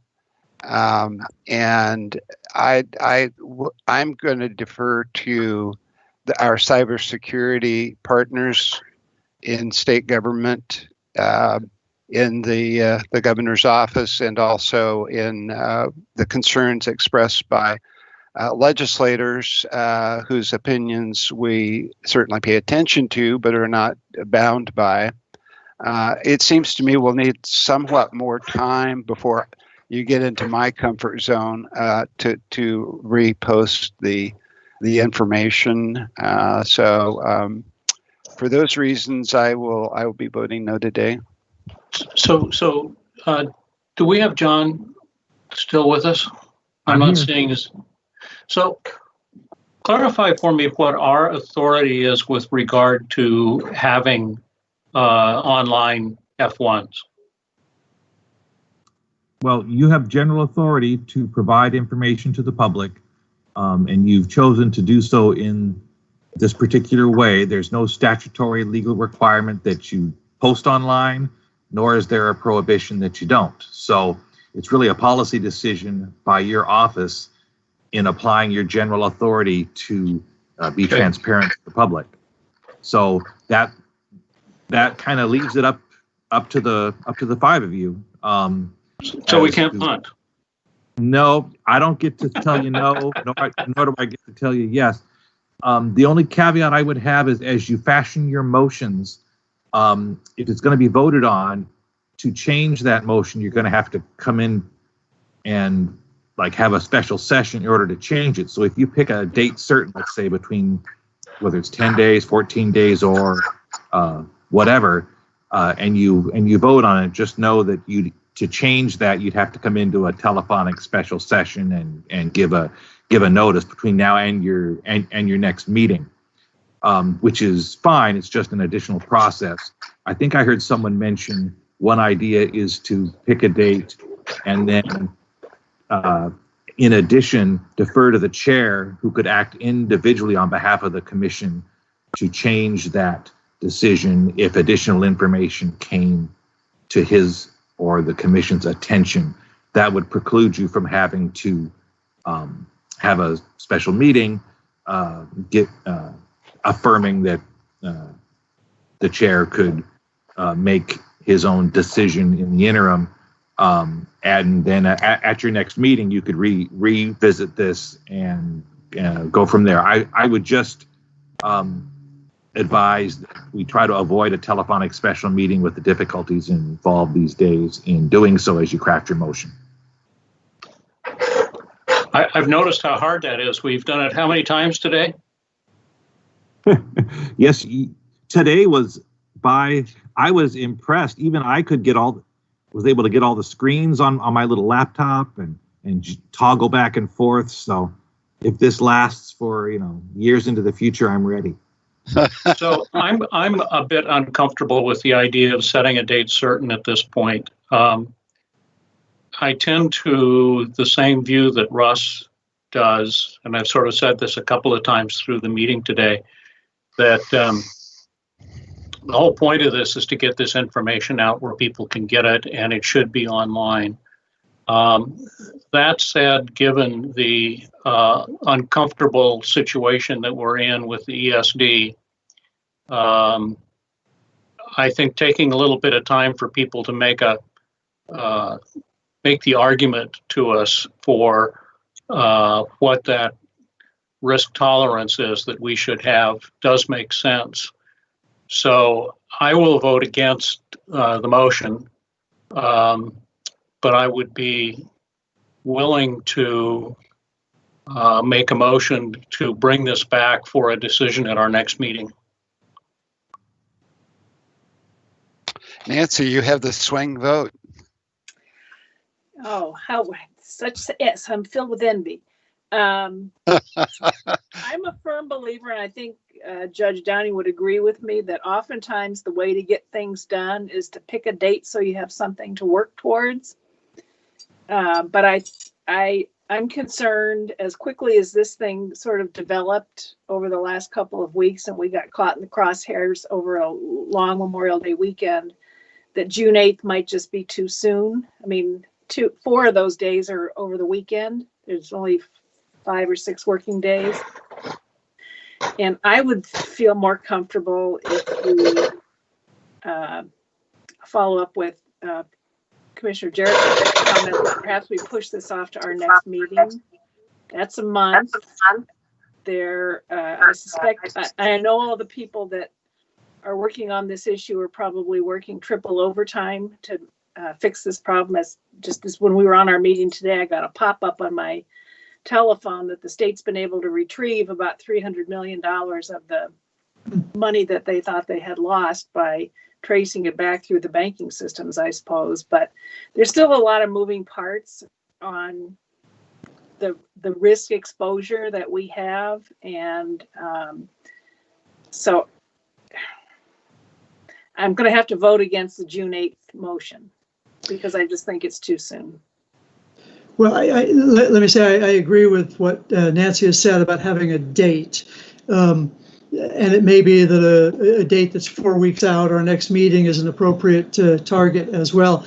But I do like to have burdens established clearly. And rather than a motion, and Fred hasn't made the motion yet, we're not there, but rather than having a motion that just says we're going to revisit it, I'd like to make a hybrid of the two motions then, that our expectation is that it will go back up online the day after our next meeting.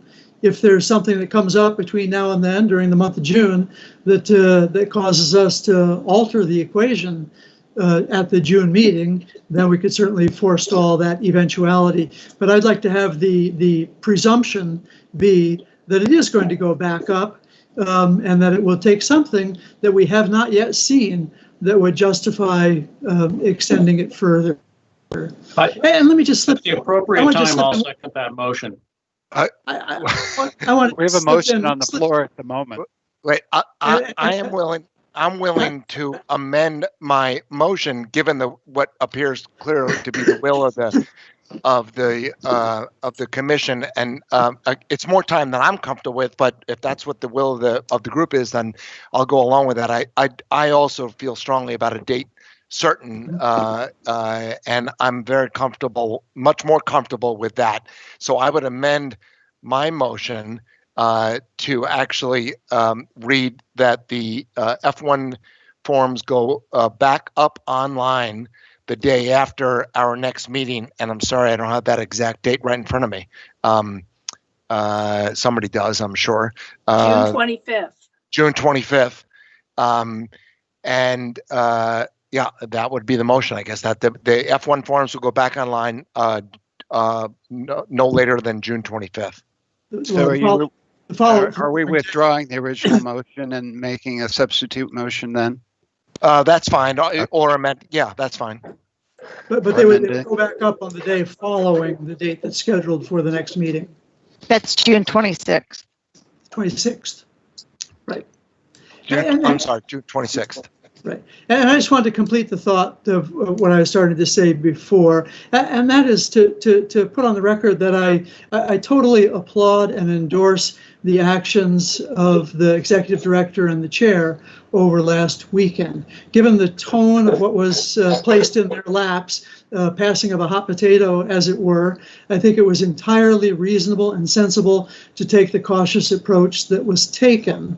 Again, in a certain sense, setting a date certain of today's meeting, and the idea of meeting with the governor's staff and the WATEC people in the first part of the week, so that we could see what that what the evidence was that suggested to us that we ought to be doing something different in the way that time period has lapsed, and the information really has not been presented to make a persuasive case that we're doing anything that creates any realistic harm or risk, other than simply the discomfort that it might cause. But so I just want to say that I think that was entirely the right thing to do, and fully consistent with what we're doing in this motion, which I now happily second.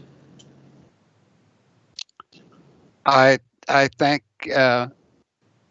you for those comments, Bill. Appreciate that. I felt kind of alone for a while. So I'm more comfortable with this. I will still vote against the amended motion. I'm not sure there's anything magic about a month. Maybe I will be with you in a month, and I will have a comfort level around that the state government has lowered their warning flags, and and that we're not seeing any, that we have another month of experience of seeing whether there are any attempts to have an incursion on our data or misuse of it that we can discern, and also that we would have time to harden our defenses as well and do all that the experts are guiding us to do. So against you today, I might be with you in a month.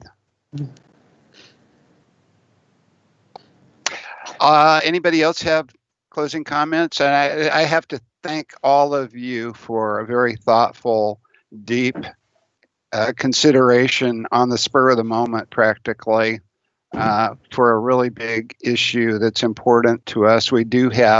We are servants of the people of Washington for their best interests. That includes all of the records that we have and want to make this accessible.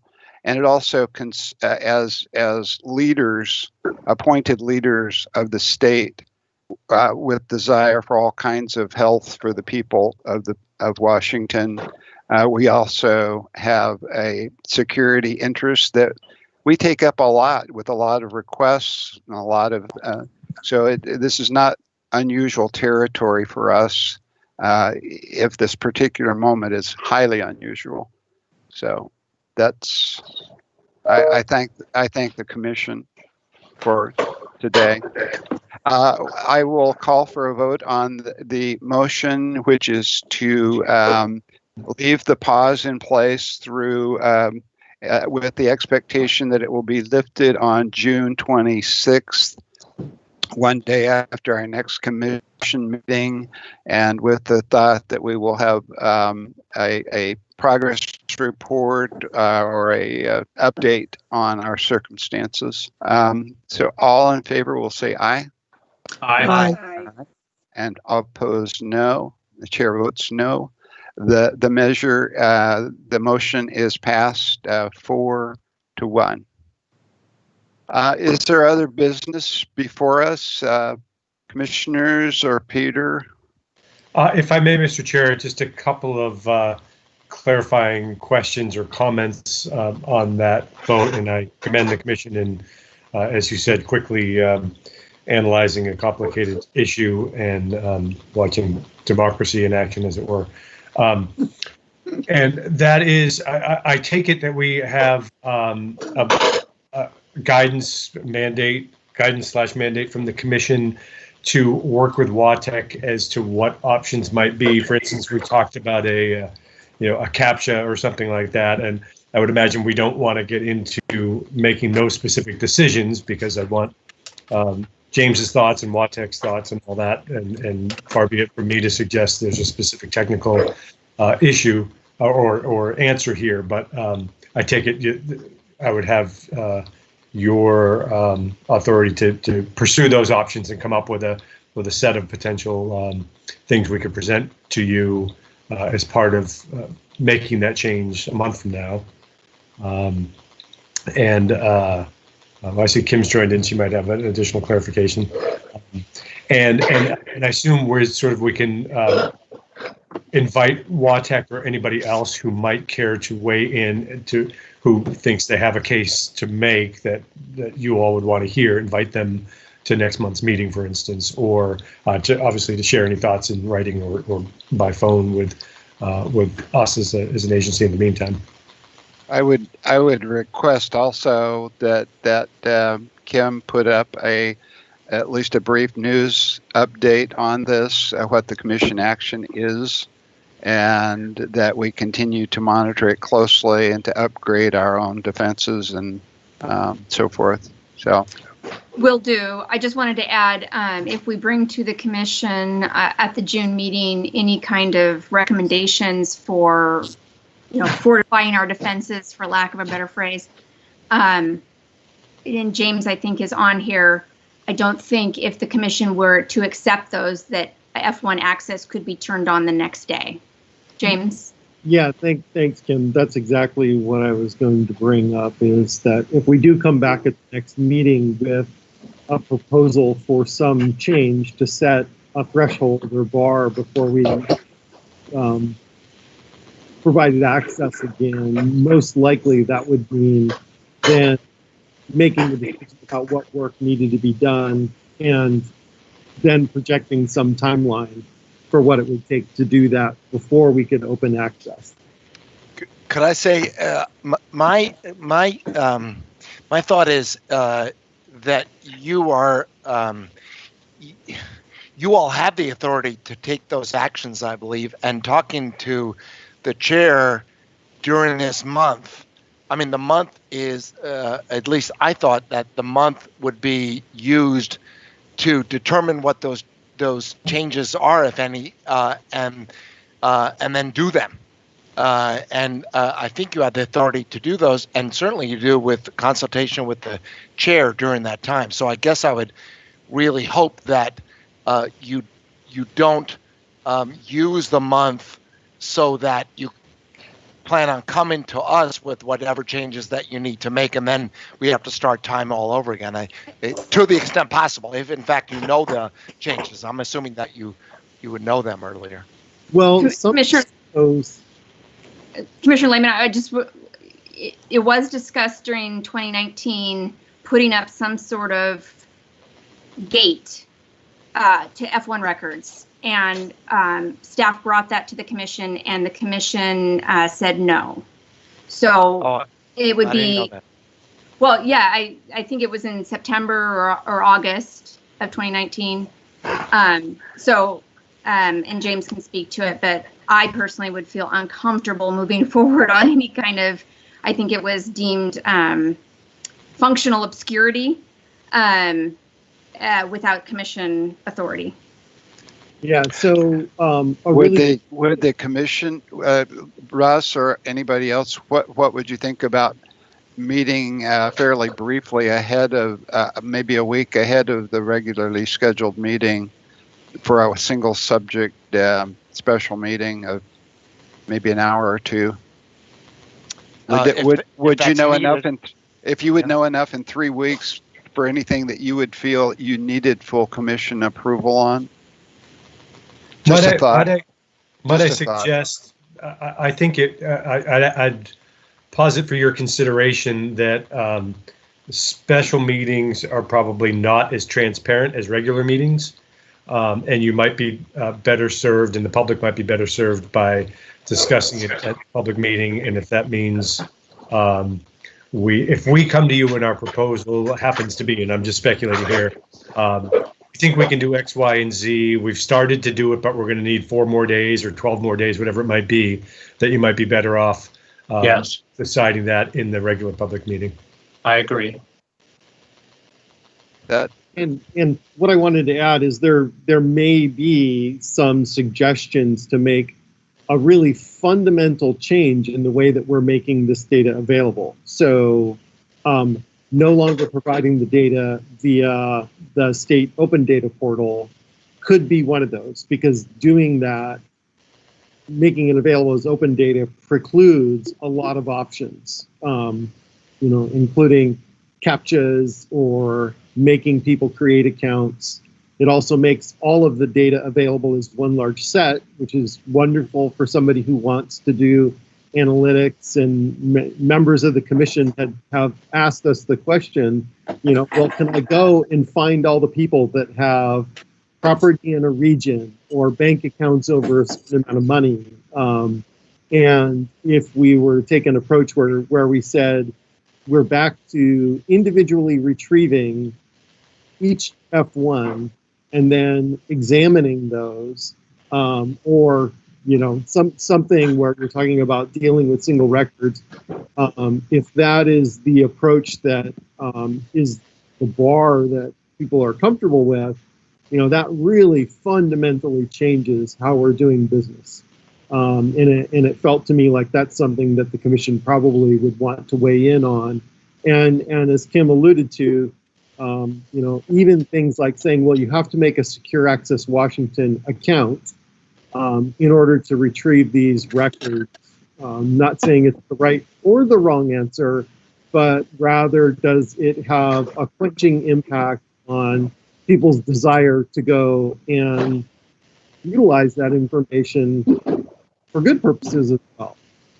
So there are a lot of complex questions, and we could also come to an answer about just a particular implementation of, some restriction that simply takes longer than a month to implement as well.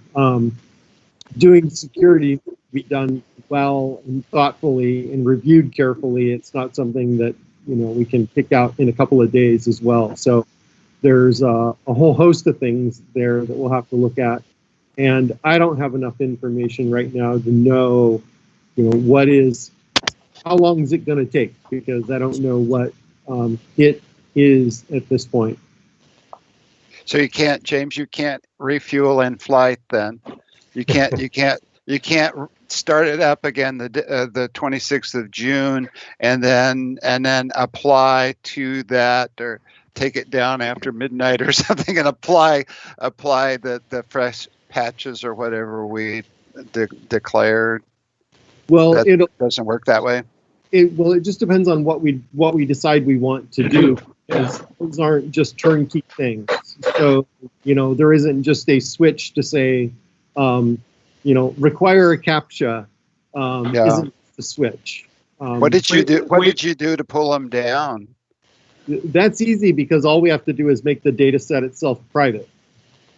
Okay. And so we flip it back to public, and now they're all of a sudden available. Yeah. So you can't do that on the 26th, but you're saying if you want new and improved and more secure, then that would be sometime after that.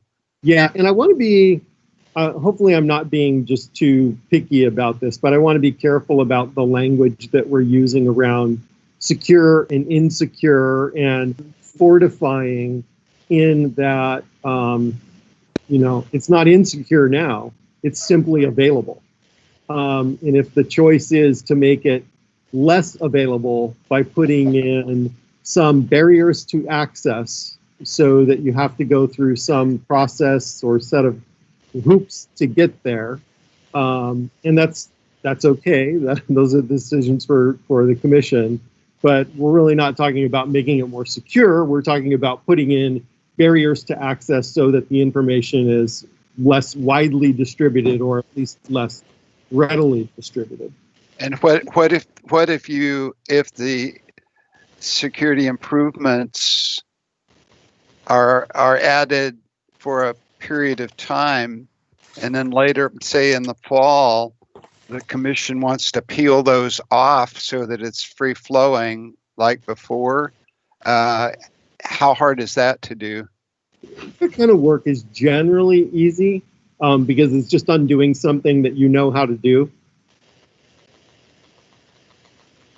But what we're asking the team to do is, as we go through this month of considering what our risk tolerance is and what the options are, is to come back and we'll have a discussion. And the outcome of that discussion could be something that's as easy as flipping a switch so that what is private becomes public, which can happen the next day. Or it could be something that is complicated as saying we need to migrate off of Microsoft and Amazon servers out of the cloud and into a secure data set server farm in Tukwila, which will take a lot more time. Yeah. We'll be able to weigh in on that. We'll be able to understand it and make a decision, and we don't have that information in front of us now. I agree wholeheartedly with that, and it may also be that we, in conjunction with WATEC and others who care to weigh in, present you with a range of options, and you might say, we like one from column A, one from column B. I think that's great. Do we need to do anything with the motion that we passed, which speaks to going live on the 26th? Well, that's what I was just going to say, Fred. The only thing that I would add to that, or maybe change a little bit, is that the motion we just passed set a date certain for a specific reason, That's the default now. The date is the default. So I don't want to recreate the default to be, oh, we'll just talk about it again in a month. We specifically didn't do that. So I do think that the expectation and the hope is that, in fact, it will be turned back on by the 26th. If, in fact, the staff find that there's going to be some more difficult issues that need to be addressed, need to be discussed, need to be taken, then absolutely let's do that. But the default is that it goes back on the 26th. No, I think that's exactly correct. Okay.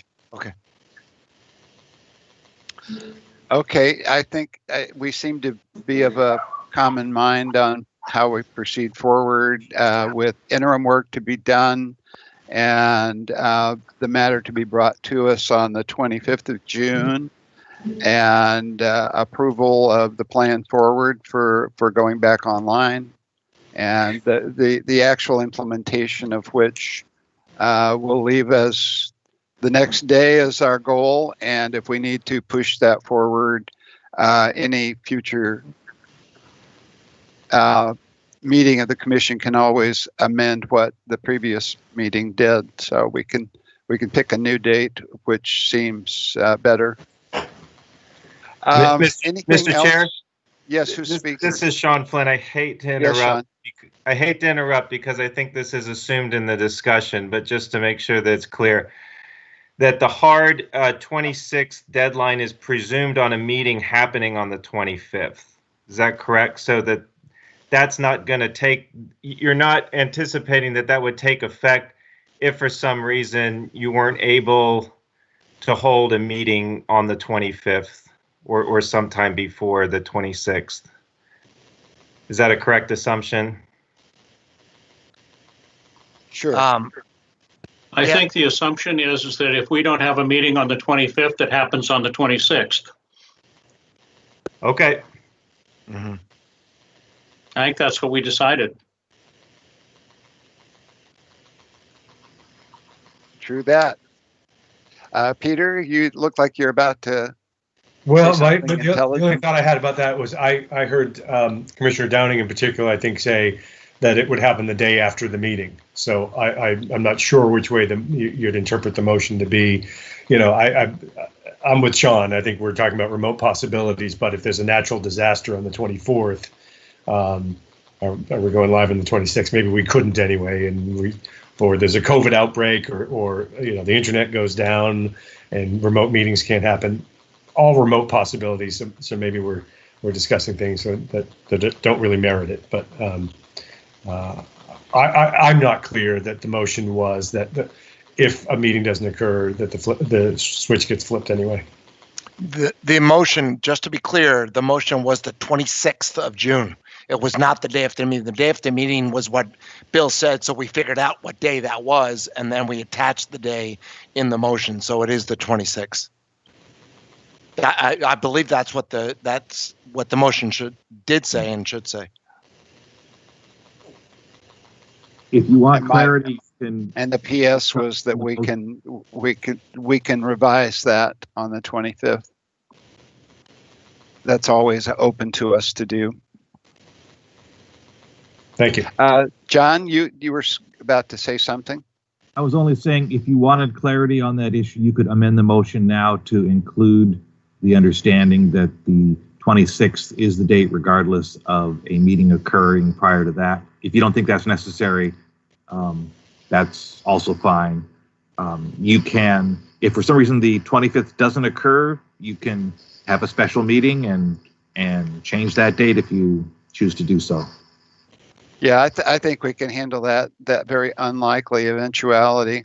It never happened in my 4 years where we missed an entire meeting for any reason. We've gotten down to 3 commissioners. Remember, Bill, when everybody had to agree on everything, or there was no way to even meet, much less pass anything. So that was the most challenging period, but also a very productive period. I'm going to, if there's nothing further, I'm going to thank one and all and declare this meeting adjourned. All right. Thank you. Thank you, everyone. Thank Ciao. you. Good job, everybody. Good job. Thank you.